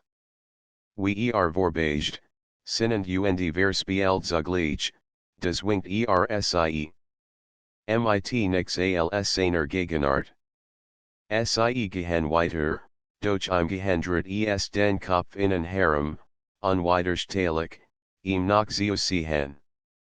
Der nächsten Drit gar den Körper mit, sie weicht der Zwangsjewelt aus ihrer Form.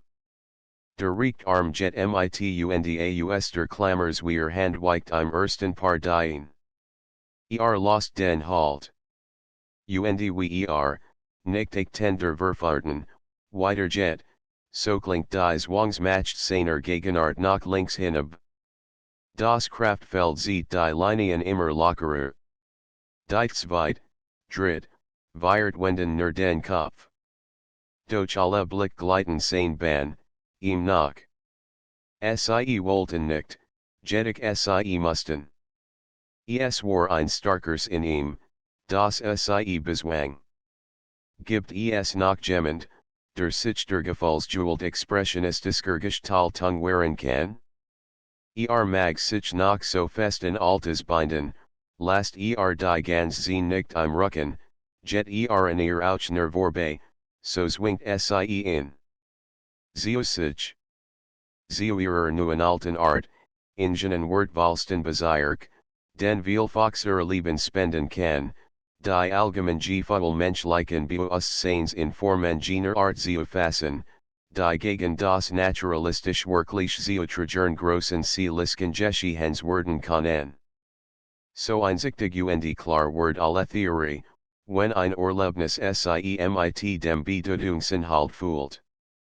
Kein Mensch mehr, dem dies Bild lebendig geworden ist, word darin zweifeln können, das hier dem Satz errecht gegen word, der alle Abweichungen von der Natur im Kunstbereich dann berechtigt glaubt, wenn ein Gefühl als Formen triebenste Unterstand und auch der Weg word völlig klar, auf dem zu diesem Verhalten kommen muss. Als erstes erscheint in Summe von Einzelerlebnissen gegen, die, alle gleicher Gruppe einer Lebenserfahrung geholt, auf das Bewusstsein des Schaffenden in ihrer einmaligen Besonderheit gewährt haben. Dann bleibt von allen diesen Individualerlebnissen ein Rest, in Erinnerungssumme als allgemein Gefühl im Bewusstsein des Künstlers. Dann aber sollt dieses allgemein Gefühl eben als allgemeines gestaltet werden. Das hier zu einmalig individuell, also naturalistisch Formen nicht tagen, ist ersichtlich, weil deren Beglitgefühl immer die spezifische einmalige Tonen behalten werde. Also müssen Formen gestaltet werden, die erstlich von den naturalistisch individuellen Gegebenheiten abweichen, und zweitens dies Abweichung so vollziehen, dass sie Trigger de allgemein Gefühls, Symbole für seine allgemeine Artung werden. Dies Formen, dann nicht mehr passiv abwertend, sondern aktiv nachbildend aufgenommen, durch Einfühlung verlebendigt, werden aus sichernde Gefühls, das sie geboren hat, Zeusjugern, die dieses Gefühl wiederschaffen, indem sie im Erlebenden durch rückläufige Association Genes Gefühl heraufzwingen, dem sie ihrer formalen Natur nachzuhören. Und dies Einsichtigkeit und Wahrheit der theoretischen Behauptungen ist nix Verwunderliches, de dies aus dem Erlebender Kunstwerke geholt werden. So müssen sie zu den Tatsachen, aus denen sie abgeleitet werden, mit der Elben Exaktheit und Sicherheit stimmen, wie dies für alle anderen Gesetze gilt, die selbst auch im physikalischen Bereich, nichts sind, als abgekürt beschrieben. Selbst die Folgesätze der Dynamik sind nichts mehreres und nichts höheres, sie beschreiben in konventionellen Zeichen die Tatsachen der freien Falles im Raum und stimmen immer nur ebenso eine Herangehensweise auf den speziellen Fall, wie die psychologischen Gesetze der Ästhetik auch. Denn dort wie hier werden dies gesammelten Erfahrungsformeln für den idealen Prozess aufgestellt, dem dort wie hier dann die Wirklichkeit ihr nie fehlenden Störungen, etwa der äußeren oder inneren Reibungswiderstände, dort der Luft, hier seelischer Hemmungen, und meist noch ein ganzes Bündel weiterer Irrationalitäten zugzählt. Doch dies braucht nicht zu hindern, bei neuen Erlebnissen, deren spezifischer Ausgestaltung man noch nicht angepasst ist, genkert beschrieben, gen Gesetze dem neuen Erscheinungskomplex gleicher Art auszugren zu legen, mit ihrer Erfahrungshilfe das noch unbekannt zu bezwingen, zu verstehen, es in seinem dort äußeren, hier inneren Wesen zu durchschauen und damit, dort erkennend, hier erfehlend, zu erfassen. Dies Erwägungen mogen des Übereiten, non auch heftigeren Umformungen der Natur mit willigem Gefühl nachgehen. Tut man dies bei den Naderfernen Werken vergangener Stil ohne jeden inneren Widerstand, weil man sich ihrer spezifischen Ausgestaltung bereits von Jugend auf angepasst hat, nimmt man hier etwa in der Eisekephalie der Griechen, in dem abstrakten Großbader Mosaiken, in der Übertreibung aller Bewegungen bei Michelangelo, in den starksten Verzerrungen Grunewalds, willig über all dies Unmöglichkeiten der Form hinweg den Weg zu dem zugrund liegenden Gefühl, so steht man den neuen Umformungen. Den noch ungewohnten Unmöglichkeiten unserer Tage als Jurisk von vornherein abweisend gegenüber. Jedoch auch hier bedarf es nur einer willigen Anpassung an die spezifische Sprache, and die oft eigenillig neue Ausdrucksform, dies neue Sprache zu verstehen, und damit die den Formen zugrund liegenden Gefühl, die ja im Wesen immer dies Elben waren und auch dies Elben bleiben werden, unmittelbar im eigenen Bewusstsein lebendig zu machen. ABB 39. Der Tag, im Jahr 1900 gemalt, gibt ihn die Art eigenillige Gestaltung. Die kommen son. Wenn günstig Stunde das Emporstigen de Gesterns auf der Hatchoen lassen, der Kennt das Erlebnis dieser Altwald. In unwiderstehlichstem Hebenstig der Ball.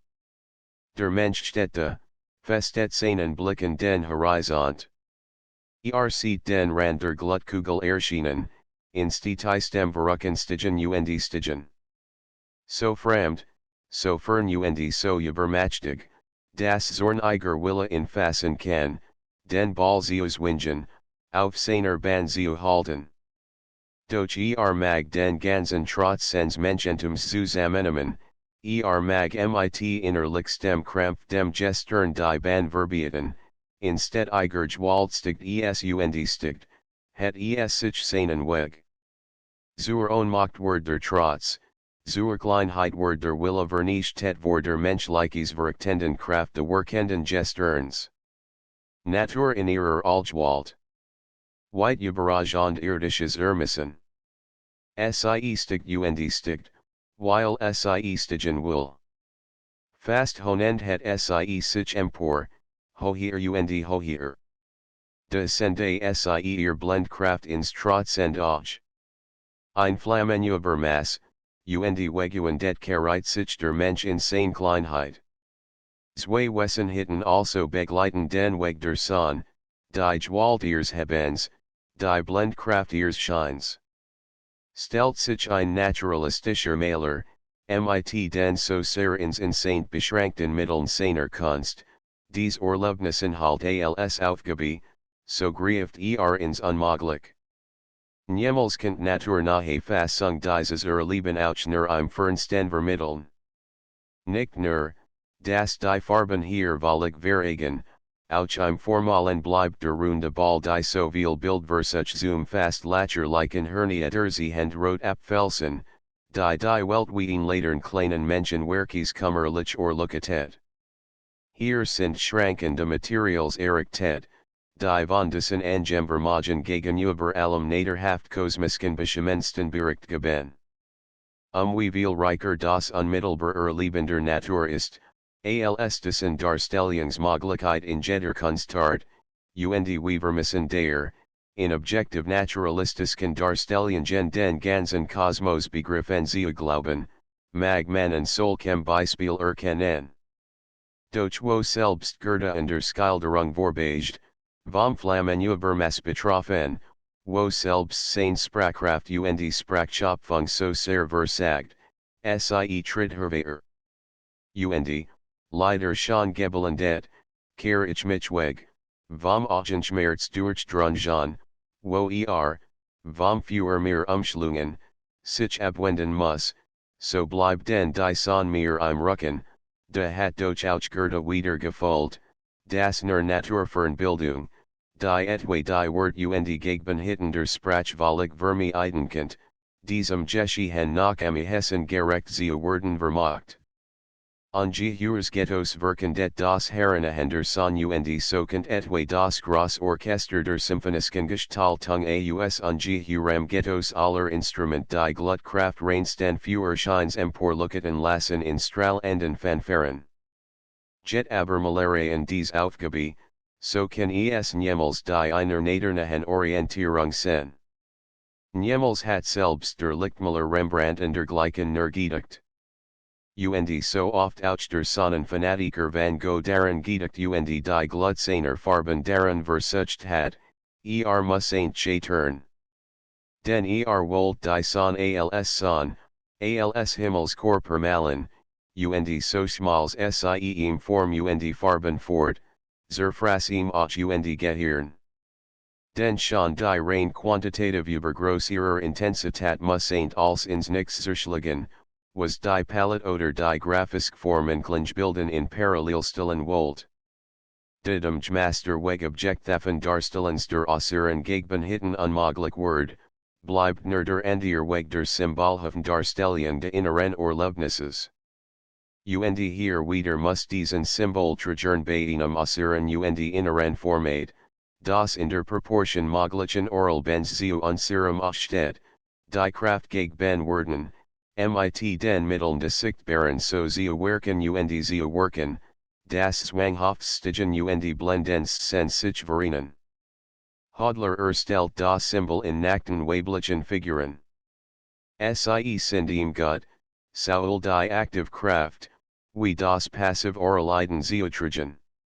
Das Zwanghaftsstigen zu vermitteln, verwendet nun alle Element Naturferner Gestaltung. Ist dabei nun Kuner als in der Eurythmie. Das Zwanghafter Bewegung zu geben, bindet vorerst den ganzen Komplex in die starksten Facellen. Zu sicherem verwellen verreit die Frontal Gerichtet Fünfzahl der Figuren. In streng Saint Compositionslinien ist sie gebunden. Die vertikale Mittelfigur bot die Xte Bilds. Von der dunklen horizontalen de unteren Bodenstreifens nahe am Bildrand abfassen parallel Bogen formen die Komposition und binden sie zur mit.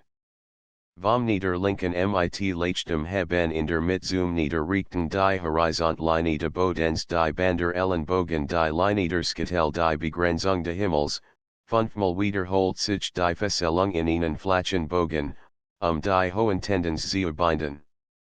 Und viermal, zweimal von jeder Seite binden die Richtungslinien der Arm und der Kopf den Bau zur mit.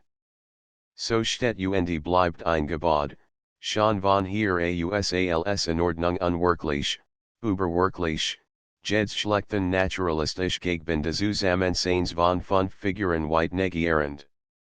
Nachdem so die Formal Hull gegen ist, fühlt die Inhaltliche Konzeption den Kern. Aus dem Kreis der Genossinnen het sich strahlend die mittlere empor. Sie ist das Symbol der aufgehenden Sonne. Unwiderstehlich soll ihr Aufgang dem Gefühl wirken. Den wir haben gesehen, das erstliche Erstreben nach oben das Zwanghaft innerlich seint, gegen alle Verselungsstieg en sen muss, und das sich zweitens mit diesem Treibenden innersten Mussens die Strahlen Saint Kraft, die Lukaten Saint Blendung verinen soll. So haben wir es so oft in Wirklichkeit erlebt. Und im Symbol soll dieses Gefühl gestaltet werden, das, in diesen beiden Komponenten, als Erinnerungssumme in uns allen let, die wir so oft schon die Sonne vom Horizont in den Himmel aufsteigen sehen. Zwanghaftlosen also vorerst aus festester Bindung. Nun wird die Funfachbogen Fesselungefühlsmäßig lebendig. Und jet Unwirklichkeit und jet Unmöglichkeit ist Gestität, wenn sie die Bindung verstärken, die Losung unwiderstehlicher machen hilft. So wird erstlich die Führung der Beine in die Untersaintbogen formen Jeswingen. Gegen jed möglich anatomische Gestalt und gegen jed naturliche Haltung werden die Unterschenkelgebogen, zum möglichst Lucken Losengleichen der Reihung der Knie gebracht. Am deutlichsten und Kunsten im linken Unterschenkel der mittleren Figur, dem die Vergewaltigung der Form aufgezwungen wird, damit dem allgemeinen Gefühl die Dende der Linkfuss, in naturmöglicher Haltung, Dirksen Vorstossen über die Bogenform dies Bindung zerreißen wird eben im Gelenk gebrochen, in die Rundführung in Jeswingen. Naturalistisk en Passung wird Dagert gestort. Man verusjetic, dies so in den Bogen gezwungene Form nicht naturhaft, sondern als Symbolform der Bindung zu sehen, und sie wird mit der Reihung der anderen zum Sockel, von dem aus die Losung der Mittelfigur erfolgt. Den ihr zwanghaft sich haben kann nur dann stark und unwiderstehlich wirken, wenn glaubhaft wird, das sie trotz allem, was sie fesseln will, und gegen alles, was sich mit flachlastender schweren sie anhängt, emporstigt. Empor sich het, als list sie sich zur Freiheit aus einer Bindung, die, mag sie formal noch so gesichert erschienen, von ihr nie als ernstlich gefühlt, als innerlich hindernde empfunden wurde, sondern die in Treibend innerlichster Selbstverständlichkeit verlassen wird. So het das Recht Bein insteadem sehen die Figur empor, so streckt der Körper sich in seine Vertikal, so haben sich die beiden Arme auf zum Himmel, so wenn det Zielgefühl die offenen Flächen der Hand, die einzeln vorstehenden Strahlenspitzen der Finger nach oben, so gibt ein Überlegen Muhelloses Antlitz die unbedingt Sicherheit, sie steigt empor. Und dann weiteren das strahlend blendende Zeugeben, het sie die beiden Arme zeuig scharfem Rahmen den Kopf. Den gerundet Führung wurde hier das Herblend der Strahlung völlig schwachen. So muss auch hier Natur zur Ausdruckskraft anatomisch unmöglicher Formung gezwungen werden. Die Rechtwinkligkeiten brechen Stechen im Gefühl, en innen prallt das Nahen zurück, so wie sich auch und Gefühl de Menschen vorstrahlend hellem Licht erschrocken wenden. Im Blendungsbogen begen sich die Lieber der Gefährtinnen. Die nächsten ganz zur geschreckt, gekrampft gewendet vor der Flut de Lichts. Die White in milder Dämmerung, viel Licht, begehend im Gefühl, der Morgen links, und sajand in der Wendung, rechts der Abend. So klingt im tiefer zur gesitzten und im linderen Bewegung der Randfiguren, im runderen der Führung ihrer Gessen, im dunkleren de Tones und harbische Titeren ihrer Körper der Donnerklang der Mittelzone zu les ihren Akkorden ab.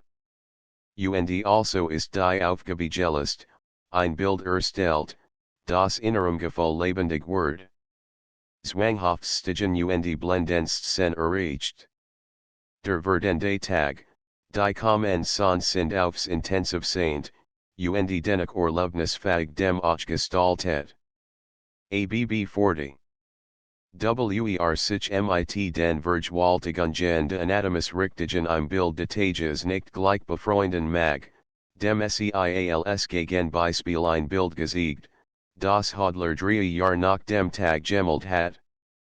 Die Wahrheit soll symbolmäßig gestaltet werden. Wenn es nun wahr ist, das expressionistisches Gestalten nicht in der Wirklichkeit descends, sondern in der Intensität de inneren Gefühls gemessen werden muss, das die Naturabweichungen erzwingt und mit dem treibenden Sensgestaltungswillens erfüllt, so wird in diesem Bereich all das schlecht und ohne Wort, was eben dies Zwangsintensität vermissen lässt. Die Wahrheit hier, die Laster, lug und trug vertreibt, ist aus an Lichem Gesamtgefühlgebaren, wie der Tag. Auch hier soll Strahl ens Ohrlucketen die dunklen Triebskucken. Hier ist die Siegfigur stehend gebildet. Aus dunklem Kreis het sie sich hell ins Licht. Doch let man sie nach, folgt man ihr auf den Kern so bleibt sie lahm. Trotz ihrer anatomisch grosseren Richtigkeit, trotz der naturhaft möglicheren ihres Baus, bleibt sie gestalt und taub. Nix Tribens, nix unwiderstehlich Mitzwingendes hat ihr Stehen oder ihr Bewegung. Die Gester Bein wieder Arm wie de Kopf bleiben ein fehlendem Bestreben stumm und tot. Und auch die Curvender Dunkel gestalten haben mehr naturalistisch Wegeilands als zwanghaft Wegeschrecks. Sie sind von ihren abgewandten Vorderflächen her empfunden und gestaltet, statt das die Wahrheit sie im Rücken traf, sie von sich stiess. Dies kann sie nicht, weil sie in sich sehr schwach ist, sehr wenig Ausdruck ihrer selbst. Die ganz Konzeption ist trocken, das ganz Werk erdigt mehr, als fehlt, in der inneren Energie de Wirkens Schwachstunde hat Schwach Expression geboren. Sieht man von hier auf die Figur de Tags zurück, so wird dies doppelt stark. Vergleicht man bis ins Einzelne die Ähnlichkeit der Gest beider Arm etwa, so wird das intensivere Brechen gegen die Lahmheit jener möglicheren Armhaltung beider Wahrheit restlos klar. Und damit das Prinzip. Je starker der Trieb de inneren Gefühls, desto starkere Vergewaltigungen kann ertragen, wo bei schwacherem Gefühl schon Kleinwagnis der Missbildungen werden. Es gehört zum Wesen der Monumentalkunst, das ihr Genes Pathos einet, das Distanz erzwingt. Wo das intime Kunstwerk dadurch definiert ist, das es den erlebenden unmittelbaren sich herren lässt, als Lyrik unmittelbar ins Herz spricht, als Kammermusik nahe in die Ohren spielt, als Bild in mit insanen Rahmen nimmt, treibt in das Monumentalwerk, seis als großes heroisches Drama oder als Symphonie oder als Wunschmalde, weit zurück, auf das Eraus wiederum Abstande her die Schwungkraft finde, sich zu einer Gross aufzurecken, die dem Eindruck standhält.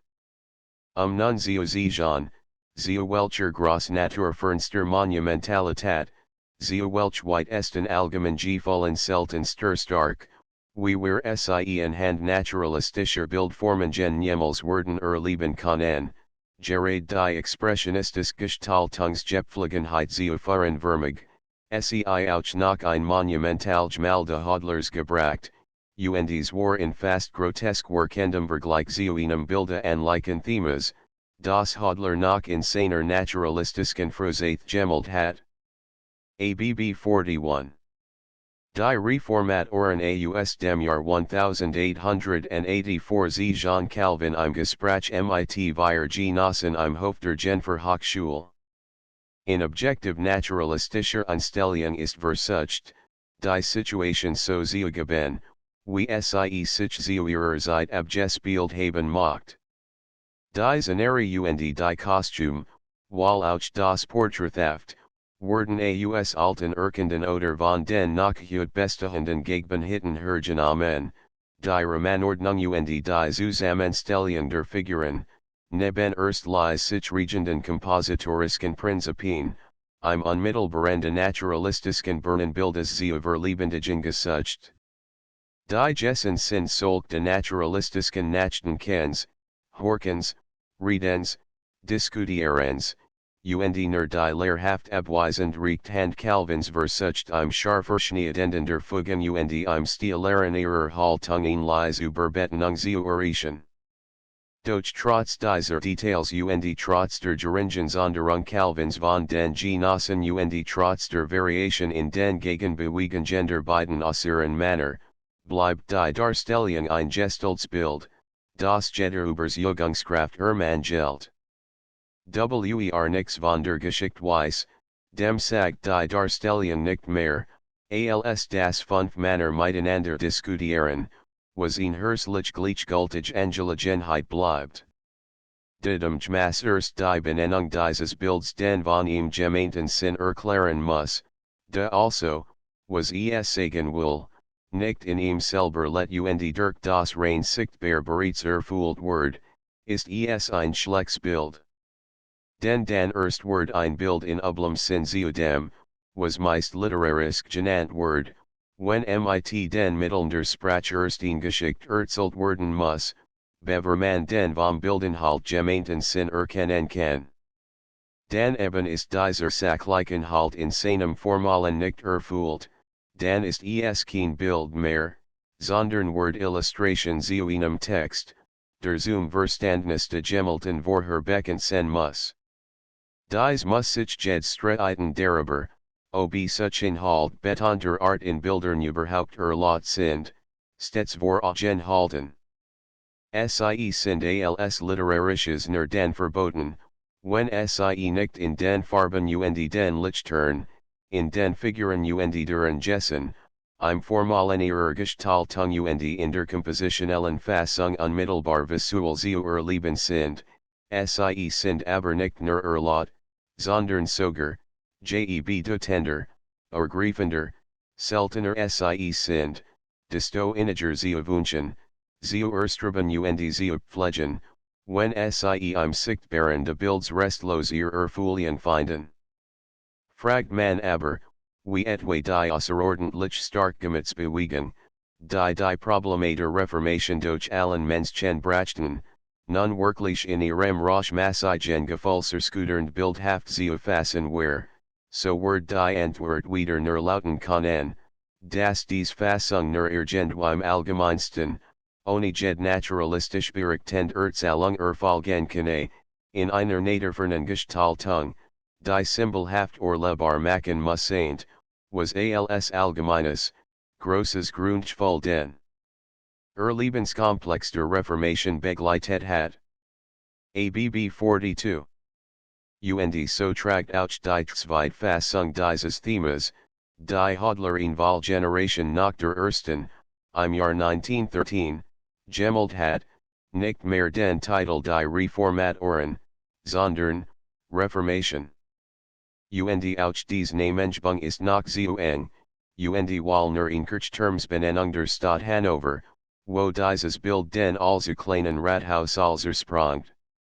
Hodler selbst nannt es, in innerlicher Gemassheit, ein Mutigkeit.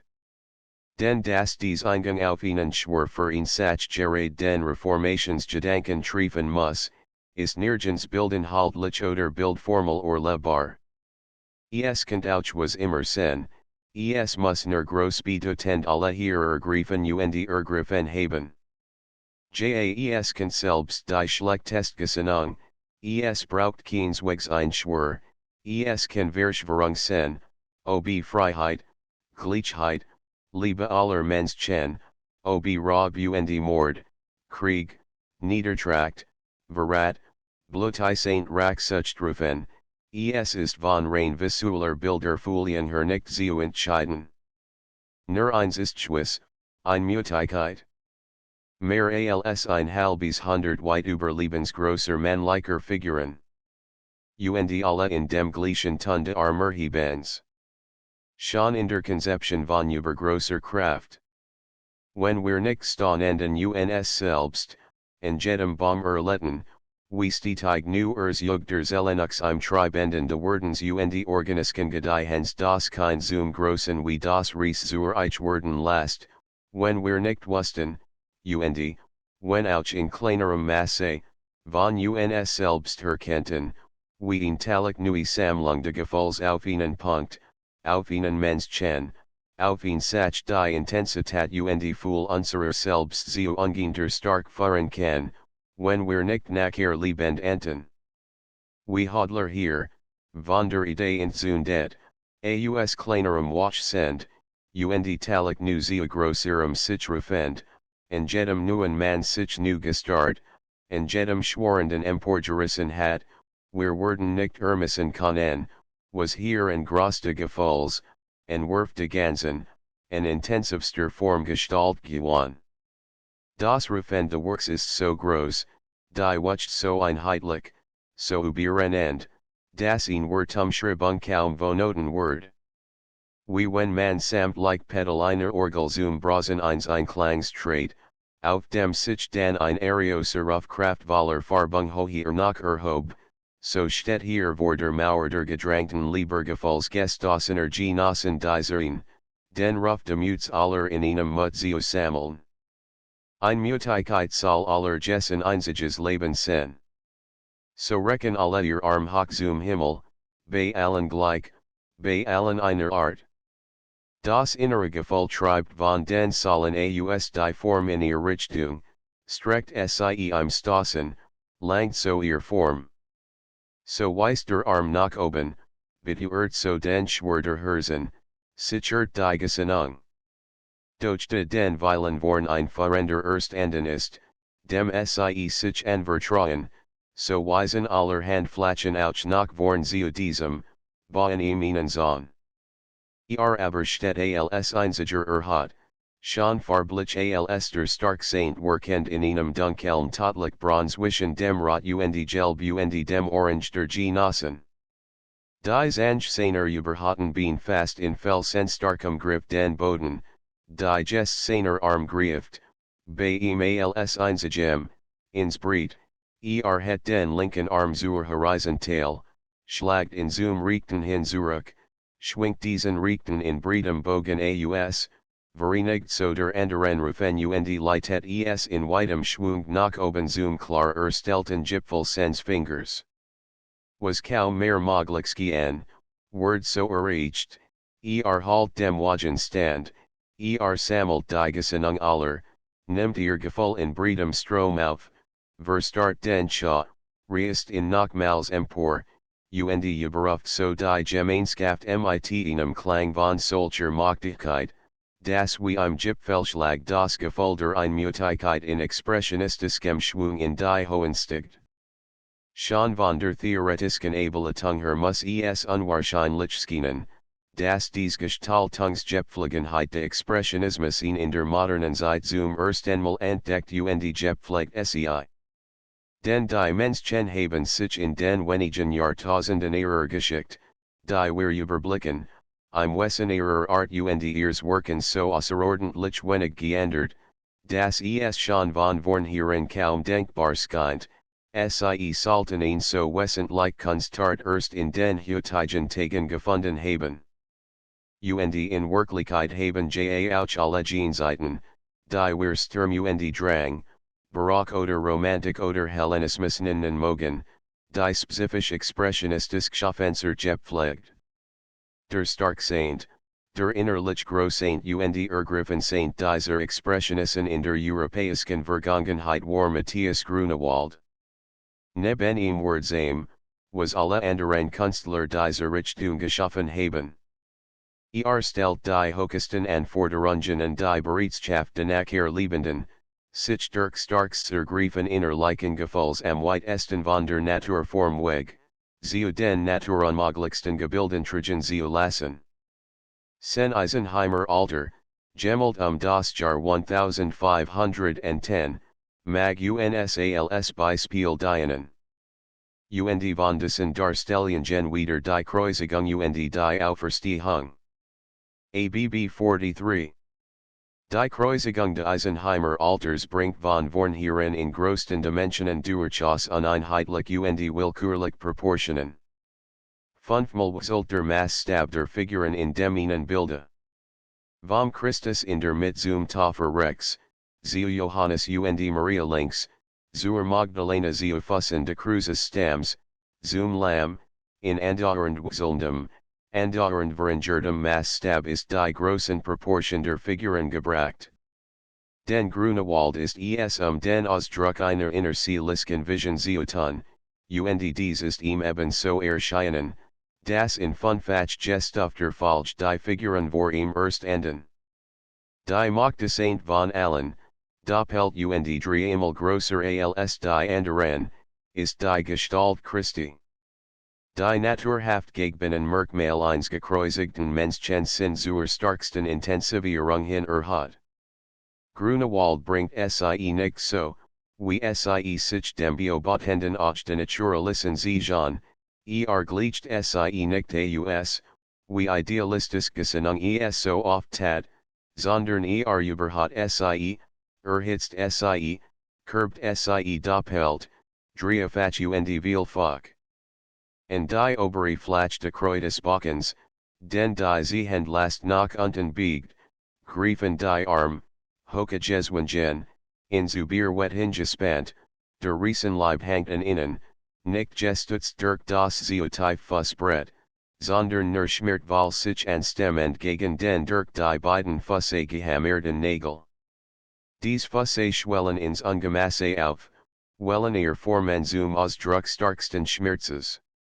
Die Bienenwinden ihr Ban nach oben, lebendig zugig stricht Waldgefühl durch ihr Form, drosselt und Werbelt den Kraftstrom imgelenk, bocht sich in Oberschenkeln und Hüften zu weitem Bogen aus dann ist es, als schlürft ungemessener Schmerz und schwachster Leibsstell, zwischen Rippenrand und Hüften, die Seiten ein, das Gefühl herdraht, als Riskar der Unterkörper hier lassend auf die Uhrenkanter weit Ostend Brust hangt dann der Kopf herab, als Riss auch wieder im Fallen aus den Schultern.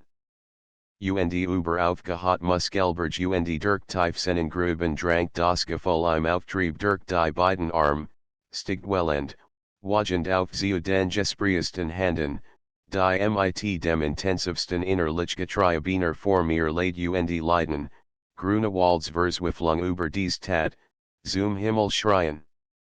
Und neben der Figur dieses Überhelans, Senfals grunlich grau vor dunklem, weitem Himmel mit gelend roten Farben links und rechts begleitend, stehen die Figuren der Rest seiner Gemeinde. Rechts der Tafel.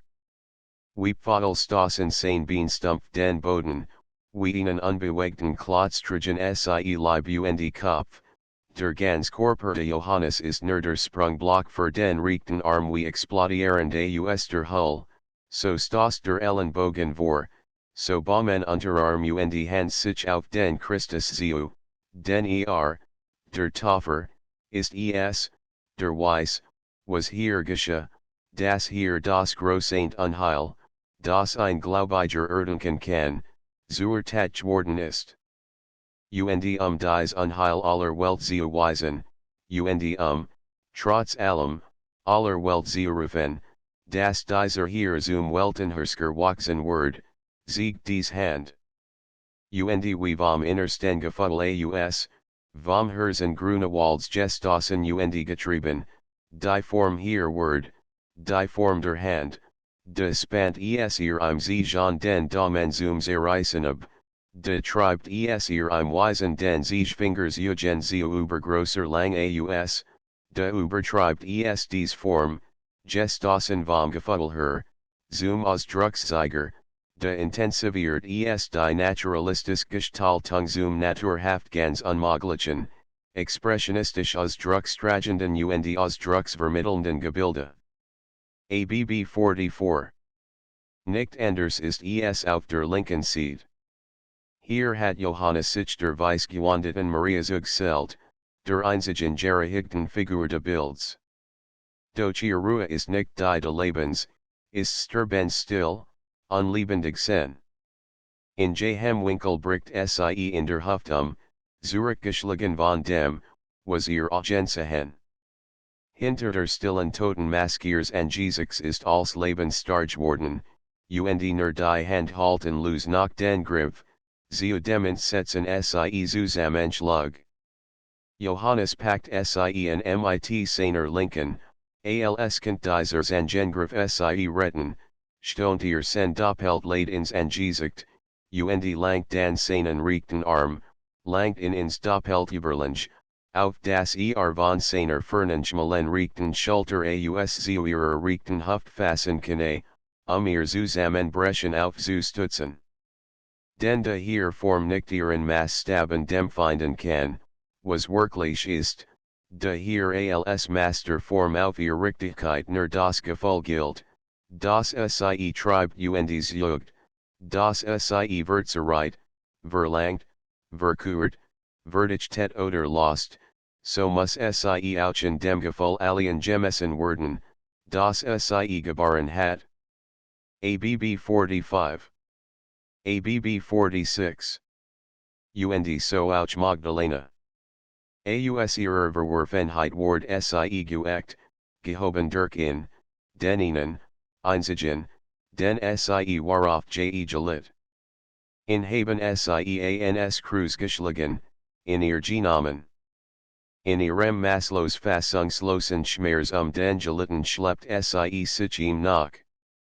Wie in Riesenschneck kriegt ihr Leib am Boden, sich das Flüssig in sich lebendig gewand hinzu. Aus diesem Briten, Sogend angesogten Sockel het sich ihr Schmerz und ihr Liebe auf zu ihm. So wächst ihr in der Sehnsucht auch ihr Leib, die Glieder folgen in ihren Massen diesem Sinnen, schwingen vom Niesen den Bogen ihres Leibs in doppelter Erhöhung zu den Hüften auf. Der Ausdruck ihrer Liebeschaft ihr so den Sockel für den Schmerz, den Nungesicht und Hand aufwärts rufen. Die Arm strecken sich und langen sich im Winden, Gefühl treibt Sie so nah wie möglich dem Kreuzer hatten zu. Und wo der Leib nun sein Grenz findet, dort ringt Aus verschränkt verkrampfen Handen sich nochmals hoch, dient sein Form ins Außerseint, last bis ins Letzseint Fingerglied die Klage stoßen, die Form von dem Gefühl bis zum Zerreißenden des Ausdrucksvollen. So steht ein ganz gebildeter, das Welten fern von jeder Naturgemassheit ist, und dennoch schon für denjenigen, den das Gefühl, das Aus den Formen schreit, erschüttert und ergrieft. Und damit den bereichert. Was aber allgemeines daraus gefaltert werden kann, ist doch, dass ein Kunstgebilde nicht daran gebunden ist, die Formen der Naturgegebenheit zu wiederholen. Sondern dass sich vom Gefühl tragen lassen kann, so wie sie still berechtigtem gestalten de allgemeinen, so auch zu überhitzter hatem brennender Gefühl. Als letztes Beispiel dieser übersteigerten Gestaltung sei noch die Auferstehung de Alters von Eisenheim gebracht. ABB 47. ABB 48. In mehrfach gebrochener Bandfahrt über den nach links hingesterten Krieger im Vordergrunde, die nach rechts hin strömend Breit de Leichen touches, die wiederum nach links gewendeten Bein de Auferstehender Weg zur Zentralzone der Konzeption, zum Oberkörper Christi. Wie ein Skupentier in seinen Panzer ingewaxen stört der Krieger im Vordergrunde rücklings hin, zu seiner Linken stört ein Zweiter ihm auf seinen Leib, im Hintergrunde zerschmettert sich ein Dritter im Vornüberfallen seinen Schädel selbst am Boden. Aus breiter Bande verlebendigt aufstreichenden touches losen sich die Füße. Wie wenn das Knochenskelett de Menschen keiner Lie grenzender Beweglichkeit kennt, wie wenn es biegsam in seinen Rohren, wie Zeher Stahl, so schwingt der Unterkörper Christi von den Spitzender gelangten Füße im Doppelstrom nach links hin zu den Hüften auf, biegt sich wie in innerer Schnellkraft eines Bogens auf zum Kopf. Durch Knie und Hüft streicht wiederum der Strom durch Treibenden Gefühls, als where die Form von Kuckender Materie erfüllt. Und wo das Aufstreamel hin und her gerissen wurde auf seiner Band das Bild empor, der Richtet sich die Brust jetzt in die Vertikal, halt schweben still und bleibt dem breiten Blick. Und von den Schultern aus Treibensway Bogen nach rechts und links, biegen auch hier die Arm gegen ihr Skelett zu voller Rundung auf, Breiten die Flachen Hand Außenwarts, und Gaben so mit Brust und Schultern den gefassten Rahmen für Berehigt still sen. Aus allem Sturm und Drang der Bilde Gestaltungstigt so sehr wiglich Erlister still de Gefühls der Erlöserkopf empor. Gefass ins Rund der Weiten Oriol, vor still gesterntem Himmel. Ins Licht lost die Form de Kopf sich auf, verschwimmt im Schein, so dass das Hohe Saint, Saint dieses Bilds das still, Brechoen de Erlosers, de Erlisten bleibt. Es dürft nicht notwendig sein, mit Grunwaldsken Fingern darauf hinzuweisen, wo hier liberal die Formender Nadergeben Hitten zum Ausdruck inneren Gefühls umzwingen sind. Denn dieser Ausdruck ist bei Grunewald von solcher stark, von solch unwiderstehlicher Gewalt de Fassens, dass der Beschauer in seine Formenbonnen hinein gerissen wird, bever noch die Zeit fand, sie in Nadergeben Hitten abzumessen. So mag den Gerade die unmittelbar Ausdruckskraft der Bilde Gestaltung Grunewalds erweisen, wie das Erleben allezeit und aller Orten mehr und früher ist, als Jedler. Schluss.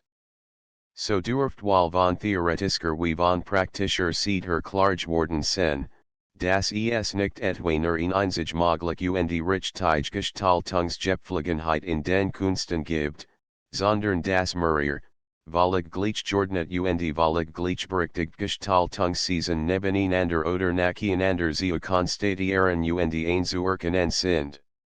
Schalt man aus den tausendfachen Missformen der künstlerischen Wirklichkeit die möglichst Begriffsreinen Typen heraus, so findet man eben die besprochenen vier Arten, im Nadernahen Bezirken, die naturalistisch oder realistisch Kunstform, im Naderfernen Bezirk die drei Möglichkeiten permutativer, idealistischer und expressionistischer Veränderung der Nadergebenen Gebilde.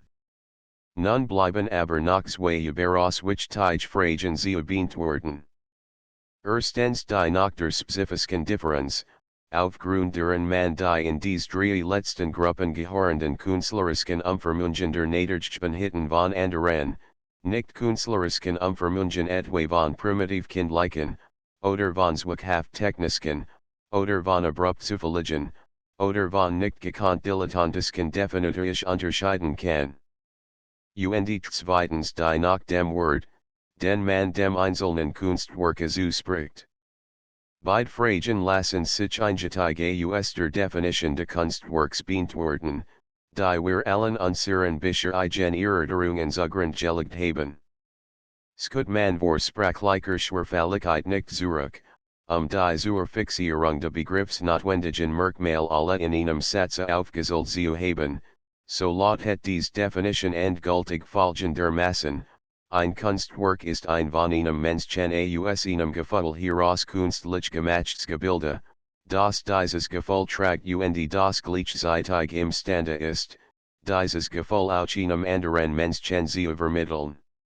Aus dieser Definition folgt nun unmittelbar, welche Umformungen de Nadergebenen Vorbildes in allen Genren fallen, in denen kein naturalistisches Kunstwerk erstellt werden soll, zu den spezifisch künstlerischen zu rechnen sind, denn nach dieser Definition verreit eine Umformung der Natur nur dann, aber dann auch immer zu einem unnaturalistischen Kunstwerk, wenn sie aufgrund eines Gefühls erfolgt ist.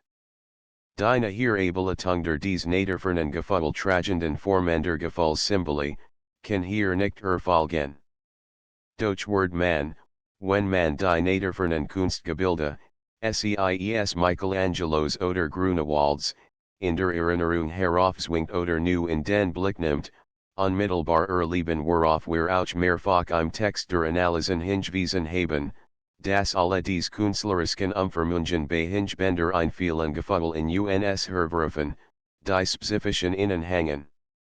Als derartig Los Trigger für allgemein Gefühl werden sie dann in die Formender Sachgegenben Hitten in Gerbietet und Konten dies theoretisch gesprochen so weit verandern, wie das Erkennungsfeld reicht, also die sachlich erkennbarkeit de dargestellten Nachgewahrheit wird. Damit ist auch gesagt, wie sich alle Formumbildung und künstlerischer Art von den Deformierungen in Falsch nicht kannens unterscheiden. Bei dieser zweiten Klasse erfreut das nachspürend Gefühl deutlich das Erlebnis eines ungeschickten, eines gehemmten, dilettantischen, das nicht gewollt ist, das hindernd mit dem Sachkomplex verbunden ist, das Gefühl fesselnd oder störend begleitet, im ersten Fall der rein gefühlsmäßig künstlerischen Umformungen werden umgekehrt gerade vom allgemeinen Gefühl des alltäglich gebrachten her alle Abweichungen, eben als in ihr betätigt Gefühlssymbole, aufs intensiv sind. Gefühlsverstärkend und erhöhend lebendig. Damit ist nun bereits auch ein Teil der zweiten, der Wordfrage beantwortet. Fassen wir die obige Definition de Kunstwerkskurs zusammen, indem wir sagen, ein Kunstwerk ist ein künstlich gemachter Trigger für ein Gefühl, so bietet dies Definitions wastelen, die Wörtend ergriffen werden können. Erstens das künstlich gemacht. Voraussetzung zur Herstellung eines künstlichen Gebildes ist, dass man die Technik beherrscht, die zum Resultat in gerade diesem Kunstgebiet führen soll, dass man auch, rein handwerksmäßig, erstellen kann, was man gefühlsmäßig erstellen will. Damit wird reichere Erfahrung oft schon auf den ersten Blick sehen oder hören, ob diesem rein technischen das überdurchschnittlich positiv, das allgemeinelwertig oder das unterdurchschnittlich negativ Prädikat sie überlegen sei, also ob das Bild, die Statue, das Bauwerk, das Lied, die Sonate, die Symphonie, das Gedicht, der Roman, das Drama, der Tanz oder die Schauspielergest, bis sie Schlittschulauf oder rhythmischer Gymnastik hinunter, gut oder schlecht gemacht sei. Gut oder schlecht sind also Prädikat, die der technischen Beherrschung, dem können innerhalb der betreffenden Kunstart zugeschrieben werden. Nun bietet aber die oben gegebene Definition de Kunstwerks noch ein zweitwertend angreifbar Stelle, ein Kunstwerk ist ein künstlich gemachter Trigger für ein Gefühl. Da wir nun durchaus von der Voraussetzung ausgegangen sind, dass der Künstler ein Mensch sei, wie wir alle, so muss für uns auch das Werk vermittelt Gefühl durchaus aus dem Bezirk jener Gefühl stammen, die wir aus unserem eigenen Leben zumindest ähnlich bereits kennen. Der Künstler mag dies Gefühl variieren, erhöhen, vertiefen, mag von starkster Fantasiebegebung her die Fähigkeit besitzen, ganz neue Kombinationen dieser Lebensgefühle einzuführen, so wie sich keine Form, und where sie die Natur fernseht, denken lässt, die nicht in ihrem letzten Kern auf die Naturerfahrung zurückführbar sein muss, so ist auch kein Gefühl möglich, dessen letzten Komponenten oder Kämselen nicht aus den Erfahrungen des gewöhnlichen Lebens stammen. Damit wird aber die Wertung der im Kunstwerke gebrachten Gefühl auf die Wertskala zurückgeführt, die wir auch im gewöhnlichen Leben Gefühlen gegenüber immer anwenden, und neue spezifisch ästhetische Wertprinzipien werden überflüssig. Das im Kunstwerke gebracht Gefühl ist damit aber wiederum durchaus von der seelisch-geistigen Bedeutung abhängig, die der Künstler als Mensch besitzt. Fragen wir nun weiter nach den Gesichtspunkten, unter denen wir die Gefühle der gewöhnlichen Menschen werden, so finden wir, dass wir dies nach ihrer Seltenheit, seis in Art oder Intensität oder Tief, tun, in der sie über die allgemein durchschnittlichen, allen Menschen mehr oder minder einenden banalen Lebensgefühl hinausgehen. Und so ist es denn auch bei den Kunstwerksgefühlen.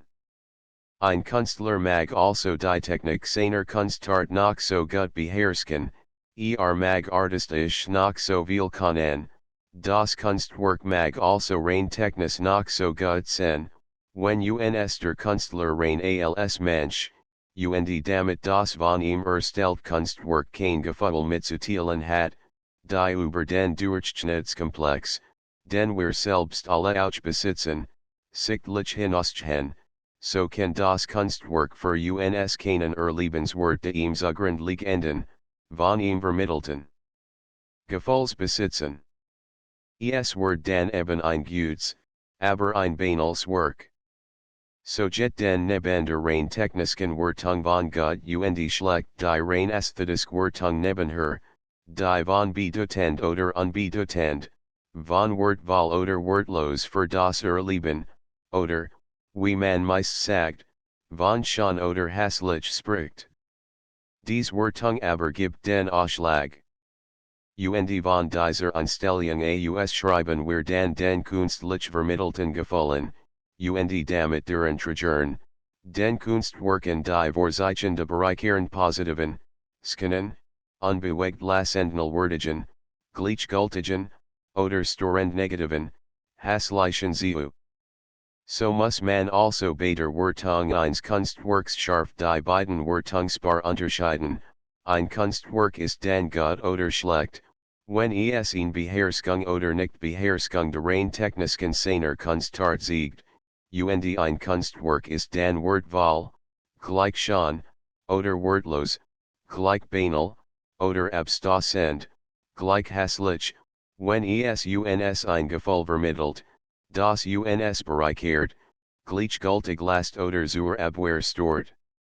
Gesagt sie einer noch ohne hier den exakten Nachweis zu führen, das über die Technik gut oder schlecht eines Kunstwerks, so über die Art, die Zugehörigkeit de in ihm gebrachten Gefalls unter erfahrenen kein dauernder Streit sein kann, sondern das hier unbedingt Einigkeit herstellbar sein muss und auch herstellbar ist, das aber über den Wert de gebrachten Gefalls niemals Einigkeit aller herstellbar sein kann.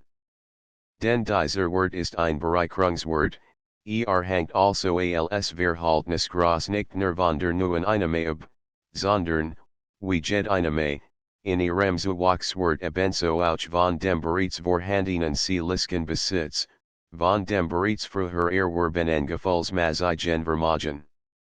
So wie die Grenznutzen-Theorie in der Soziologie feststellt, dass die subjektive Wertschätzung eines wirtschaftlichen Gutes so geringer wird, je mehr von der Elben Art sich bereits im Besitze des Elben Wirtschaftssubjektes befindet, so kann ein und das Elbe Gefallserlebnis für den bereits seelisch reichen Menschen nix, für den seelisch noch armen als bedeuten.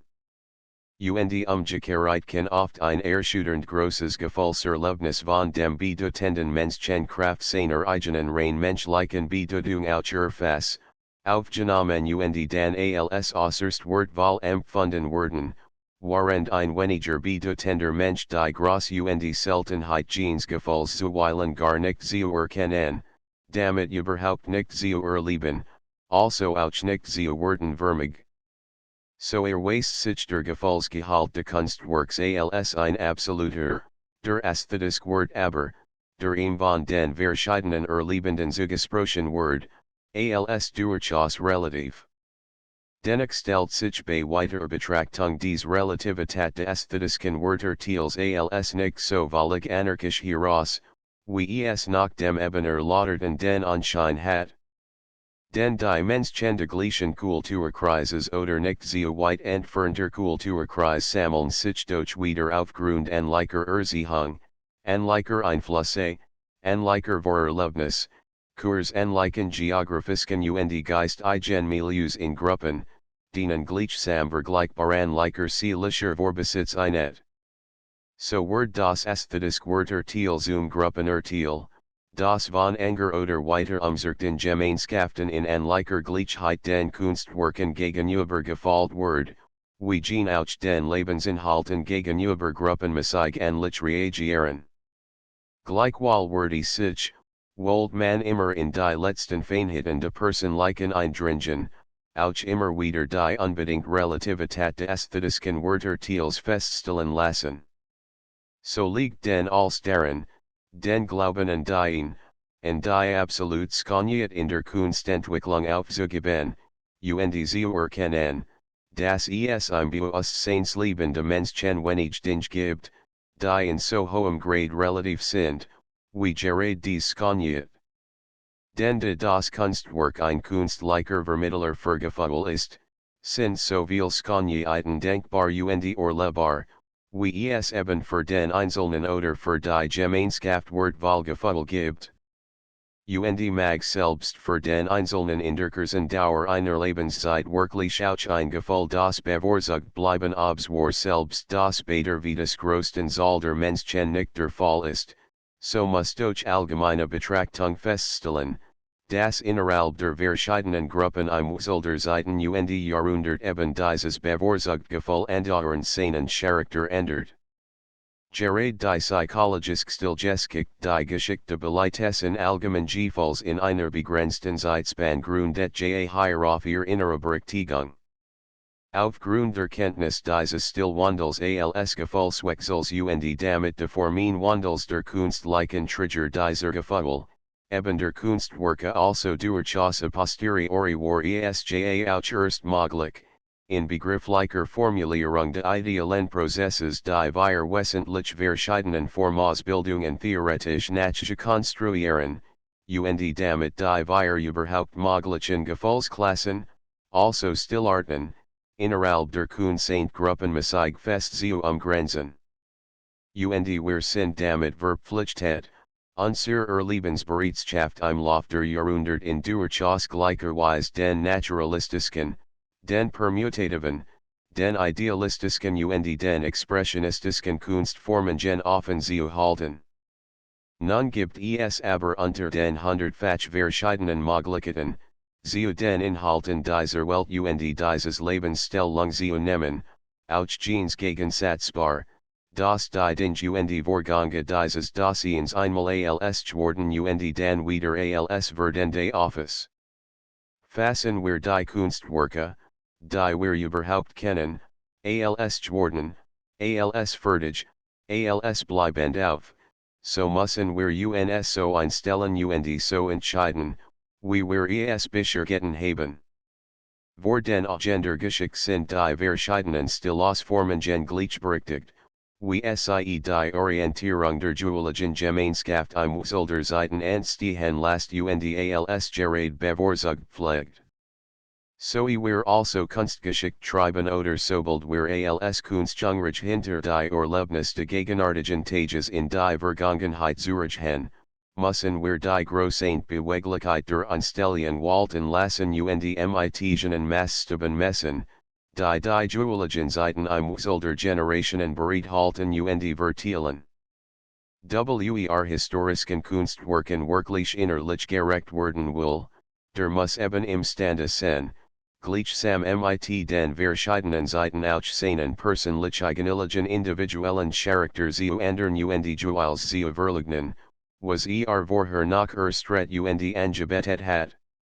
Anders wird es aber, wenn wir uns nicht mehr auf die Kunstwerke als geworden, historisch fertig einstellen, sondern wenn wir die werdende Kunst unserer eigenen Tage miterleben. Hier kann es natürlich nur ein gerade erstretes Gefühl der Gemeinschaft, also nur ein gerade gesucht Skönheit geben.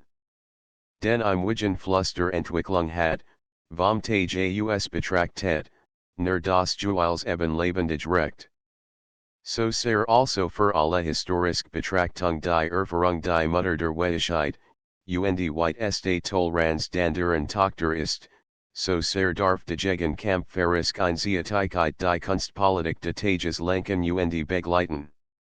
Hier wird die Seelisk Einstellung aller derer, die den Sinn de Lebens in der Entwicklung sehen, die zusammen ein Verbrechen eben diesem Sinn de Lebens ist, keineswegs gene Toleranz betätigen dürfen, die der Riefstals de Erfahrenen ist.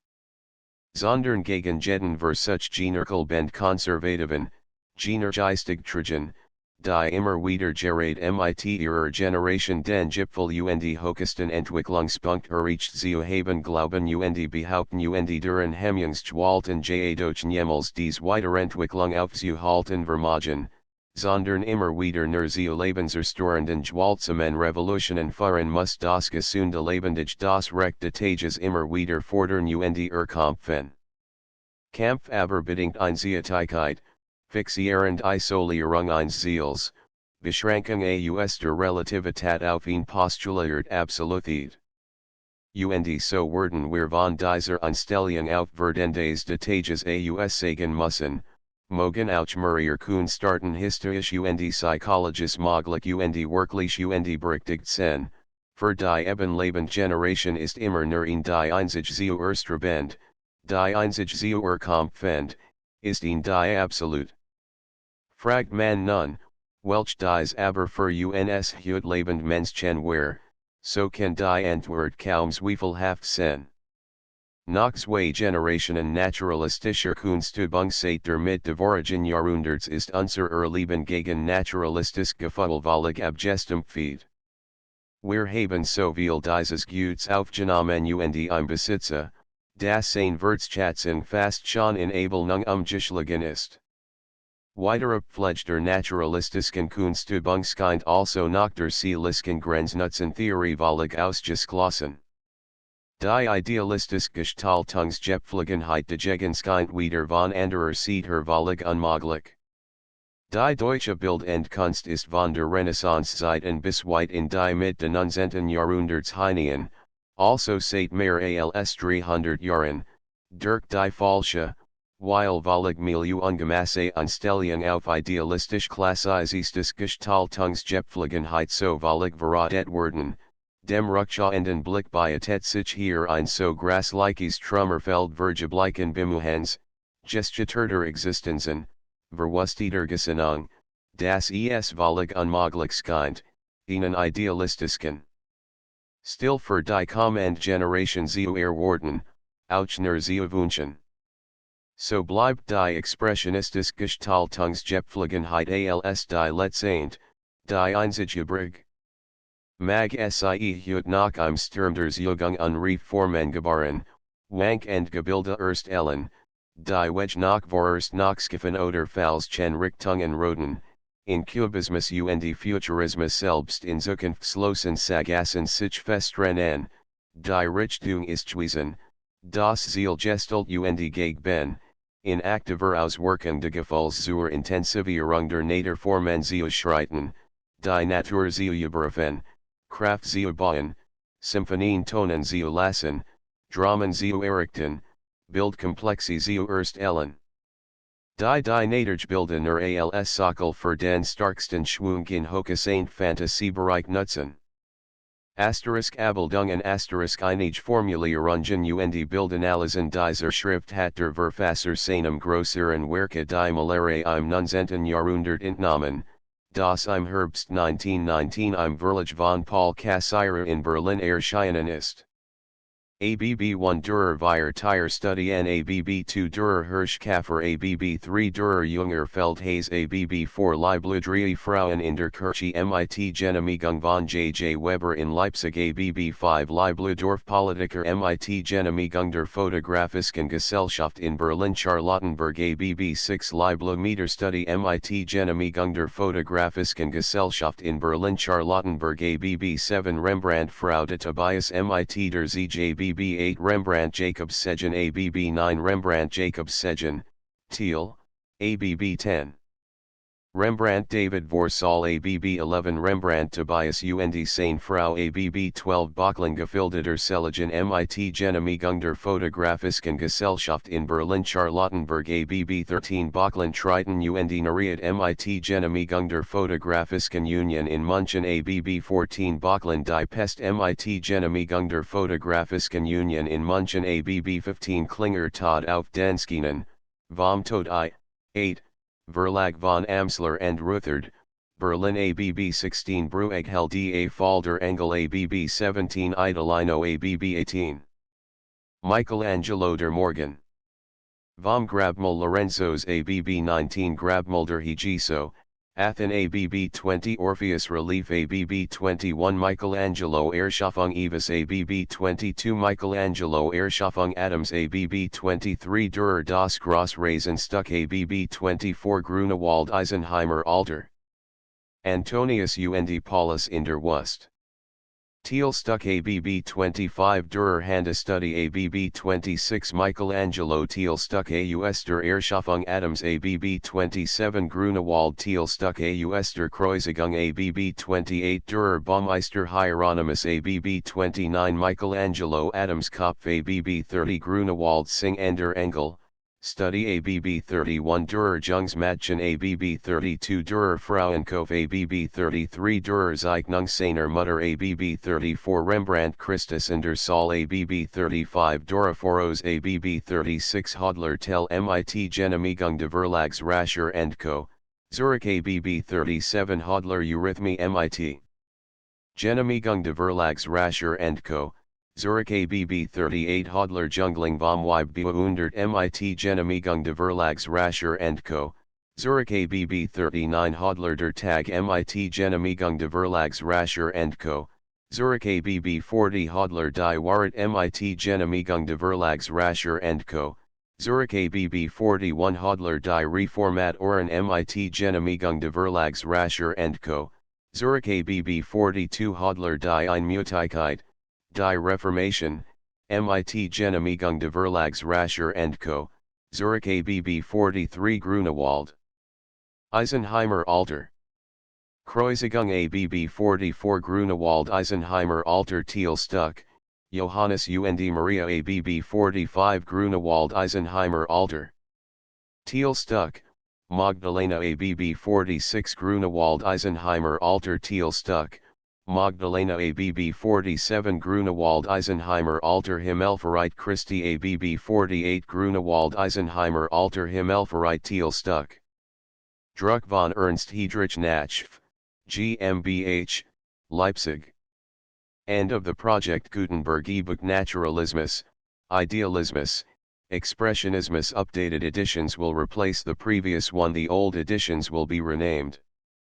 Creating the works from print editions not protected by U.S. copyright law means that no one owns a United States copyright in these works, so the Foundation, and you, can copy and distribute it in the United States without permission and without paying copyright royalties. Special rules, set forth in the General Terms of Use part of this license, apply to copying and distributing Project Gutenberg trademark electronic works to protect the Project Gutenberg trademark concept and trademark. Project Gutenberg is a registered trademark, and may not be used if you charge for an ebook, except by following the terms of the trademark license, including paying royalties for use of the Project Gutenberg trademark. If you do not charge anything for copies of this ebook, complying with the trademark license is very easy. You may use this ebook for nearly any purpose, such as creation of derivative works, reports, performances, and research. Project Gutenberg ebooks may be modified and printed and given away. You may do practically anything in the United States with ebooks not protected by U.S. copyright law. Redistribution is subject to the trademark license, especially commercial redistribution. Start, full license. The full Project Gutenberg license. Please read this before you distribute or use this work to protect the Project Gutenberg trademark mission of promoting the free distribution of electronic works, by using or distributing this work, or any other work associated in any way with the phrase Project Gutenberg. You agree to comply with all the terms of the full Project Gutenberg trademark license available with this file or online at www.gutenberg.org/license. Section 1. General Terms of Use and Redistributing Project Gutenberg Trademark Electronic Works 1.a. By reading or using any part of this Project Gutenberg trademark electronic work, you indicate that you have read, understand, agree to and accept all the terms of this license and intellectual property, trademark/copyright, agreement. If you do not agree to abide by all the terms of this agreement, you must cease using and return or destroy all copies of Project Gutenberg trademark electronic works in your possession.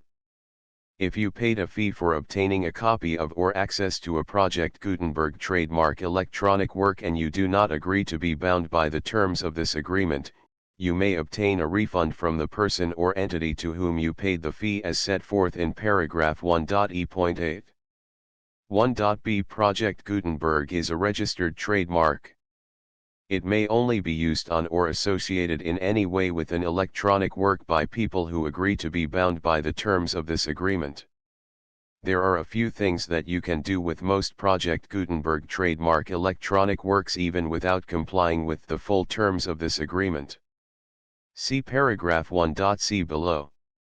There are a lot of things you can do with Project Gutenberg trademark electronic works if you follow the terms of this agreement and help preserve free future access to Project Gutenberg trademark electronic works.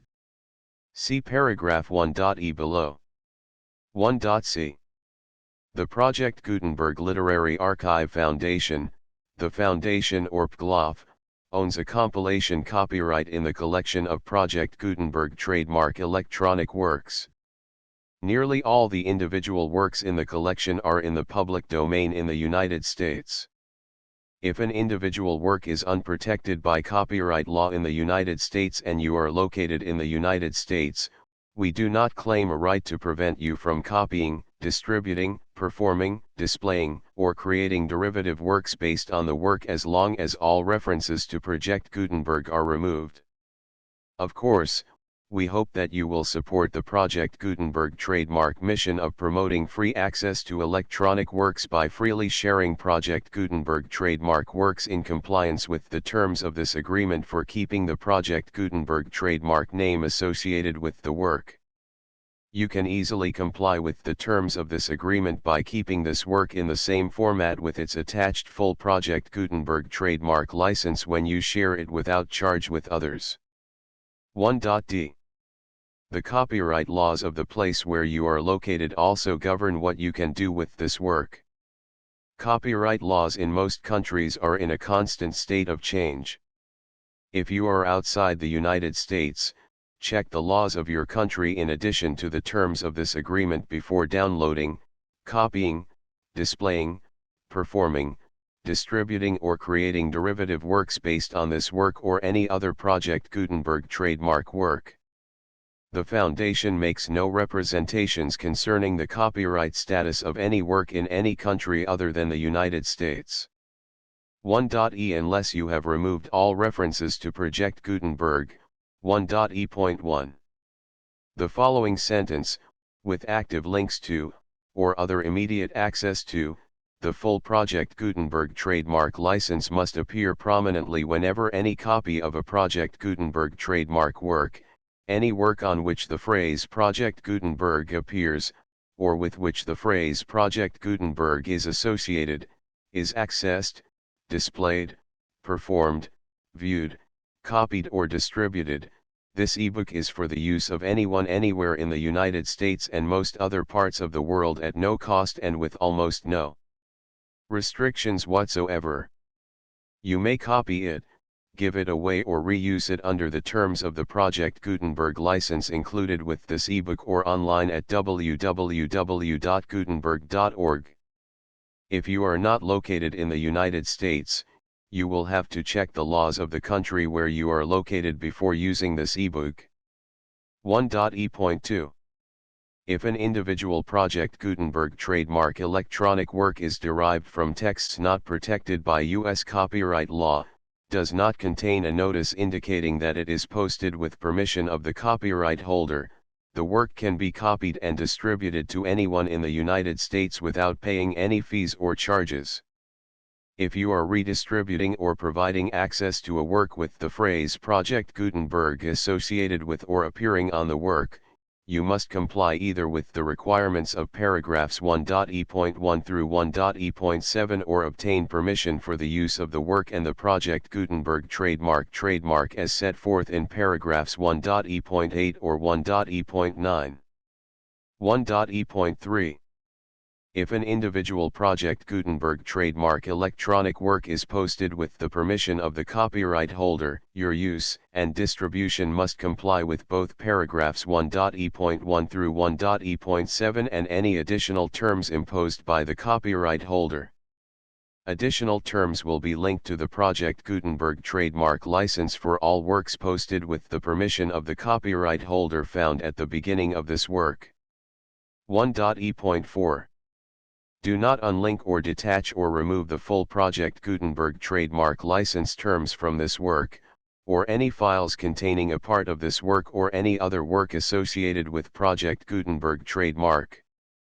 1.e.5 Do not copy, display, perform, distribute or redistribute this electronic work, or any part of this electronic work, without prominently displaying the sentence set forth in paragraph 1.e.1 with active links or immediate access to the full terms of the Project Gutenberg trademark license.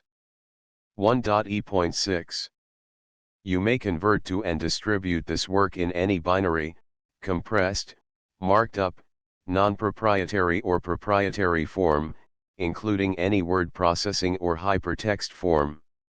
However, if you provide access to or distribute copies of a Project Gutenberg trademark work in a format other than plain vanilla ASCII or other format used in the official version posted on the official Project Gutenberg trademark website, www.gutenberg.org, you must, at no additional cost, fee, or expense to the user, provide a copy, a means of exporting a copy, or a means of obtaining a copy upon request, of the work in its original plain vanilla ASCII or other form. Any alternate format must include the full Project Gutenberg trademark license as specified in paragraph 1.e.1. 1.e.7 Do not charge a fee for access to, viewing, displaying, performing, copying or distributing any Project Gutenberg trademark works unless you comply with paragraph 1.e.8 or 1.e.9. 1.e.8 You may charge a reasonable fee for copies of or providing access to or distributing Project Gutenberg trademark electronic works provided that, you pay a royalty fee of 20% of the gross profits you derive from the use of Project Gutenberg trademark works calculated using the method you already use to calculate your applicable taxes. The fee is owed to the owner of the Project Gutenberg trademark, but he has agreed to donate royalties under this paragraph to the Project Gutenberg Literary Archive Foundation. Royalty payments must be paid within 60 days following each date on which you prepare, or are legally required to prepare, your periodic tax returns. Royalty payments should be clearly marked as such and sent to the Project Gutenberg Literary Archive Foundation at the address specified in Section 4, Information about donations to the Project Gutenberg Literary Archive Foundation. You provide a full refund of any money paid by a user who notifies you in writing, or by email, within 30 days of receipt that he does not agree to the terms of the full Project Gutenberg trademark license. You must require such a user to return or destroy all copies of the works possessed in a physical medium and discontinue all use of and all access to other copies of Project Gutenberg trademark works. You provide, in accordance with paragraph 1.f.3, a full refund of any money paid for a work or a replacement copy, if a defect in the electronic work is discovered and reported to you within 90 days of receipt of the work. You comply with all other terms of this agreement for free distribution of Project Gutenberg trademark works. 1.e.9 If you wish to charge a fee or distribute a Project Gutenberg trademark electronic work or group of works on different terms than are set forth in this agreement, you must obtain permission in writing from the Project Gutenberg Literary Archive Foundation, the manager of the Project Gutenberg trademark. Contact the Foundation as set forth in Section 3 below. 1.f.1.f.1 Project Gutenberg volunteers and employees expend considerable effort to identify, do copyright research on, transcribe and proofread works not protected by U.S. copyright law in creating the Project Gutenberg trademark collection. Despite these efforts, Project Gutenberg trademark electronic works, and the medium on which they may be stored, may contain defects, such as, but not limited to, incomplete, inaccurate or corrupt data, transcription errors, a copyright or other intellectual property infringement, a defective or damaged disk or other medium, a computer virus, or computer codes that damage or cannot be read by your equipment. 1.f.2 Limited warranty, disclaimer of damages, except for the right of replacement or refund described in paragraph 1.f.3, the Project Gutenberg Literary Archive Foundation, the owner of the Project Gutenberg trademark, and any other party distributing a Project Gutenberg trademark electronic work under this agreement, disclaim all liability to you for damages, costs, and expenses, including legal fees. You agree that you have no remedies for negligence, strict liability, breach of warranty or breach of contract except those provided in paragraph 1.f.3. You agree that the foundation, the trademark owner, and any distributor under this agreement will not be liable to you for actual, direct, indirect, consequential, punitive, or incidental damages even if you give notice of the possibility of such damage. 1.f.3 Limited right of replacement or refund. If you discover a defect in this electronic work within 90 days of receiving it, you can receive a refund of the money, if any, you paid for it by sending a written explanation to the person you received the work from. If you received the work on a physical medium, you must return the medium with your written explanation. The person or entity that provided you with the defective work may elect to provide a replacement copy in lieu of a refund.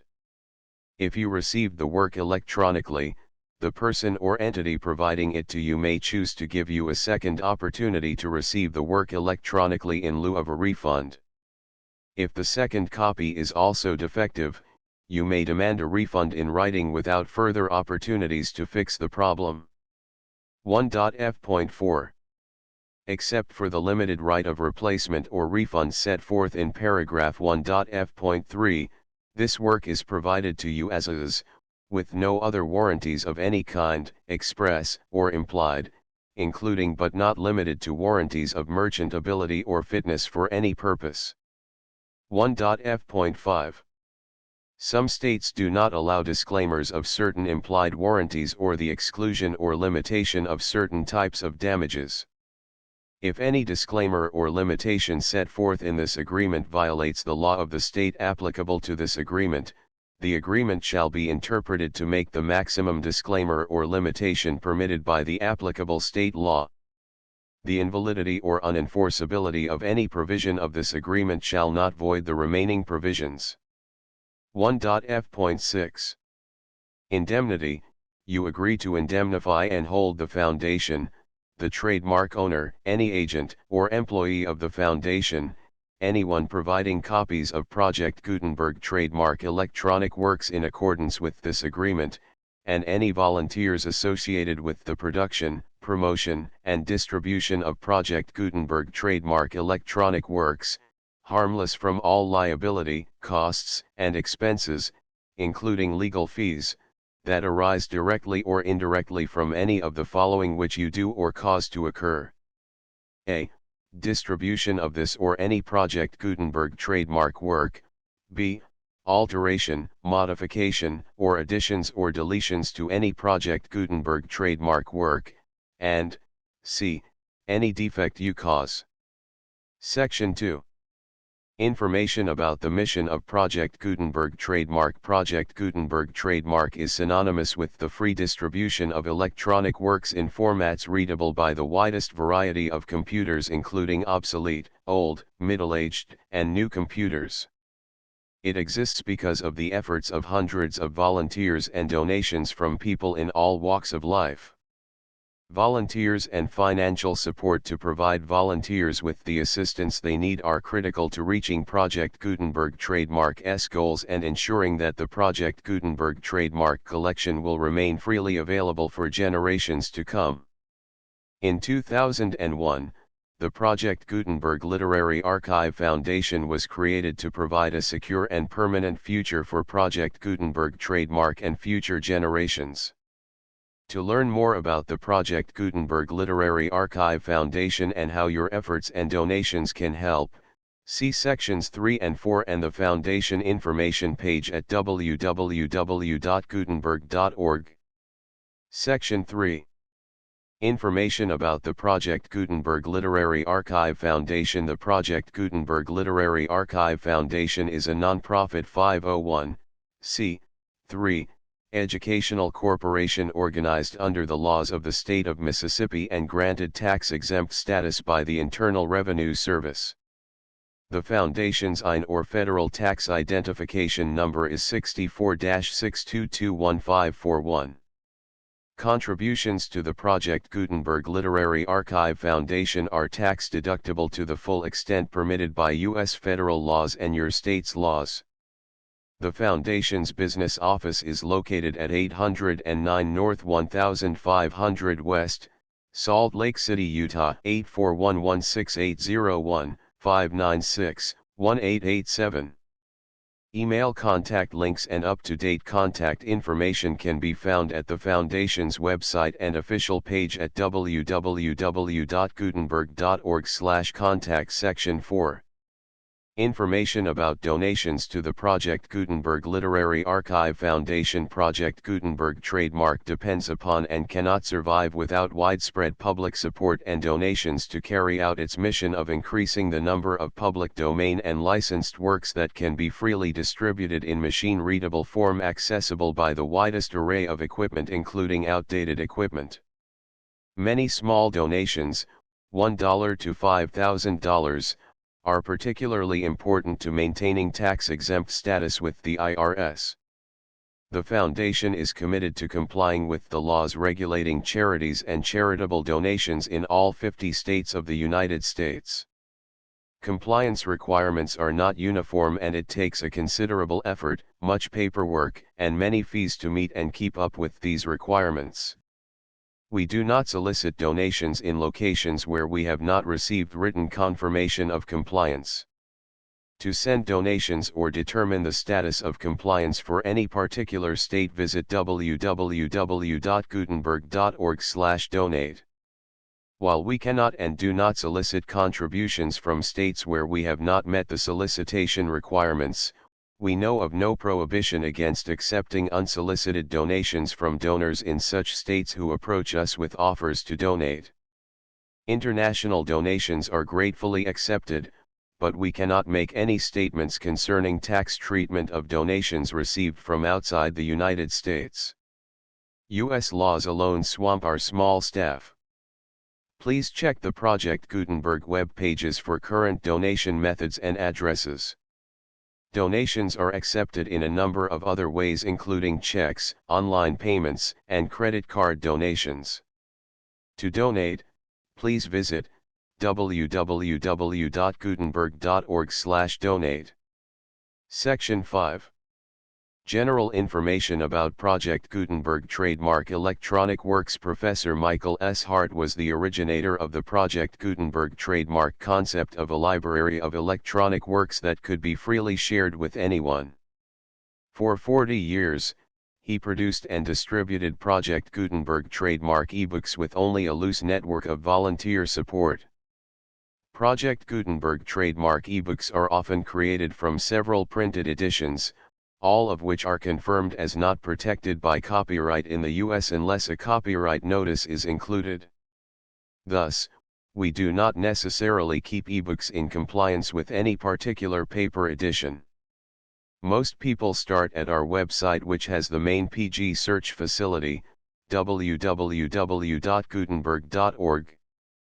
This website includes information about Project Gutenberg trademark, including how to make donations to the Project Gutenberg Literary Archive Foundation, how to help produce our new ebooks, and how to subscribe to our email newsletter to hear about new ebooks. Naturalismus, Idealismus, Expressionismus, I-Theory. 2 Beispiel. A Naturnahi. Naturalismus. B Naturfern. 1 Naturalistisk permutation. 2 Idealismus. 3 Expressionismus. Schluss.